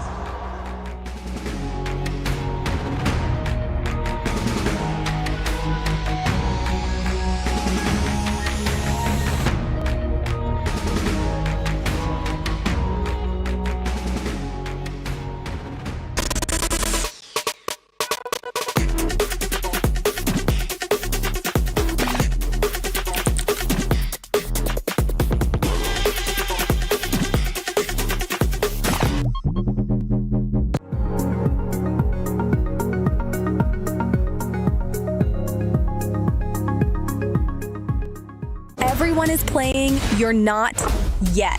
EWC Play is your all-in-one platform to compete in fantasy, pick'em, and quests for a grand total of $300,000 in prize pool. Build your dream fantasy team in 5 different games and track your score with live results tables. Predict the winner of every game, every group stage, and every tournament. Complete daily and weekly challenges to earn boosters that help you climb the global leaderboard. Got what it takes? Join EWC Play now.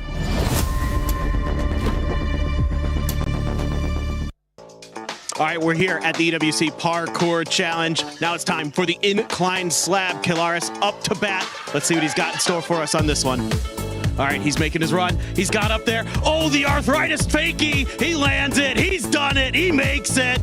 That is a huge win for Kilaris. Paper Thin here, bringing you another event from the EWC Parkour Challenge. Kilaris going to attempt to go for the gamer gear lift. Let's see what he's got going for us. He's coming in. Oh, the interesting. Oh, it's so heavy. It's too much for him. Can he pull it through? He's trying. Oh, okay. Just goes in. All right, we're back here, EWC Parkour Championship. One more event to go. Kilaris, can he pull off the old man army crawl? We're gonna have to wait and see. He's going under. Pretty good, pretty good. He's rolling. Good technique, good form. Slides through. He's up. He's through. He's done it. He's got it. The EWC Parkour Championship. Done really well here, Kilaris. Kilaris, I want to get your thoughts. I know you're winded. That was a tough one. How did it go? Oh, I needed to get some big points on this one, but I think I did enough. And I just want to say thank you, Mama. What do you got to say to your fans out there? Everyone who believed in me. This is for you, man. This is for you. He's done it. Emotional stuff here from Kilaris at EWC. What a performance. What a performance.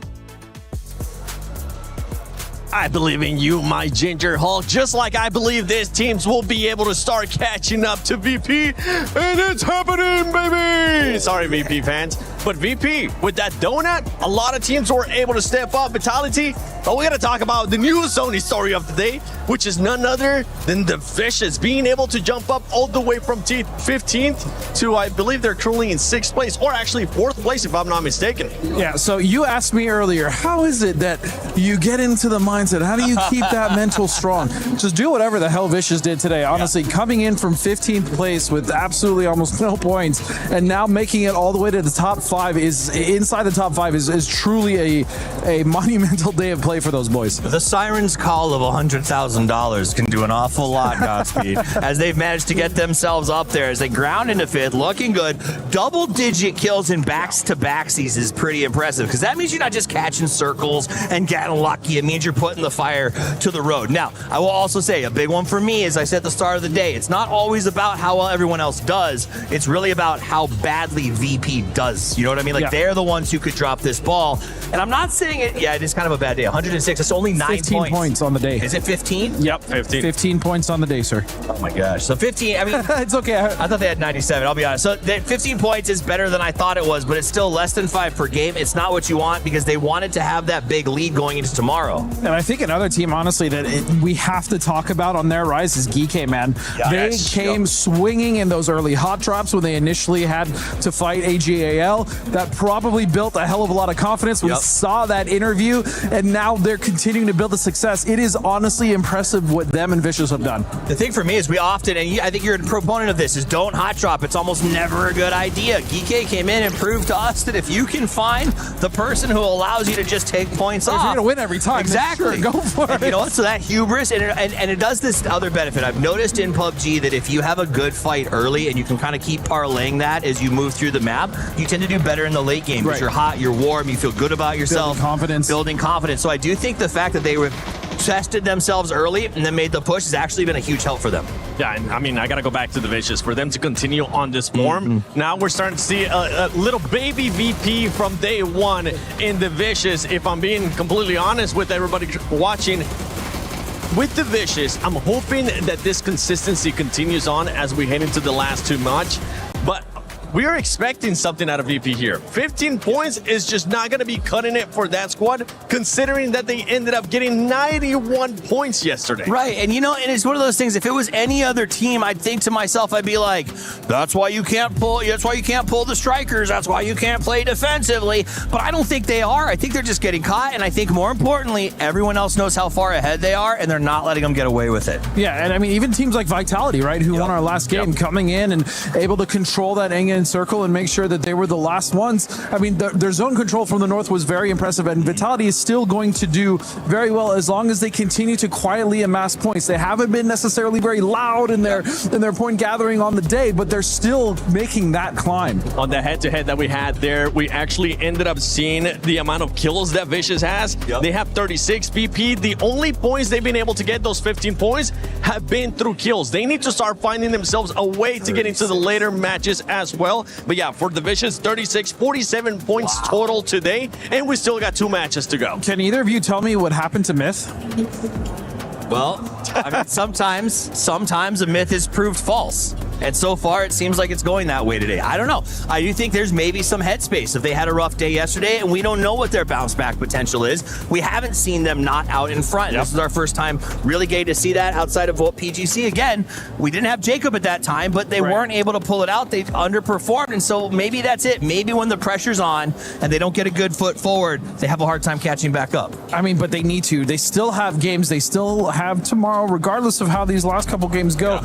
Again, Smash may be the saving grace for a lot of these teams that are currently struggling. We still have yet to see, but so far the teams that have really kind of come up on the day have been GK and Vicious. I mean, hands down. Yeah, and if we're talking about Myth, we have to mention T1.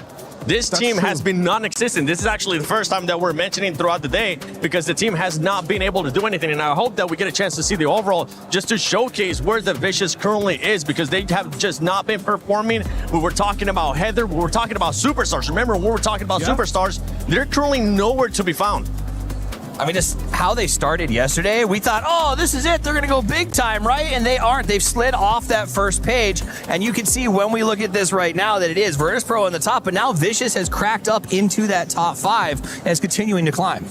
Yeah, and I think for T1, their biggest issues are starting to happen around the rotations. They're having issues settling into a spot where they could play, whereas we saw them successfully in the group stage, even the first day of the finals, even in that first game that they won, it was early positioning, early macro that got them there, and they're just having trouble finding their footing completely. And we're looking at the overall now. Team Falcons has closed that gap. to 13 points. It's happening, Falcon fans. For everybody that's putting Falcons there in the pick'ems is currently working. Make sure you do the pick'ems as well at home. But I mean, Navi has been able to perform well. They're starting to catch up in the Vicious main storyline. The Vicious actually has more kills than Vitality and Navi that are ahead. Yeah, I mean, Vicious is in a position where, I mean, if they can do what we saw VP do yesterday and get even close to it, then they are back in the race. It's feasible. It could happen. It's crazy that it might, but I've never seen anybody play this hard for 2 games. Yeah, and then another team as well to mention, there's Twisted. Yep. You know, they're generally a team that should be starting to get their stride now. The slow start thing, that we gave them enough games, they're still struggling to find their footing as well. And that's, again, this mid-game for a lot of these teams, for a lot of these rotations, now that a lot of teams are adapting, they're trying to go earlier in their macro, it's actually causing a bigger jam, which is why we're seeing teams like Twisted, why we're seeing teams like T1 start to struggle in that midfield game. Yeah, I mean, at this point, I think if you're other teams, you almost want to not mess with Falcons too much on that mid to late game pushes, because you want to sort of keep them chasing VP so that VP can't lock it out tomorrow when that smash rule goes into effect. Because if they get that smash rule effect, you said, they'll just start targeting number 2. If they're ahead by 20 or 30, they're going to control the entire map, and the option to win just isn't there. So I do think if Falcons get close, it may shift that entire paradigm. And that's what I was going to ask you, actually, because we were talking about this at the beginning of the day, too, when it came down to what VP was going to be doing. If they did end up the day with the huge lead, there was rumors that they were just going to maybe end up gatekeeping that second place. But right now, with the way that the leaderboard's looking into these next 2 matches, they need to make sure they widen up that gap even more. They cannot allow themselves to have more donuts. If not, we're going to have a different first place going into tomorrow. Yeah, and it's hard to say that, like, why VP is like, I don't feel like they're necessarily getting targeted specifically, right? These are things that are just happening in rotation, happening naturally as the other teams are starting to adapt. And we talked about it. That's what happens when a lot of teams have now focused their attention to you. Not consciously is like, hey, we're going to go after them, but hey, we should be aware that VP might rotate by us. Hey, VP likes to come here. Hey, VP did this yesterday, right? Those things make it very difficult for a team once you're once you're in the lead to keep that lead. We always say it's very easy to take the lead. It's almost not impossible, but it's very difficult to keep that lead over the course of 18 or as many games as we have. It's just the way PUBG works, man. If you think about it, if Full Sense had been able to hold VP on the line 2 games ago, that difference would be like 8 points right now. So it is one of those things, you never know what's going to happen, and that's why you got to do what the Falcons did. Come out, play hard, put your best foot forward, and never say never. And that's what all about PUBG, because we came in today thinking, oh my gosh, Seven, this might be really boring, it might be over, but it's not, because that's the way the cookie crumbles. That's the way the parachute opens. You told me PUBG Battlegrounds at EWC 26 is going to deliver, and honestly, day 2 finals so far is definitely delivering. And talking about money as well for the viewers, when the Vicious started the day, if for some reason, let's say they ended up the tournament in 15th place, they would have gotten $21,000. Now they have pushed themselves up to 4th place, $134,000. But that's the thing, and that's also why this event is so amazing, because yes, first place is awesome, but every single placement is a significant bump in the prize pool. Well, let's see who else is going to be moving up. I was expecting 17 Gaming to deliver. That's a squad that is currently just not delivering. And as we're getting ready here to the 5th game, not the final game just yet, we still got 2 more before we end up finding out what the threshold is going to be for the Smash Zone tomorrow. And for the Smash Roll, I believe we have an interview. 10 games down here at the Esports World Cup, and we have got ourselves with Lash K from T1. So my first question, or my only question, is how do they think the 10 games have gone so far, as well as the team's performance as a whole? 이제 10경기 정도 남으셨는데 지금까지 T1의 지금 퍼포먼스와 그리고 앞으로 이제 T1의 좀 개선점은 어떨지 궁금합니다. 일단 조금씩 저희 팀이 준비한 거를 좀 실수들이 많이 나오고 있어서 좀 제대로 해내지 못하고 있는데, 이제 조금 아직 남은 라운드가 좀 많기 때문에 이것만 저희가 실수 보완하고 원래 하던 대로 하면은 충분히 다시 공격적이고 잘 해가지고 잘할 수 있을 것 같습니다. Yeah, we showed a lot of initial mistakes in the process, so we didn't show what we have prepared. So that being said, we'll have to fix our mistakes during the later games, and then we'll show our games and we have what we have prepared for. All right, well, thank you very much, Kansamnida. As you can take off now, as we bring on the Tab to talk about Twisted Minds, even I should say, to get things going. So, Tab, obviously, for Twisted Minds at the moment, kind of doing all right here today, I think it's fair to say. But overall, across these 10 games, what's it been like for Twisted Minds and your thoughts on it? So yesterday was pretty shaky. Like we saw that there is a lot of situations with individual mistakes, and also for today it's like more positive. But overall, we had the good zones and strange situations, and Battlegrounds will always decide like who will a winner, who will like not win. So yeah, but we are confident on today. Like there is gonna be 2 more games, so we'll see what's gonna be, and yeah, we are ready to win. Thank you very much, Tab. You can take off now as we bring on our last member here, as we're going to talk to Alrain from NAV, who has put up a pretty damn good performance at the moment. I think maybe you're in 4th place after that Vitality victory, but after 10 games now, how are the Navi boys feeling? How are you feeling about these games? We are pretty lucky with the circles, to be honest, and we're trying to make the most out of it. And so far, it's around 70 to 80% of the performance we could have had. So we keep working, and I hope the circles will be on our favorite furthermore. Thank you very much, Alrain. Good luck in the next games. Love the rapid fire coach intersections that we get there, just to kind of get a breakdown of everything that's happening inside the round. But we've got 2 games left on the day, and it's all about setting pace when we look at it. Yes, okay, we have Falcons that's starting to catch up, closing the gap slowly, steadily against Virtus Pro, but also everybody else trying to claw back in, seeing if they can get close enough to Falcons to give themselves a position to strike it first tomorrow. Yeah, it's been a moving day for a lot of these teams, and one of the teams that I'd really like to highlight is the Vicious Esports. They put up 47 points already today. I mean, they are having a really, really good day. Like, if they keep that up here, get themselves into kind of competition for one of those top 3 spots, potentially even, anything is possible with the way that they have been playing. And it's time to Tago, Matt. We are ready for map 5 on the day. I mean, you nailed it. I was wondering where my boy Tycon was at, and finally he's coming back alive over there. So playing paths over next to Oyang, going to end up around Owen Sauce, so it should be pretty okay. Everything going to be on the table. There's a chicken on screen. I had to make chicken noise. No, don't you start doing that looty thing. Don't you do it. Oh, sorry. He's gotten into my brain. It's his fault. It's all Ludi's You gotta blame fault. him. Yeah. Sorry, Barney. Barney's. I blame Barney. Yeah. It's always easier to blame Barney. Like, blaming Ludi just makes you feel bad because he'll look at you with sad eyes. I know. And then Barney is just like, well. Barney just lets it roll up shoulders. Like, yeah, whatever. Yeah, mate. exactly. Yeah, he's like, okay, dude. All right. Pretty fair plane path, kind of down to the southwest side. It's going to make it a little bit of a stretch to get up to like Yongchun. So that does cut out a little bit of where T1 would normally probably like to drop. So Hoppo going to be over towards the west, and everybody else kind of in fair play for most of the map. You know, Falcon's going to have to drive for a bit to get to the airport. But everything else right around where they normally would want to go. It's going to be school area for Shadow. And that's about where the circle ends up. It's sending itself south again. Big for Navi. Look at that. Prime position, whatever they want to play from. Already got a center control position if they want to go around that. Remember the squad that's just continuing to try to catch up to Falcons. Falcons going to have to much later rotate going for that airport and then having to work their way back in.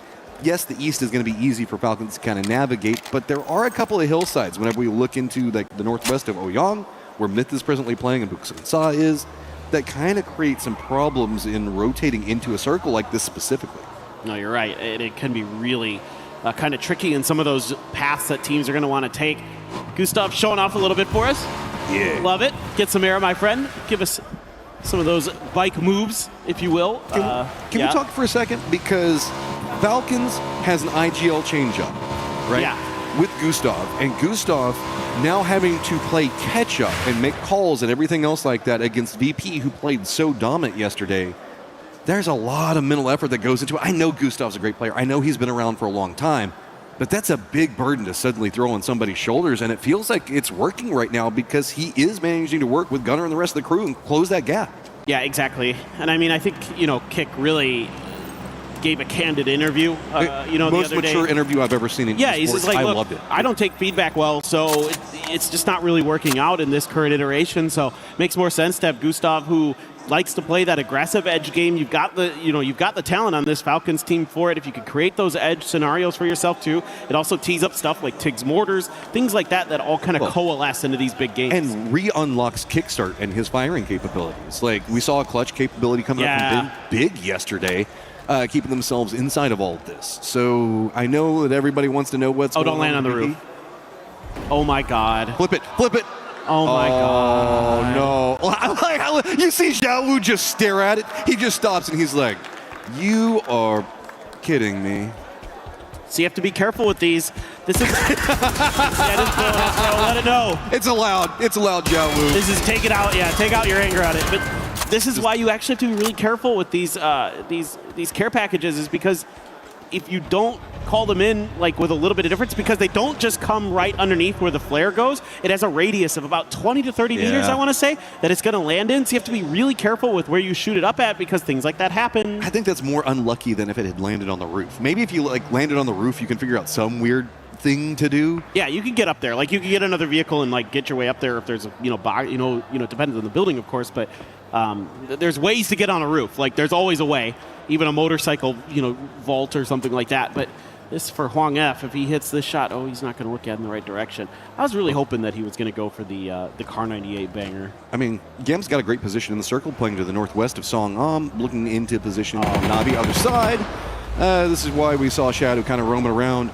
Good start. I mean, squad with Shadow, I was super excited when they qualified. Setsuna and the crew, I mean, love them, but this is definitely more of a learning experience. They did get their victory yesterday. Yeah. So there is still some more on the table, and it's not like they're entirely out of it. They're still in that pack that 10-ish points could work for them and put them back in the middle of a lot of this, but yeah. I just love, you can tell the hands come off the keyboard the moment he kind of sees it for like, what?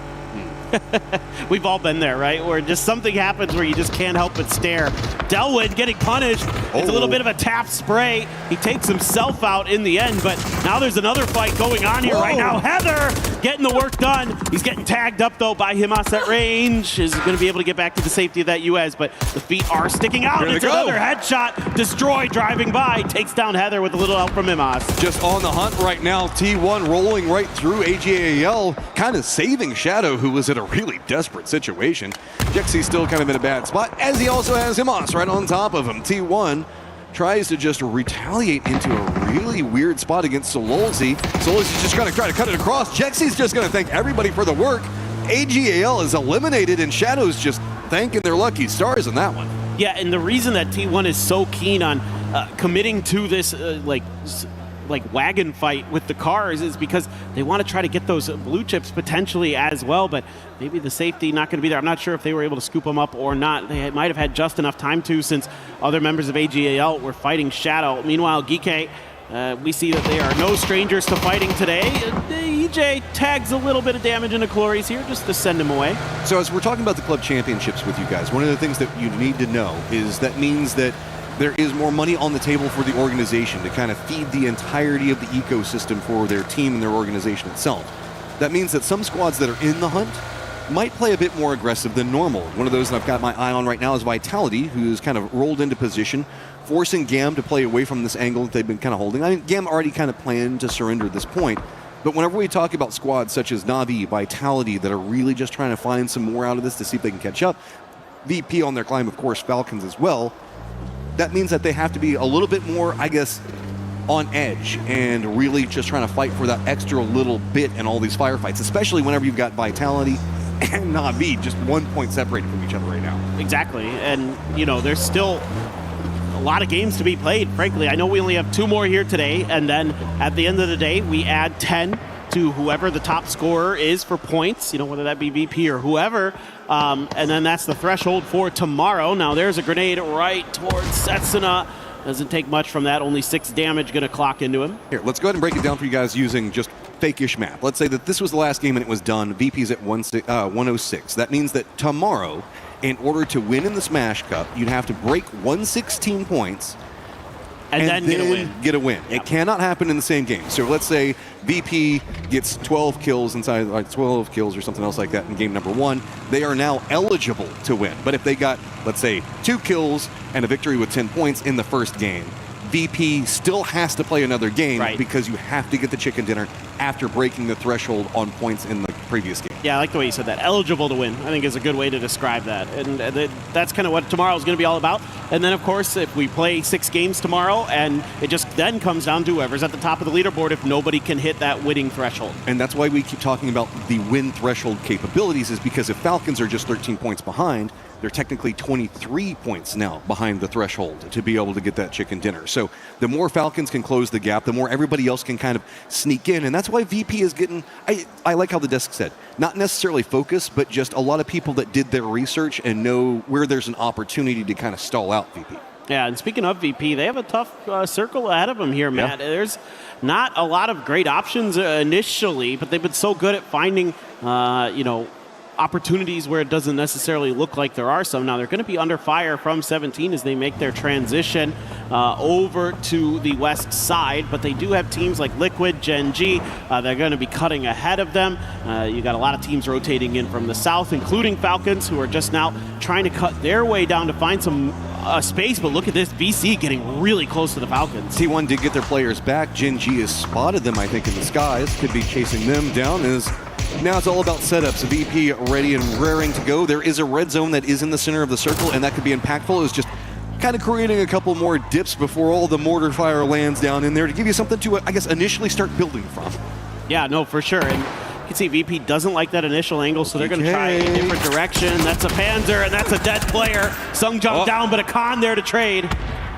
Okay, play it, reset the timings on it. Oh my God, Khan has to dodge the car of his own teammate, just rolling right through next to Vitality. Gedrox sees it all, but it's another Panzerfaust and a nade right on top of him. He's gonna go down. That was his own grenade. Oh no! Is he gonna take himself down there? Is he getting away? Barely manages to creep away from it. That was his own grenade. It just bounced funny off of that pole or something.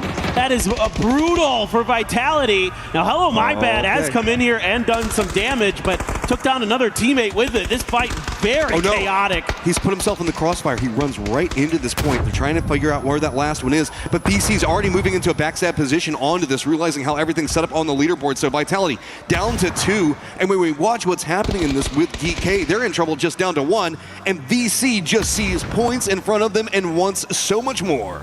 Oh, they were just being active on the map here, looking for opportunities, looking for moments where other teams were going to bump into each other, and they have found a beauty. Tycon going to load up with the grenade, but it's going to be well short. Hello My Bad already left that building, gets in a vehicle and says, okay, I think maybe this fight might no longer be valid.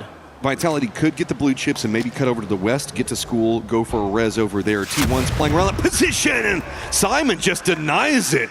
Great shot coming out from the Panzer, and that was just, that's all you heard before he went down. So Vitality, this is now a big problem. Where does Hello My Bad go? He's the last one up. VC, man, just dominant the way they're playing right now. These guys got goals. Fearless, dude. They are just completely fearless right now. They are just going to take every fight.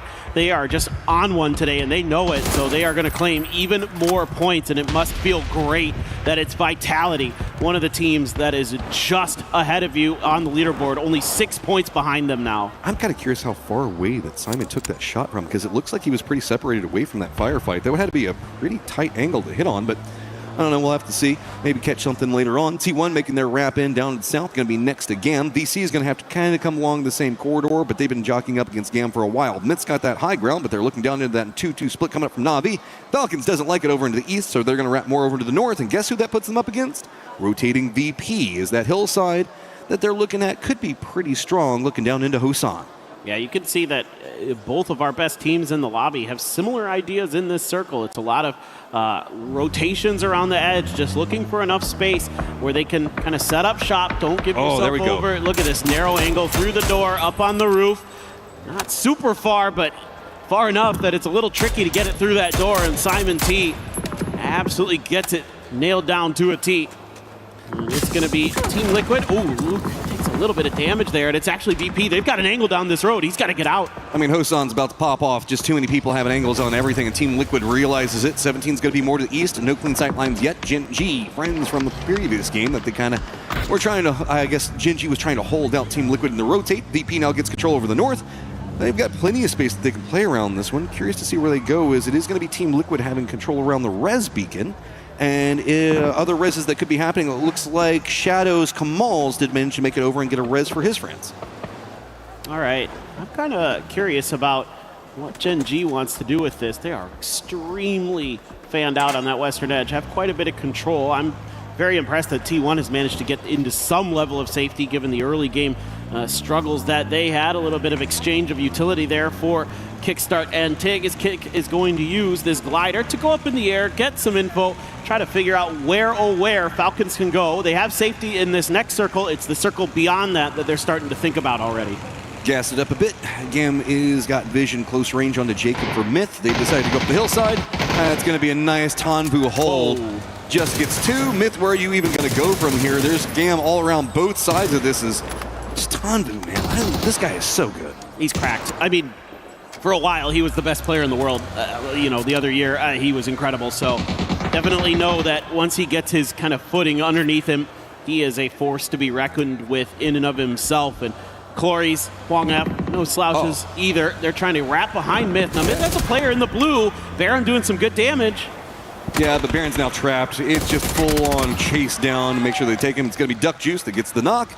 Scappy's now trapped out in the blue, and near on nowhere to go. I mean, the focus of the circle is we're kind of watching it. Scappy's watching it. Oh! There you go. Baron, make it a little bit painful for him. Slow him down a bit, but that does open up some more maneuverability for Na'Vi to reset. And it does look like Na'Vi's going to regroup to see if they can pounce on this, but just couldn't get there in time. Yeah, it's a good thing Duck Juice didn't need that helmet. His helmet is completely fresh, so he had to take it off of his opponent there. Scappy going to just try to rat things out a bit, get some extra points. Na'Vi hovering around the revival station. There's a lot of area that they can try to work into. Full Sense is sitting in a compound that's probably starting to look a little bit juicy for the side of Na'Vi. Well, it's not even the compound, it's the hillside where we see the other 3 players from. For me, that is a strong point inside the circle that they're going to be trying to keep control over. And whenever we see so many teams that can't really play over into the east and nobody wanting to make a commitment in that area around Hosan, I mean, this is going to be really hard for Full Sense to try to defend, as the closest threat to them is VC. VC might decide they want that high ground. I think Full Sense might not be reading that compound is going to be really juicy, and I hope that Tanadal has a good escape plan as we take a look at the just absolute chaos going on here, as I'm pretty sure this grenade just bounces off something inside of that awning. Yeah, he hits the very top of it there, right onto himself. Unfortunate for Gedrox. But VP and 17 are fighting right now. Yeah, they're down in the bottom. Tian down, but it looks like VP in some trouble. 2 players already down and flushed for the VP side of it. Blue Zone Nate's going to be on top of him. This is a nice hold coming up for 17 and right on the edge of the zone. Team Liquid really can't get a piece of this just due to how Hosan is set. And VP finally gets actually a little bit of a counter knock going on over here, as it looks like Corexi's trying to creep their way forward, but where do you go, man? It's just full defended, and he just got so little information. Now Falcons wrapping back behind all of this. If they realize it is going to be VP, they might opt into crashing this. Yeah, well, they've got a mortar lined up there as well. Lil Ghost takes down his teammate with the grenade. Corexi, though, has a Panzer. If Lil Ghost pushes this corner, he's going to be in a world of hurt potentially. We'll have to see if he can bounce that grenade. It does do some damage. He gets the Panzer baited out. Now Corexi thinking about a frag of his own, cooks it pretty well. Lil Ghost going to shimmy over to the side, but out in the open, he's down and dusted. Corexi with the ace. Just 1v1, finding a Jiawu on the other side, though. That's a much harder 1v1, and Jiawu is going to take it. Corexi just pulled in too many different directions. VP down, just 2 kills. Falcons finds another opportunity, but they can't find the circle. So what are they going to do? Are they going to try to claim some of these 17 players' lives, or just maybe use a little bit of these hills and defilades that are created by the fields of over on this southeast corner of Hosan? Yeah, that's what I was looking at, that crash. And Tanadal did have an escape valve, so that's A-okay. Meanwhile, Tanvu did scoop up a Lynx. That's exciting, but this here by Falcons, a very important move to try to barricade out 17 as they pick up their pieces and try to hold out the other teams potentially. We'll see. Team Liquid is pretty much spattered all across what we look at Hosan. They're down up over into the north with Luke 12, but that's opened up Vitality, have a path, get right in between all of them. New circle pops, and it goes off of Hosan onto the hillside that Full Sense and VC has control over. So VC, who's been on an absolute rampage, now has a great position to play in the circle, and everybody has to come to them. Yeah, Vitality's gone. That's unfortunate. After the last game, it feels bad, man. I mean, bad, man. It's Navi's in a little bit of a weakened position back behind them, but VC just finding more and more, just 7 points to try to catch up to Vitality. Remember, we look at this, that it's mostly going to be Vitality and Navi vying for that top position on Champions, so if anybody can kind of intersect and steal a couple of positions right in between them, it'll even make it dicier as we look at the overall championship. Yeah, and everybody's probably pretty happy right now that VP, once again, low kill counts, low points. Falcons not able to find much just yet. They can't get anything off of 17, who now tries to make their way into the circle. Xiaowu just barely with 20 HP going to get there. Falcons trying to circumnavigate Twisted Minds, but Twisted Minds really spread out, and Gustav goes down. That's actually Hakatori from range. There's nowhere to go. It's Twisted on defense on this one side of it. Navi's got that compound for control. Gam's also encroaching back behind all of this, but Falcons is just trapped in the most open section of this circle. And they've realized, okay, fine, just cut through. They've just got to run right by. Navi's taking shots one side of them. This hillside could provide some safety, but you can see Full Sense has got vision on top of it. Trimsy's going pretty deep into it, and that's going to put him right next to VC. He's got to turn that back around. They will not like him being that close range. Can he get any knocks? No, it is going to be actually Lou that gets the shot onto him. Let's see who's going to get the point. It's going to be Tycon from VC, up to 5 kills now in this game. They are continuing their path of destruction, their reign of terror on day 2 of EWC PUBG Battlegrounds. Kickstart, you got anything left here for us, my friend? If anything, they just need to find somewhere to hide and hunker down, because this is looking like this could be a decent game for Navi and VC both. Navi's got control over the east, while Gam and Full Sense are just on top of each other. Down to the south, we also do have Shadow and T1, with Gam also involved in that. To the north, we still have Team Liquid that's pushing pretty close to Twisted's positioning. So VC is just comfy in the center of the circle, and everybody else is just scrapping on top of each other. Yeah, this is pretty quiet in the center. Oh, man. The mortar is coming really close to kick there. Also opened up some of that terrain in front of him, so it makes it even trickier. Oh. They're still coming up short, though, but he's taking damage from behind. Finally, It's going to be Tigger from Full Sense who's going to get him down. Just had to get out of the divots because he was afraid of it, and that's the real thing. They had to step out of that angle, and that just opened it up for somebody else. Myth now also going to finally get eliminated. Twisted Minds just raining mortars over the hillside on anything that moves over there. Navi is going to be kind of moving up the hillside on their own down into the southeast, kind of backfilling where we saw Gam playing from a moment ago. Is Gen G also kind of coming over here to hang out? Now I'm wondering if we're starting to create a little bit of a trench network, potentially. His kick already dead in that spot. Meanwhile, Gam dusting up with Shadow. Shadow's been able to get a little bit of value here, but not a ton. 5 kills still puts them at the bottom of the leaderboard. Mortar's raining in towards Clory's direction, but has the safety of a shack, so he will not be in danger to those necessarily. Gen G now beginning to make their rotate down to the southern side. I like what Soul's doing. He's found this open space. He's been hearing this fight go on. I'm scared. I see Bean on a mortar. Looks like he might be kind of dialed into the area where Jexy is going to be at. I don't know. Maybe also keeps kind of glancing over to where Navi's going to be playing from. Full Sense has been pretty quiet on the top of this hillside. They haven't had to get too involved, and it feels like every peak that they go for gets punished. I think that they're trying to play this as quiet as possible because they don't want to deal with any mortars. This is a very mortarable position, and they know it. And they're just looking for an opportunity. Bean hits Salute. The mortar? Salute moved into the circle. And that hit him. And it hit him. So there had to be a miscommunication happening there, as that seemed like that was very well planned in advance. Yeah, that's very odd. There just maybe a wrong dial in, and now things getting worse. There was a grenade in hand for Soul there. Almost goes down to it. Half into the knocked state for him. Hakatori is about to knock on the other side. Bean, you got to load your gun there, my friend. What is going on right now? Gen G, this is a cacophony of errors that is just, I don't know. Not sure. Not my Gen G. That's all I'll say is Bean is still keeping some defense at distance. It looks like they're resetting and getting Salute back up. Soul might be resable as well, as it's going to be Gam going for a res. Pretty close to that position. Jexy doesn't want to get involved in anything, but Navi, with very little places to go, are getting closer and closer to that position. And this is not where Gen G wanted to play. They're now stuck back on the edge yet again instead of getting that more centered position.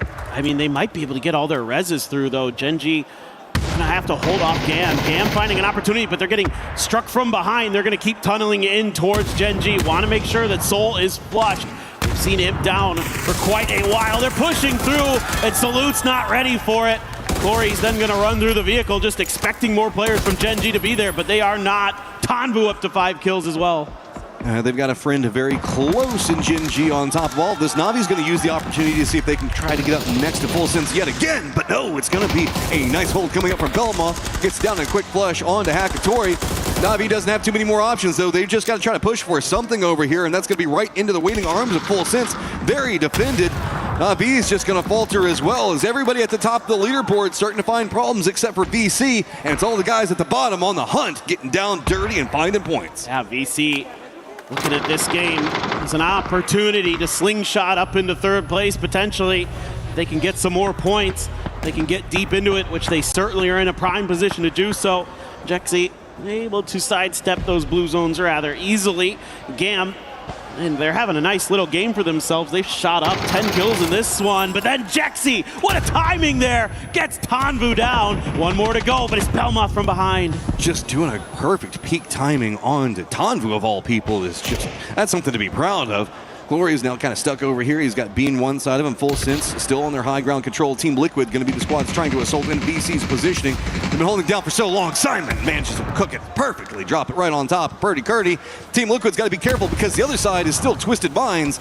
And I mean, Liquid is just stuck here, man. There is nowhere to go. They can't move an inch into this circle. No, I mean, I think as Liquid, you might just have to try to find a different fight because VC is in the zone right now. Like, they are untouchable with the way that they're playing, the way that they are in the flow state. So maybe it's a chance to try to punish Twisted Minds around the edge of this hill. Twisted Minds aware of it! What a grenade from the two ends! Perfectly cooked, rolls it right down into the face of Team Liquid. This is what we're talking about. There's nowhere to go. Twisted's got the high ground. They're going to wrap back behind this. Luke at least gets a counter knock on Petulins. He's got to deal with Lou low ground back behind him. Lou's just trying to wait out the smokes. Example runs up the hillside. Too many different ways to make it. Twisted manages to get it, but now they've got to walk into the circle. VC already counter moving to wait it out. Wait for them to crest the hillside and take the firefight. But as soon as they went out there, they actually spotted Bean and kind of turned around and started shooting at him. Full Sense trying to capitalize on the chaos in this situation by moving a little bit further forward into the center of the circle, but also keeping Gam under pressure, making sure that they can't do anything further, and they will successfully do so with a little bit of help from Bean. Full Sense high ground, VC low ground in the dips, Twisted to the north, now having to figure out how they're going to get in. And I don't know. Even if you get into the circle, kind of, you have to deal with close range VC, and Full Sense is going to have so much vision. You can see Lou's just trying to see if he can get a knock onto Full Sense, and it's just not working. All the bullets just going right over as VC is fighting in the shade of all the bullets flying over their heads. It is kind of a mess, for sure. So we'll just have to wait and see now. Things calm down for a brief little moment. I think there's enough on the edge of this circle that Twisted Minds can stay safe. Unless VC wants to make that move. Yeah, there's enough of this hill left that they're fine for now. Please tell me that is a C4 on it. It does not. I don't hear any ticking. I wish it did, because it would have been so perfect. Simon. That almost ran him over. That would have been incredible, too. That was the real plan, right? It wasn't the fact that there was a little bit more hill there than anybody was expecting. It was all to go after Simon, make him think it was a C4 so they'd all jump out of position and can shoot. Oh, if only that had been a C4. It would have been so good. But it's still pretty funny. Simon has the safety of that dip. As Example should know, considering what we saw earlier in this event, that it's kind of hard to run people over inside of those things. Yeah. So, Full Sense, a pretty solid game here. Again, teams making moves all over the place today. I mean, look at this. From 9th to 16th, Matt, it's 9 points. This is just neck and neck here at the bottom of it. And whenever we see VP and Falcons going out a little bit early, not finding a lot, Twisted trying to really rally their games back together. Example is going to go down. But I mean, Twisted, there was so few options, nowhere to really go. Full Sense is taking control over every section of the circle that VC does not. And there is just nothing that Twisted can do. They tried to fight their way in, but what are you going to do? It was 8v3. Get Tigger here, making a crazy aggressive move. They know that they've got VC on the ropes. They are losing players left and right. There's only one still standing. I believe it is Duckmai over there, trying to just see if he can find some way to get something done. Will get the first. If he can get another, then I'm a believer. He's already revealed in position. They're running right up into his face. Got to be careful. High side of this one's going to be Flash. Duckmai just trying to use a little bit of the divot. Isn't enough. Doesn't have enough time after the reload. He's going to go down. And Full Sense are going to find themselves a match victory and push themselves further up the leaderboard. Oh, they're shooting up the leaderboard. That is an incredible game for them. A fair amount of kills, managing their space really nicely on that southeast side. doing a great job just letting all the other teams fight around them, trying to find their kills here and there where they could. Had a great maneuver when they were ready for Na'Vi to crash into the compound that they had to abandon in the mid game. That's a really solid effort from our defending PGC champions. Still for me though, Vicious finding more yet again. Late stages, these guys are just unrelenting right now. We still got one more game to go, and it feels like Vicious is just going to be in the middle of that end game over and over again. Oh, I love it, dude. It's just so great to have some of the teams from APAC really starting to step up as we get into the second half of our finals. They're doing a really nice job finding their moments, getting into the wins, getting that confidence. That's the biggest thing. So eyes on pretty much, does VP have a big game? Can they finally get the distance that they're so desperately hoping for? Can Falcons also find something to catch up with VP? They've been slowly inching their way up there, but they just can't get the big explosive game to put them right back in the thick next to VP and make this pretty much a two-horse race. Instead, it's everybody else that was in fourth, fifth, everything else like that that's creeping up and now trying to get a piece of both of them. Yeah, it's a great question, Matt, and we only have one more game today to find out the answer, to see if either or one of those two teams can kind of solidify more distance, or if this kind of upper half tier of the lobby is going to keep catching up. These teams from 8th to 3rd really starting to make their moves, starting to get their groove. Let's see. And you mentioned it. It's just so neck and neck there. Just a couple of kills one way or the other. A couple of placement points can really dictate tons of money right now. I mean, we can talk about club championships and everything like that, but there is just so much money on the table right now, and with it being so close, moving in with some type of momentum tomorrow is going to be so important. Let's get this last game of the day ready to go.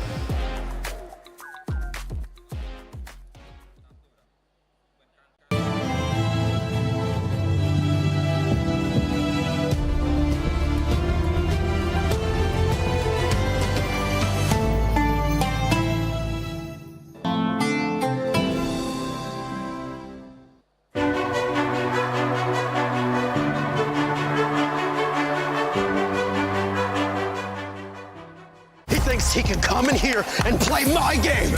He knows nothing but go! Tyler Wine, you're done. Raw energy.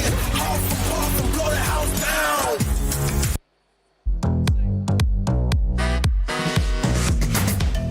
Everybody, Porsource here, and I am here to talk to a couple of members from Virtus Pro to figure out what the best strategies to survive if you found yourself in a PUBG type situation. Well, we had some fans that gave answers, and we're going to rank those answers based on how well these guys think they would work. So let's start off with this. Tactical pack plus tons of first aid kits, EMT, hide and do fast heals in the blue until zone endgame. Blue zone until endgame. Let me read it again. Go ahead. This would not work. Not anymore. Because it doesn't work outside the zone. Exactly. EMT so not effective whatsoever. You're putting it all the way at the bottom. Okay. Yeah. All right. I like this one. Find some adrenaline and pills and then hope for a glider. Ooh. Just glider. Is the pilot low-key? If he's a good pilot, it could be better. Wait a second. So, I mean, you maybe a survive for a while. Yeah. I think B tier is okay. Yeah. We like it. I just hope you don't find Tiggletons. He's gonna down. All right. I'd be prone and not moving unless the blue zone was tickling my feet. That's a good strat. I feel like if it's all about surviving, I think it's I've seen a certain somebody be very successful using that strat in the past. Low-key A, no? Yeah, I would say glider. Yeah. We put that above glider. I like it. Yeah. I'm just hiding until the very end, lol. I'm playing foe the win. Okay, now we need to be strategic, though. Yeah, now you're running out of slots. Like, yeah. Can we move around? No. You're stuck. I mean, we have to put C now. Put a C and then we figure out what next is. Yeah. Not a bad tech. It's not the worst, though. Yeah, it's not the worst. They're not as good as glider. Golden pickaxe equipped. Left click, left click, left click, left click. That's for sure. That's it. Get digging. Yeah. Get digging. Just get digging. Yeah. And hide the leg in. Put it in the middle. Bunga bunga. That's actually the first time we've seen that at S tier. Okay. Last one. Dropping school and dying within 2 to 3 minutes. Yeah. Pretty good. Yeah, I think that's fine. Yeah. This might be the best tier list made to humanity. Honestly, I feel pretty good about this. Yeah. I feel like this might be one of our better ones. Well, there you go. Guys, if you find yourself in a PUBG type situation, follow this tier list provided by the gentlemen of Virtus Pro, and you will be sure to come out ahead.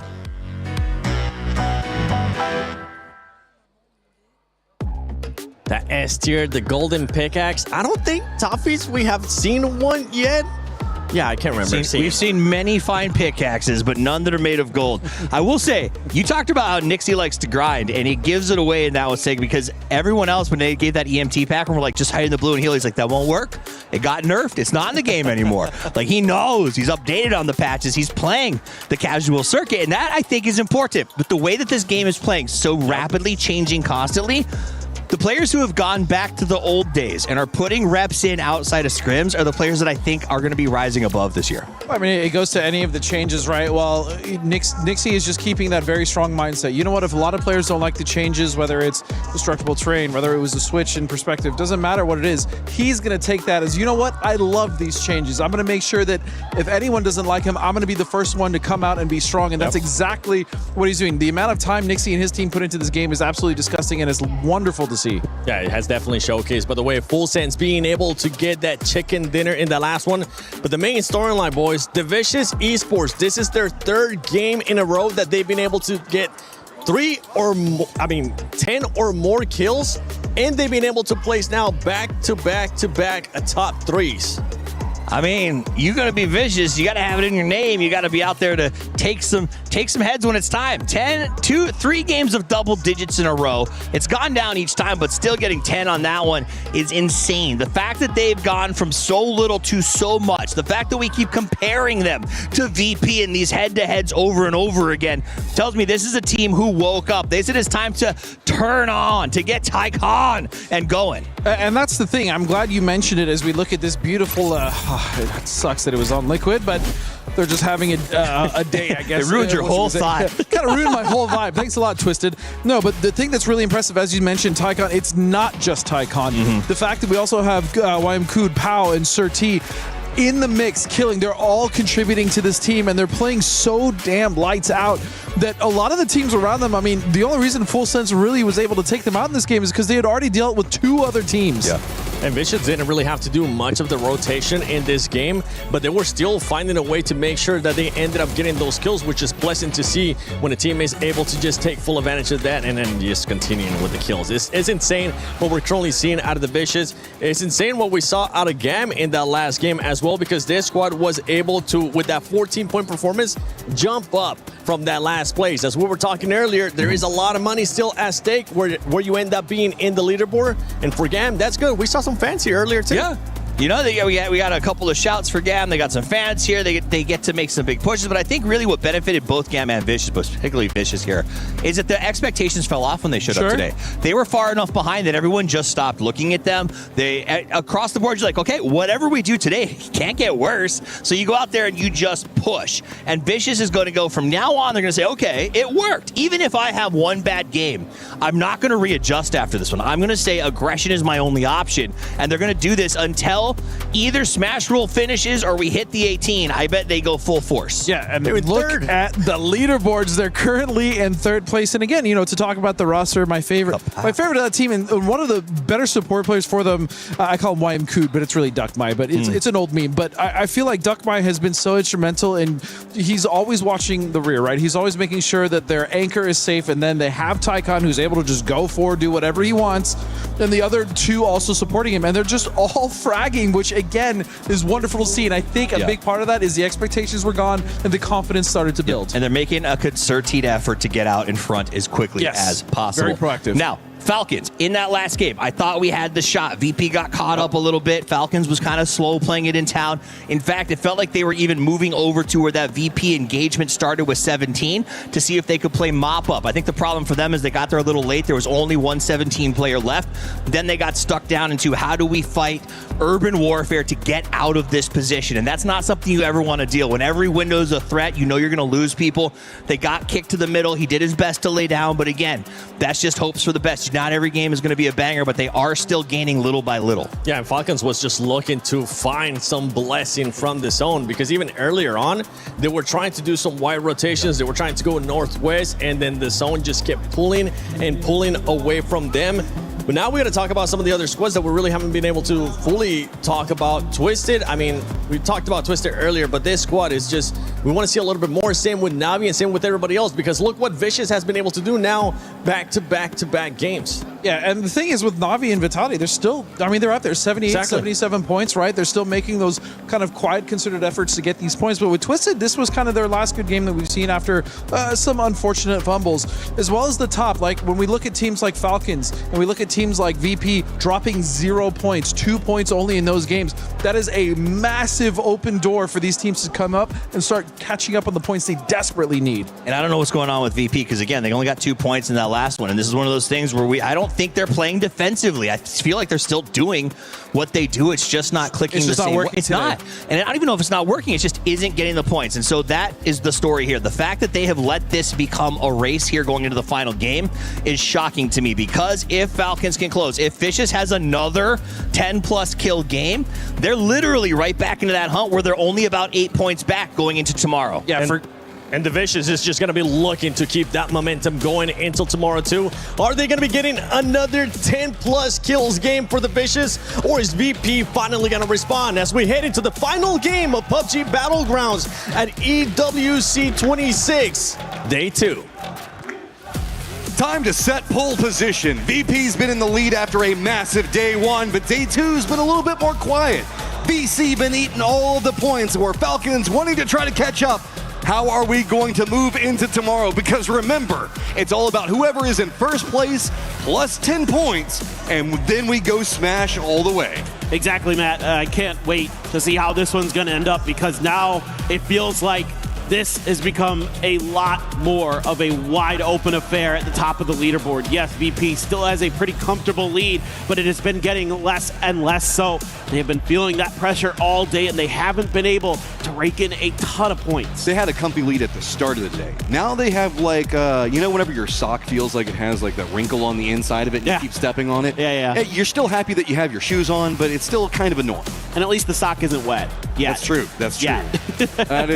That's the worst. Everybody knows that is. Now, Plane Path going to be very southern. This is could lead to some, I guess, weird starts as we look at this. Team Liquid's going to go away from Georgia Pole. They're going to go for a drop pretty close to AGAL.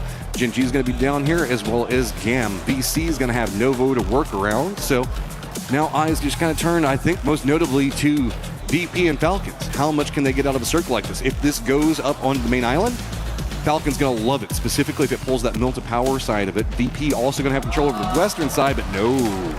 It is going to all come back down to a focus point on Radio Tower right now. Yeah, I mean, I'm very curious to see how VC wants to approach this first circle, if they're going to be one of those teams that wants to get up to that radio tower and be that kind of damage-dealing, harassing team, or if they're going to look for like some of the positions that are a little more west, kind of anticipating, you know, future potential movements of the circle, I should say, is a very big question on how, you know, different teams like to approach that area. I think about some of the America's teams. I think they're more keen to go up to the very tippy top of that and just lock that down and try to play for some kills and things like that. You say we play a little bit more wild? Is that what I hear you saying? Yeah, a little bit. Yeah, okay. Is that okay? Not going to argue. Well, Falcon's not so much right now. No. Team Liquid's playing very, I guess, aggro, but in a different style. Early game aggro, which I don't have a problem with. Yeah, no, I mean, like, Liquid came in with a game plan, and they're sticking to it. You know, for the most part, it hasn't gone 100% to plan. I think it's going to be APAC that goes for the top of the radio tower. They want to shoot all the things. I wouldn't be surprised if it's probably VC or maybe... I mean, AGAL has shown a lot of strength out of playing that position. They don't do it a lot, but when they do, it's scary. Yeah, no, for sure. I'm just curious what Vicious's ideas are. That's where I'm leaning right now, especially given where they're at in the leaderboard and the day they've had. Vicious is, they are, yes, vicious. We're not arguing that, but it feels like it's not just bloodthirsty. You don't want to say it's like barbarian rage, charging at whatever you can get.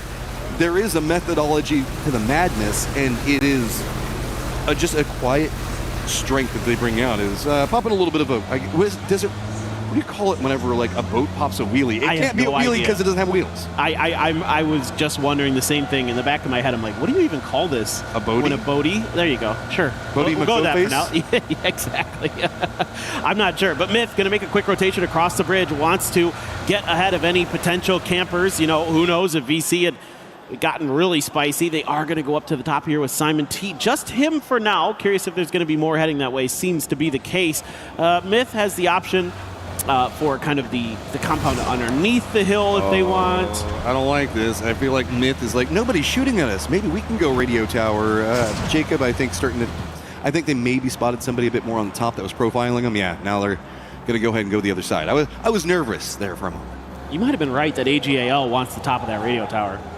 Like, they are driving in a direction that makes me kind of question what the plan is, or if they're just maybe thinking something very different, because they are moving away from the center of the circle. Look at this coming up from Vicious. They have just a full commitment onto radio tower. They don't want anything else. They don't want the crossroads. They don't want the control compounds around it. They are just committed up here. And yeah, it can be good if you have this position for long enough and the circle stays over here. But if it leaves, boy, does it suck to get out of that point. I have to assume that they've got an emergency pickup or something to kind of like leapfrog over all of this, because trying to get out of that spot sucks. Yeah, it can be very treacherous. There is no doubt about that. HAL went into Novo proper, so kind of curious if they're sort of hedging their bets maybe. I don't know if they're looking to gatekeep or looking for a boat, or if they've got a team in mind that they wanted to try to cut off in rotation in that direction potentially. We do have those two emergency pickups, most notably with 17, but also Falcons has called one, and that makes me scared. If they go all the way to the opposite side of it, Team Liquid's already got control over that southern coast, so Falcon's going to be coming into this blind. Is it a full four-man, or maybe is it just a bit of a scout? It looks like most people are converging, and Falcons going to put their pole position placement, trying to catch up to VP on an emergency pickup, blind send into military base. I think I saw P90 in the mix there for them on the back of Kickstart's bag, so I think that should be pretty nice stuff for Falcons to work with if they do get in a fight when they come down. Now, they do have some stuff west of the end of is so tall, and they can actually hit these shots pretty easy. That's not impossible for players of this caliber. You're absolutely right, man. Are VC watching it? Oh, they're starting to beat in and look that direction. Are they going to take any shots just yet? I don't see anything coming out. They might let this one go, but there was a big opportunity to get something out of that. All right, Falcons, you made it past that section. You can see VC watching it. Longer range, actually, I think it was Gam was maybe taking some shots. I'm just afraid for wherever Falcons falls. Yeah, Simon T did just scoop up a crate there as well for himself. Drove down off the top of the mountain. Nobody's watching the backside of it, really. 17's all the way tunneled in on the compound over on that other side. Now, there is a red zone here, and that can be a little bit scary for sure. Will help create some cover for the teams on the mountain if the circle ends up in this area. Just got to fan out about it a bit here as Falcons wait this out. VC has some safety inside of the compound if they so choose, but Simon T just going to be coming back. It is going to be the P90 that he scooped up for his squad from that crate to the south. And yeah, okay. Another thing to note, we do have Vitalia that's going for an emergency pickup, but 17 actually after their emergency pickup, I believe, found the vehicle that was along the road. I think that Falcons was aiming to try to drop on that vehicle, pick it up, and then move wherever else. Saw the fact that 17 had picked it up, and that might be why they made more of a commitment back in the radio tower, but that means that Tig, Shrimsy, and the rest of the boys are just going to be on foot, navigating that Badlands hillside, coming out of the radio tower and hoping the circle gives them some favors, because if it cuts far west up to the north, that's going to be a really hard trek on foot. There is one boat, but it is a little bit dangerous, as we can see. Virtus Pro has settled in to one of those bridge camp positions where they're trying to hide that they're here. Lou's been driving around for a little while. The rest of Twisted just past Pachinki right now, so they're a bit far away. So if there's a trap that is sprung on top of him, he might be in trouble. Let's see if they want to mess with him as he goes to grab for this boat. Grab the boat, but then the lighthouse could be a problem. I think it's Correxy that's playing up there right now. The rest of Twisted are making the rotate. They might be just going for the cove that's just to the north of where we see VP playing from. You know, the kind of one that leads into all the other houses. If VP just goes for a send it off the side, they could be harassed by a light. Actually, no. Lou looks like he's cutting more to the west. Interesting. I think this means that Twisted won't fall into this trap. Ferry Pier? Oh, no, they're driving into it. Oh, I thought they might just go Ferry Pier. Lou You might be safe, but nobody else is. That's a problem. 2 down already. Twisted took the path of least resistance, but it was actually heavily resisted. Oh, and that's so smart there from VP to not shoot at Lou. Lou was trying to bait out some shots by getting in and out of the boat a little bit there to see if anybody was going to try to punish him. Turned out there was a punishment waiting, but Virtus Pro was even more patient.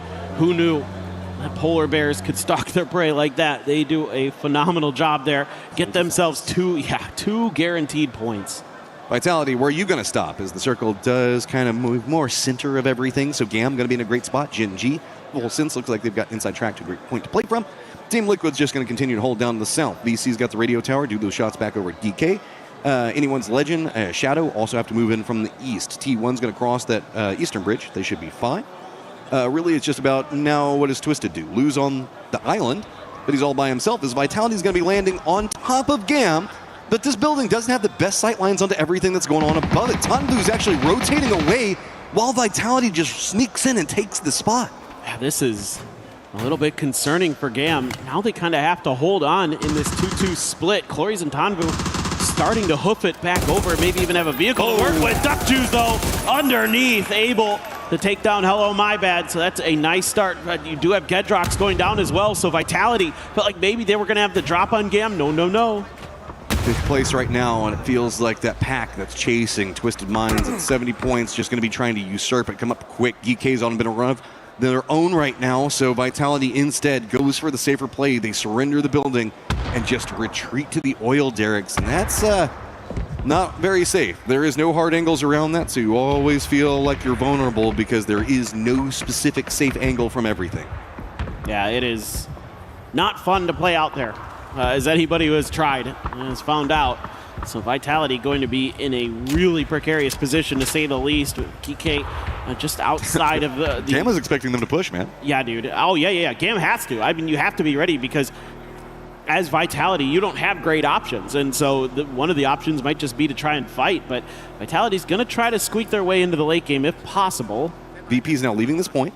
So if VP leaves, Perfectix can swoop in back behind, get the blue chips, maybe fill up the trunk a little bit more with some of the basic loot and go for a blue chip because there is the res beacon that's just kind of the northeast of that.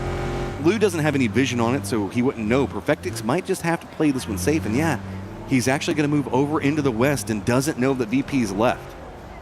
Well, VP has a ton of circle for themselves, too. Yeah. A lot of teams have gotten clustered in the center of the military base, center of the circle as best they can. So that entire west side's open. Baron, that's a nice shot with the ace. Takes down E-End. E-End trying to scoot away, but cannot. Will be claimed by Kiss. So Myth, but Baron gets caught by a grenade from Raining right on top of him. Heather, 2 HP, trying to find some safety to heal. You got to kill that man. You can't leave him on 2 HP. He will murder your whole squad. Na'Vi wanted a piece of what we saw just 1 second ago.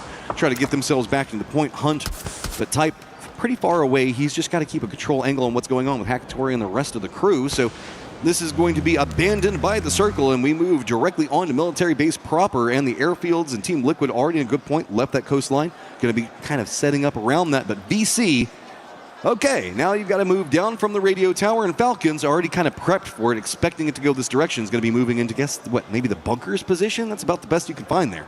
Yeah, it gets a little sparse on the southern side of the military base. Some of the buildings in the center give you some level of comfort and safety for sure. And some of those like missile silo things are not too bad at times once the circle starts to kind of work in that direction. Exactly where Gen G is. I don't know. Run right back into shadow. Dude, T1 is just, they've lost the script. They've lost the plot. I think they're going for the revive. Maybe? I'm pretty sure. No? Shadow doesn't even take shots. Or they're just making a wide wrap? Are they going to go up to the tower? I might be trying to just go around the radio tower itself, because sure, I mean, Tycon's up there, but no, he's taking the shots. Na'Vi doesn't really like playing into the north, so they might just go ahead and jump back down to the south. That's going to be the field area that we can see the Team Liquid's got mostly under control, but no, instead it's just going to be a cut and run right down in the center.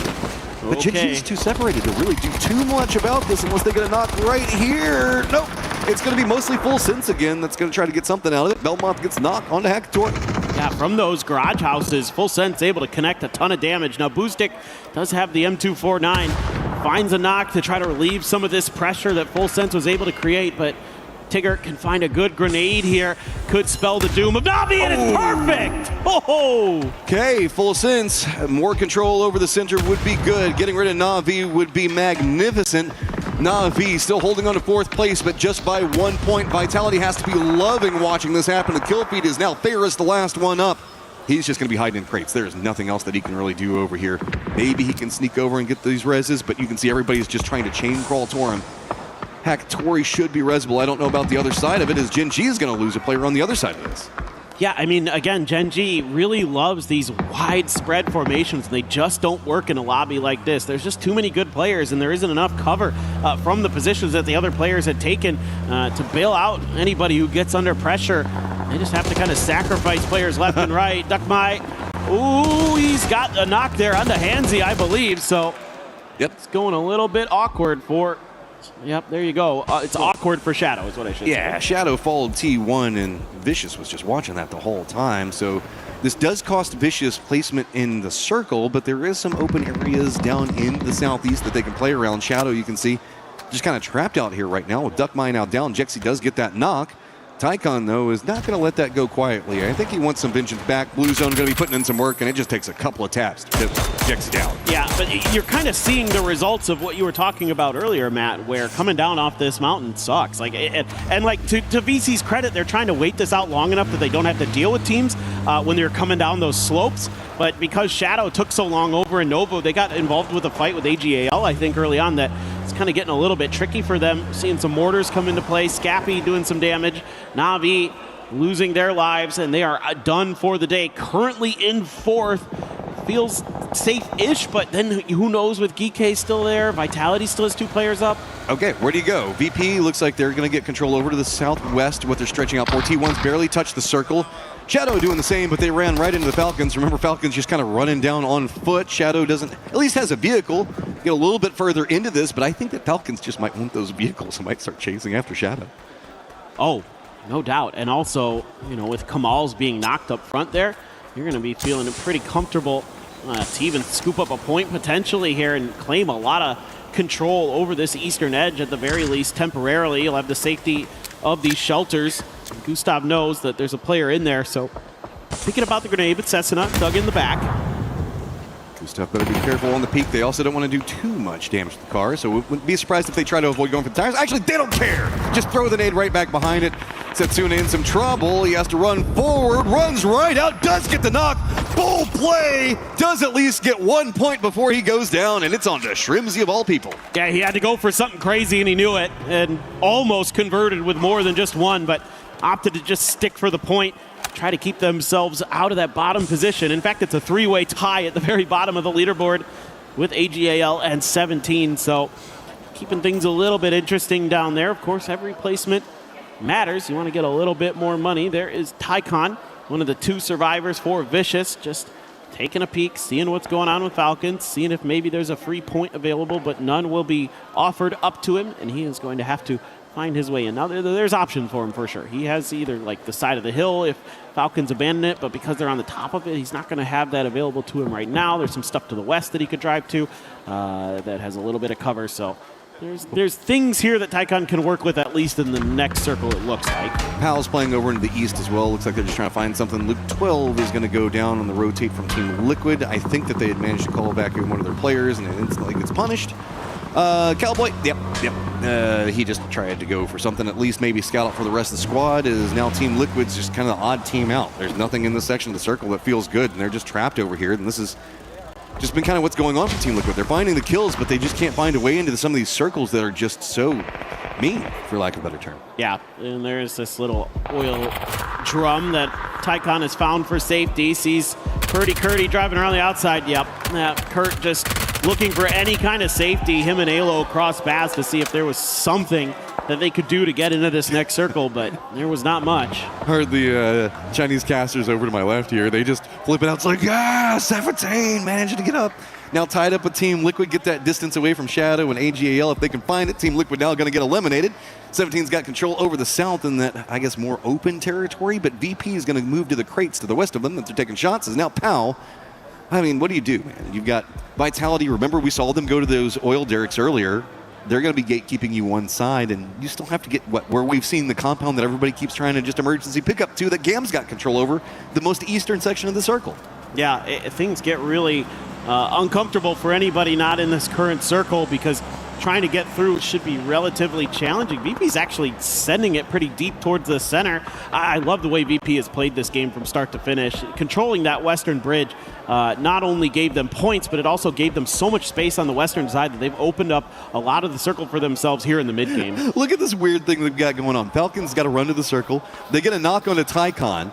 But now Tycon feeds the information over to Powell. So Powell's going to try to sneak over here. It looks like he was maybe trying to backstab onto the Falcons. Remember, Falcons trying to see if they can catch up the VP. VP's in a pretty decent spot in the circle, while Falcons just got to chase. Gustav not going to let it happen, though. So Falcons getting both players of Vicious on opposite sides of the circle, really. Oh, phenomenal reactions here by Gustav. Even though he's down to 1 HP, he's able to hold on just barely. But speaking of holding on, it's now just Quizzy for Vitality.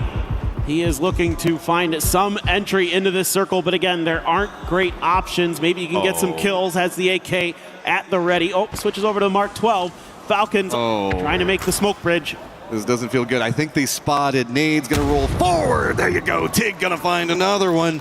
That's really about pathing, though. But guys, remember, Vitality tried to leave. They didn't like it that direction. They had to retreat back here. Falcons, you're about to just have to fight your way against Gam or Geek K, who's been hearing this firefighting and is now sitting up around the oil derricks waiting to catch. Remember, we talked. There's no safe angles around these things. Geek K is going to have one side of it, Gam on the other. Falcons are walking into a death trap and they don't know it. And that was Tig's last smoke. So there just isn't any other ways to create extra cover and angles for yourself as Falcons. You have to do it just with your feet and your wits. And we'll see if Gustav has that available. Geek, I don't know how aware they're going to be of this. Gustav might catch. Oh, Khan's playing the wall. Khan is kind of watching it there, but there's some smokes over here. Some noise being made, though, and now it's danger close. Geek on guard. Good kick round, but exchange. It's going to be Park Pro that gets the knock on to Gustav.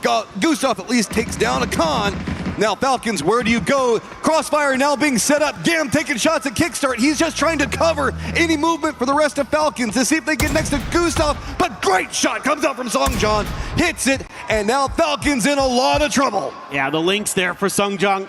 Spelling doom. Tiggleton trying to heal through this blue and get into that 8th place spot if possible. Oh! He gets the knock on to Sungjon. They lose track of possibilities. Is Tig going to be able to get the heal off in time? No, they aren't able to get any placement points. VP jumping on the other side of what's going on with 17, and Jin G now just fighting to see how much distance that they can get away from Falcons. VC down behind them, Navi down, Vitality down, Twisted down. So Falcons going to hold down that 2nd place position. It's just about how much more can VP get. 4 kills right now, and it's going to be moving into a very foot push friendly section of the map. Yeah, this is still looking okay-ish for VP. I mean, again, they're going to have some opportunities with these barrels and other things that are in the way of the military base proper that they can work with to at least keep themselves somewhat safe, but it requires smokes to get there, and they're going to be sending it deep into the crates. Okay, squeeze by there. Full Sense is going to be alerted to it, but they don't have the angles on anything going. AGAL is getting picked apart on the other side of this as they're trying to make their push next to Gam. Gam's still just holding down the compound that they've held for so long, but it's not really inside the circle anymore. Jin G is going to be regrouping just in front of them. It's really just about how much more VP can get, and they've got center control in phase number 6 based off of this move. Uh-oh. That's all I can say for this lobby. There we go. I'm very curious as well about Full Sense's frag grenade situation, because we saw that they were able to really destroy Na'Vi with those in that moment when they dropped in there. So right now it doesn't seem like they're going to commit those just yet. Maybe trying to get a better idea of where Virtus Pro players are, or maybe just ran out. Hard to say which it is. Geek going to come through with 3 still alive, so not the end of the world for them. You do get Sungjon with that Lynx back on his feet for them, so some heavy firepower still in the mix. Big thing for me is AGAL, Gam. They've got to get in the circle. Genji's still holding them out. Genji has been kind of fighting up against them for a while, but D doesn't have the best defended angle against this approach that anyone's Legend's trying to do. You can see that they smoked wall around, moved over onto the other side of the silos, managed to creep in on this one. It's not quite in for safety, and really this back corner that we can see that AGL is playing, it's not inside the safe zone either. They're going to have to move to the more vulnerable side of it, and they much rather kind of play this position, but the other players for Genji can defend D as long as he can find some safety, but they managed to pick up at the perfect side of it, but D He holds it, gets the knock on a one, does go down to the second, but AGAL now down to just destroy, and they had to deal with Gen G. The timing on the other side of this, though, is Gam played it perfect. They ran across right as soon as AGAL made their move. Soul had absolutely wrecked Gam, but because D couldn't hold on his own, he gets hit in a flank angle by Destroy. So he's going to have to crawl down to the safety of the inside of the missile silo to try to survive. But Tanvu, I think, might have a sense of it. The grenade bounces just shy of the mark. Gam's got to do this fast. GK's back behind them. They need to move as well. Shots now starting to come on to Gam. There's nowhere to go. GK just absolutely massacring Gam. Big Nate lands in the middle of them. Follow up. Duck Juice, the last one alive. But now GK's in trouble. Myth is taking shots at them, and this cross is going to be hazardous. Well, I mean, for GK, getting some kills there is very nice because, again, tough run to make for you going forward, cutting across the sight lines of a couple different teams, but you just bailed Gen G out just a bit as well. So let's see how they're going to opt to try to make their move forward. Still have about 25 seconds until that next circle pops, so Park Pro going to use the folding shield to offer himself a little bit of cover. Meanwhile, Virtus Pro, given the time, given the space, they are going to start creating those foxholes, start creating their defensive network. Getting scarier and scarier for the lobby by the second. GK's got to move. Gen G's position in the silo to the north, not going to be too good. Destroy still alive for AGL to the south of it. Nothing good happening in the middle of it, as hey, in the middle of all of VP is going to be some mortars coming out. Kiss and the rest of the crew from Myth got control of the north, but DK has the exact same idea that Myth had but we had Gam had a moment ago. They're going to push to the other side of the silo, and can they get any knocks? Nah, Jacob's going to go ahead and spot out EJ to start it off. That was just short of correct. He hit the top of the crate, couldn't quite get far enough to do any damage to him, so Scappy not really connecting with the mortars, but very, very close with a few of them. But close is not good enough in a game like this where you need to be doing damage to VP to keep them from continuing to extend that lead that they have right now up to 114. GK looking for the res and then probably going to try to take this fight. Can't really go for too much of a peek because of Destroy's positioning, but Gen G can't move because of where we see GK at. So Park Pro at least finishing one of those problems. Maybe be able to solve the second one here in just a second. Is no Myth still getting involved. Songjong gonna get knocked again, and it's just go time. GK's got to jump down right into the waiting arms of Gen G. That's one. Can they get the last shots on Park Pro? No, trying to step up and around it. But the silo's providing some level of safety. Myth actually aggressively moving into this position as well, and Park Pro just getting cooked. Beautiful coordination there from Soul and Bean. Just a perfect timing on the double molly. That was a thing of beauty. That looked like synchronized swimming for a second. Absolutely stunning work from them to keep GK out of their real threat range and problems. As now you have Corexi down. The problems starting to mount a bit for VP. However, Beamy able to respond, take Bean down from Gen G. More explosions rain in. If VP can just outweight what's going on with Gen G, they'll have so much more control and safety to play from. Full Sense making in the later stages yet again, trying to see if they can touch that 70s pack that everybody's been hanging out at, but you can see that VP has to be cautious. Myth still getting more maneuverability over into the northeast, trying to get that space away from Full Sense. It's going to be Tigger that's really trying to hold them out. Gen G is the linchpin for everything that's happening right now. Myth can't move to the south because of Gen G's positioning, and VP can't focus on the circle because of Gen G. Yeah, Gen G is left up a creek without a paddle, man. There is not a lot without a ton of smokes that they're going to be able to do in this scenario, or some unbelievably good frag grenades, some kind of utility going to be necessary to cross this space, it feels like. So there's one. Do we see two? There is a frag here from Soul. It is going to be up and over. Doesn't matter. He gets immediately taken down, and the grenade does not connect. What do you do, Gen G? You're just, as you said, pretty much without a paddle over here. Spray's going to connect. More points to VP, though. That makes it even scarier for everybody else. It's going to be a squad down. 6 kills now, sitting at trying to touch that 120-point line. Myth, so few options. Kiss does at least manage to get a knock, but it's going to be Tigger that comes alive on the other side of it. This Full Sense finding a great flank onto this. Tigger's been playing aggressively, but he goes down. That means that the whole push coming out from Full Sense on the side has collapsed, and the aggressive play coming up from Myth is punished. And now it feels like this may just be a Virtus Pro win by nature of the fact that Myth and Full Sense have done so much damage to each other. Scappy going to take a moment to try to regroup or look at Corexy. He doesn't want to give them the opportunity, if possible. There's still a lot of those emergency covers on the ground between Corexy and Myth, so he's having a tough time maybe finding the angle, but Lukarux immediately finds the re-knock, and there's the finish. It's Flash with the double. More kills, more placement. VP is absolutely feasting right now. Full sense. They managed to creep up just 2 points back behind Twisted Minds.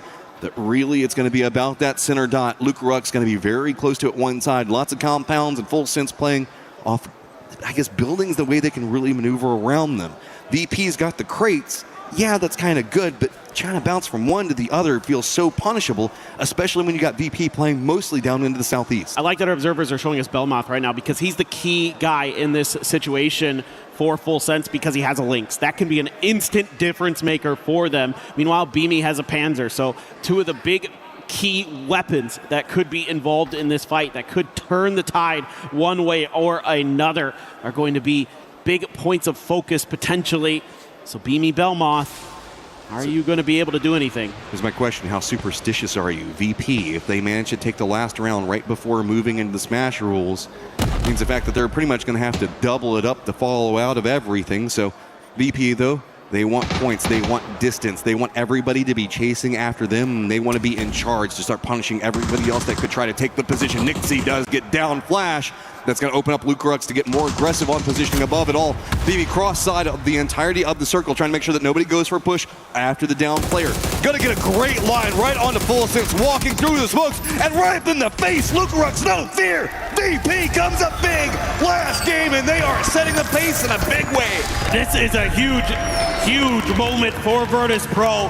They are going to set that point threshold that much higher because of it and give themselves that many more opportunities to be your champions here at EWC 26 coming into tomorrow.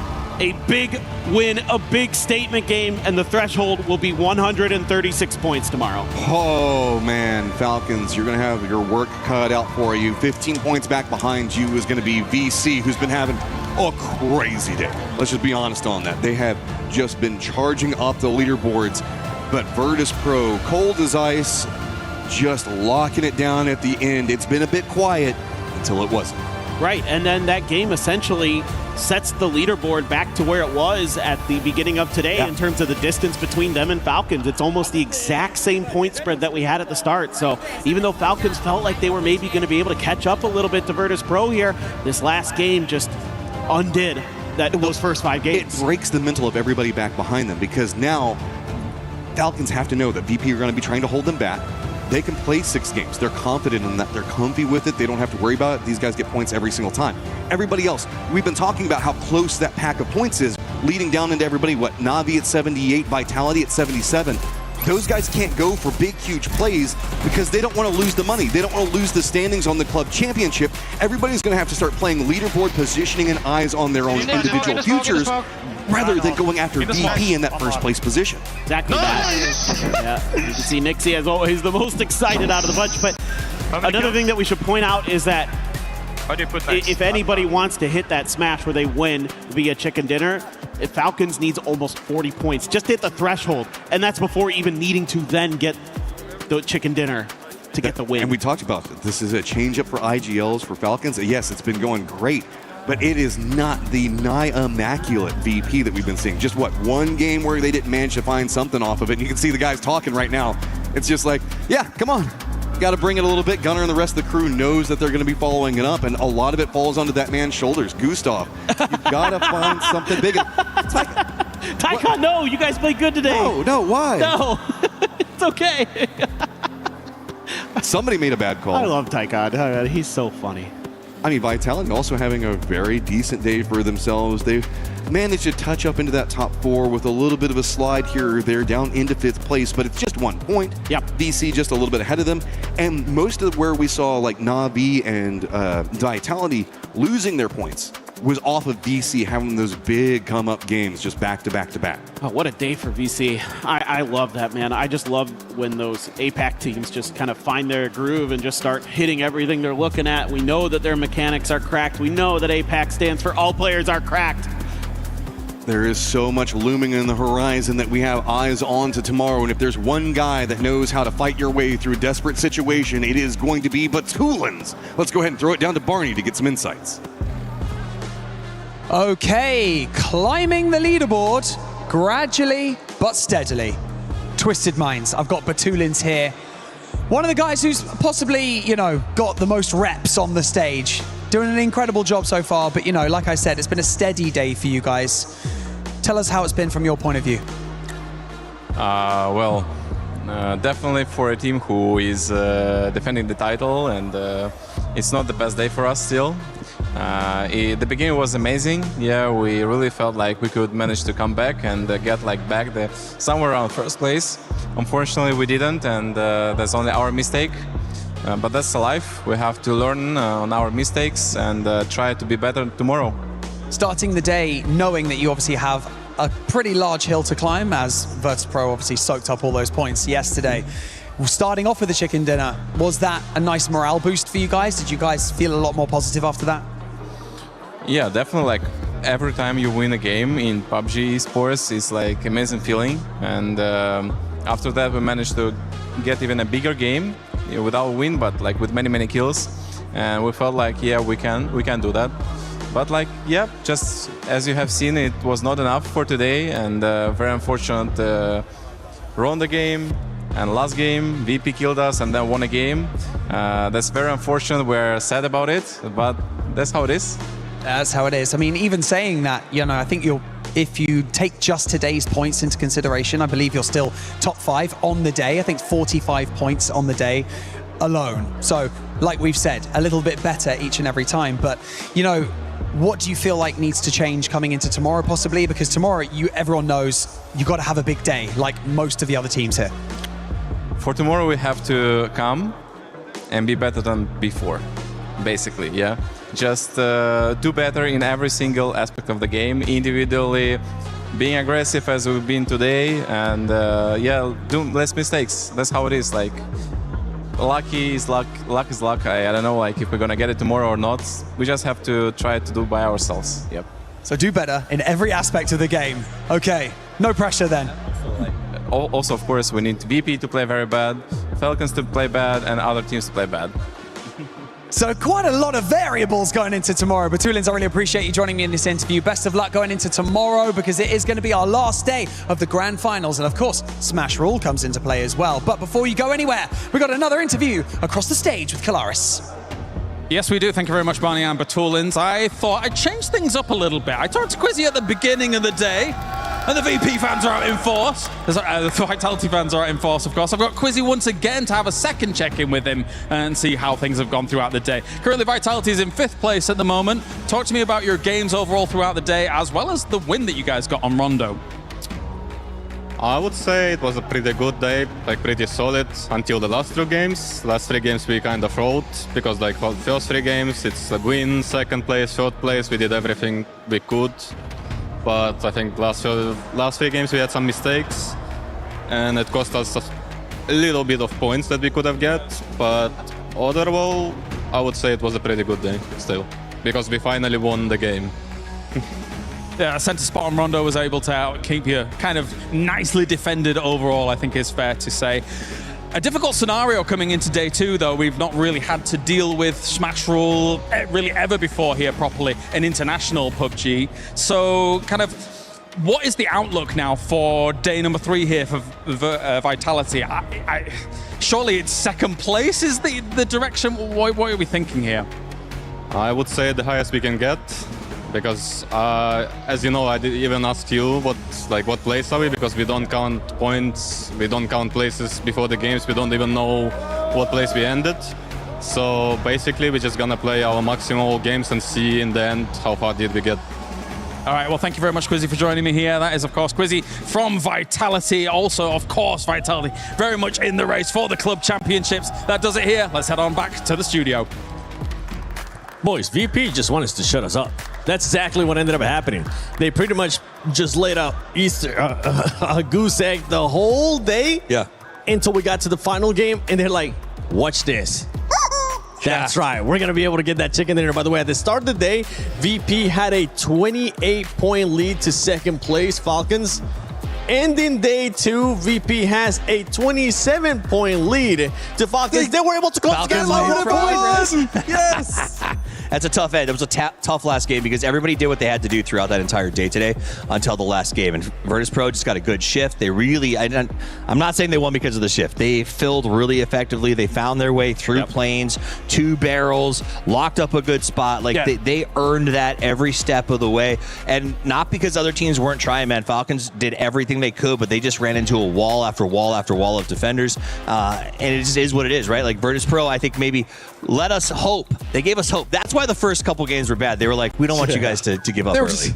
Just taking their foot off the gas so they could make all the other teams feel like they had a chance. Yeah. But ultimately, I mean, we did have some teams absolutely pop off today. Vicious, we talked about one of those teams, Geekay as well, an impressive run coming up. And it's difficult, man, when you have teams like Virtus Pro, all the way up the leaderboard, it can be discouraging to try to keep pushing. But man, that's also the beauty of it. Something else I want to talk about from the bottom of the leaderboard coming all the way up, there's only about 15 to 16 points separating 16th from 8th, which means the amount of money you can win in just one game for your team is astronomical as well. Don't forget about the club points either. Yeah, you can see it right there. I mean, 12th place to 7th place, too. That is only 18 points separating them. And the jump up in regards to money, you mentioned it, too, especially once you end up getting into 8th place. Those club championship points do come into contention.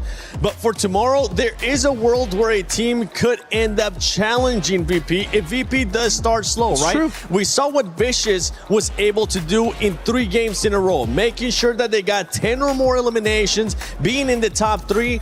And right now, the Smash Zone to win via Smash Roll is set at 136 points. They have to hit that threshold first, and then they have to get a chicken dinner to do it. So we just need to see an insane, consistent day out of a lot of teams tomorrow if they even want to challenge VP. Wildly consistent, and then you got to dodge VP's anger, right? Because that, I think, is also a risk. The Falcons may come under the wrath of Virtus Pro right out of the gate tomorrow. Its idea is they're the only team close, 40 to the next team. If they just hot drop Falcons or hunt them down, they can just wait out the 6 in a sort of game of attrition and walk away with that big prize. They can, and again, other teams maybe having their target on their backs. If they see a third party and they choose between, hey, let's go for the Falcons or let's go for VP, they're obviously going to go for VP. But that's also the scary thing about VP is they just need 10 points and they just need a win, and they could literally end this tournament in 2 games. Yeah. It's looking grim for everybody else. I'm just gonna call a spade, boys. I'll be here tomorrow. Things could go crazy, but VP looks good. And I mean, for a club team that right now they're in 10th in the cup, like the 1,000 points you get for this win would actually put them really up there into a fun little battle going into next week. So I think this is big for the club. It's big for them. It's definitely big for this roster's future, 100%. if nothing else. So props to VP. It just kills me a little bit inside that I'm giving these laurels today with 6 games left to play. You never know. Yeah, exactly. Tomorrow it's PUBG. PUBG happens. Maybe Falcons will do what Vicious was able to do in those 3 games. I hope so. And it's possible. You guys have been saying it. PUBG Battlegrounds does end up happening, especially here at EWC 26. But don't forget, tomorrow, the final day, Smash Roll is at play. Even though VP has a big lead, there's still a chance for all those fans out there, whether you're Falcons, whether you're Vicious, or maybe we'll get another insane surprise from tomorrow. Make sure you tune in. We'll be right here at the 7WG, Toffees, and Godspeed. Thanks for watching.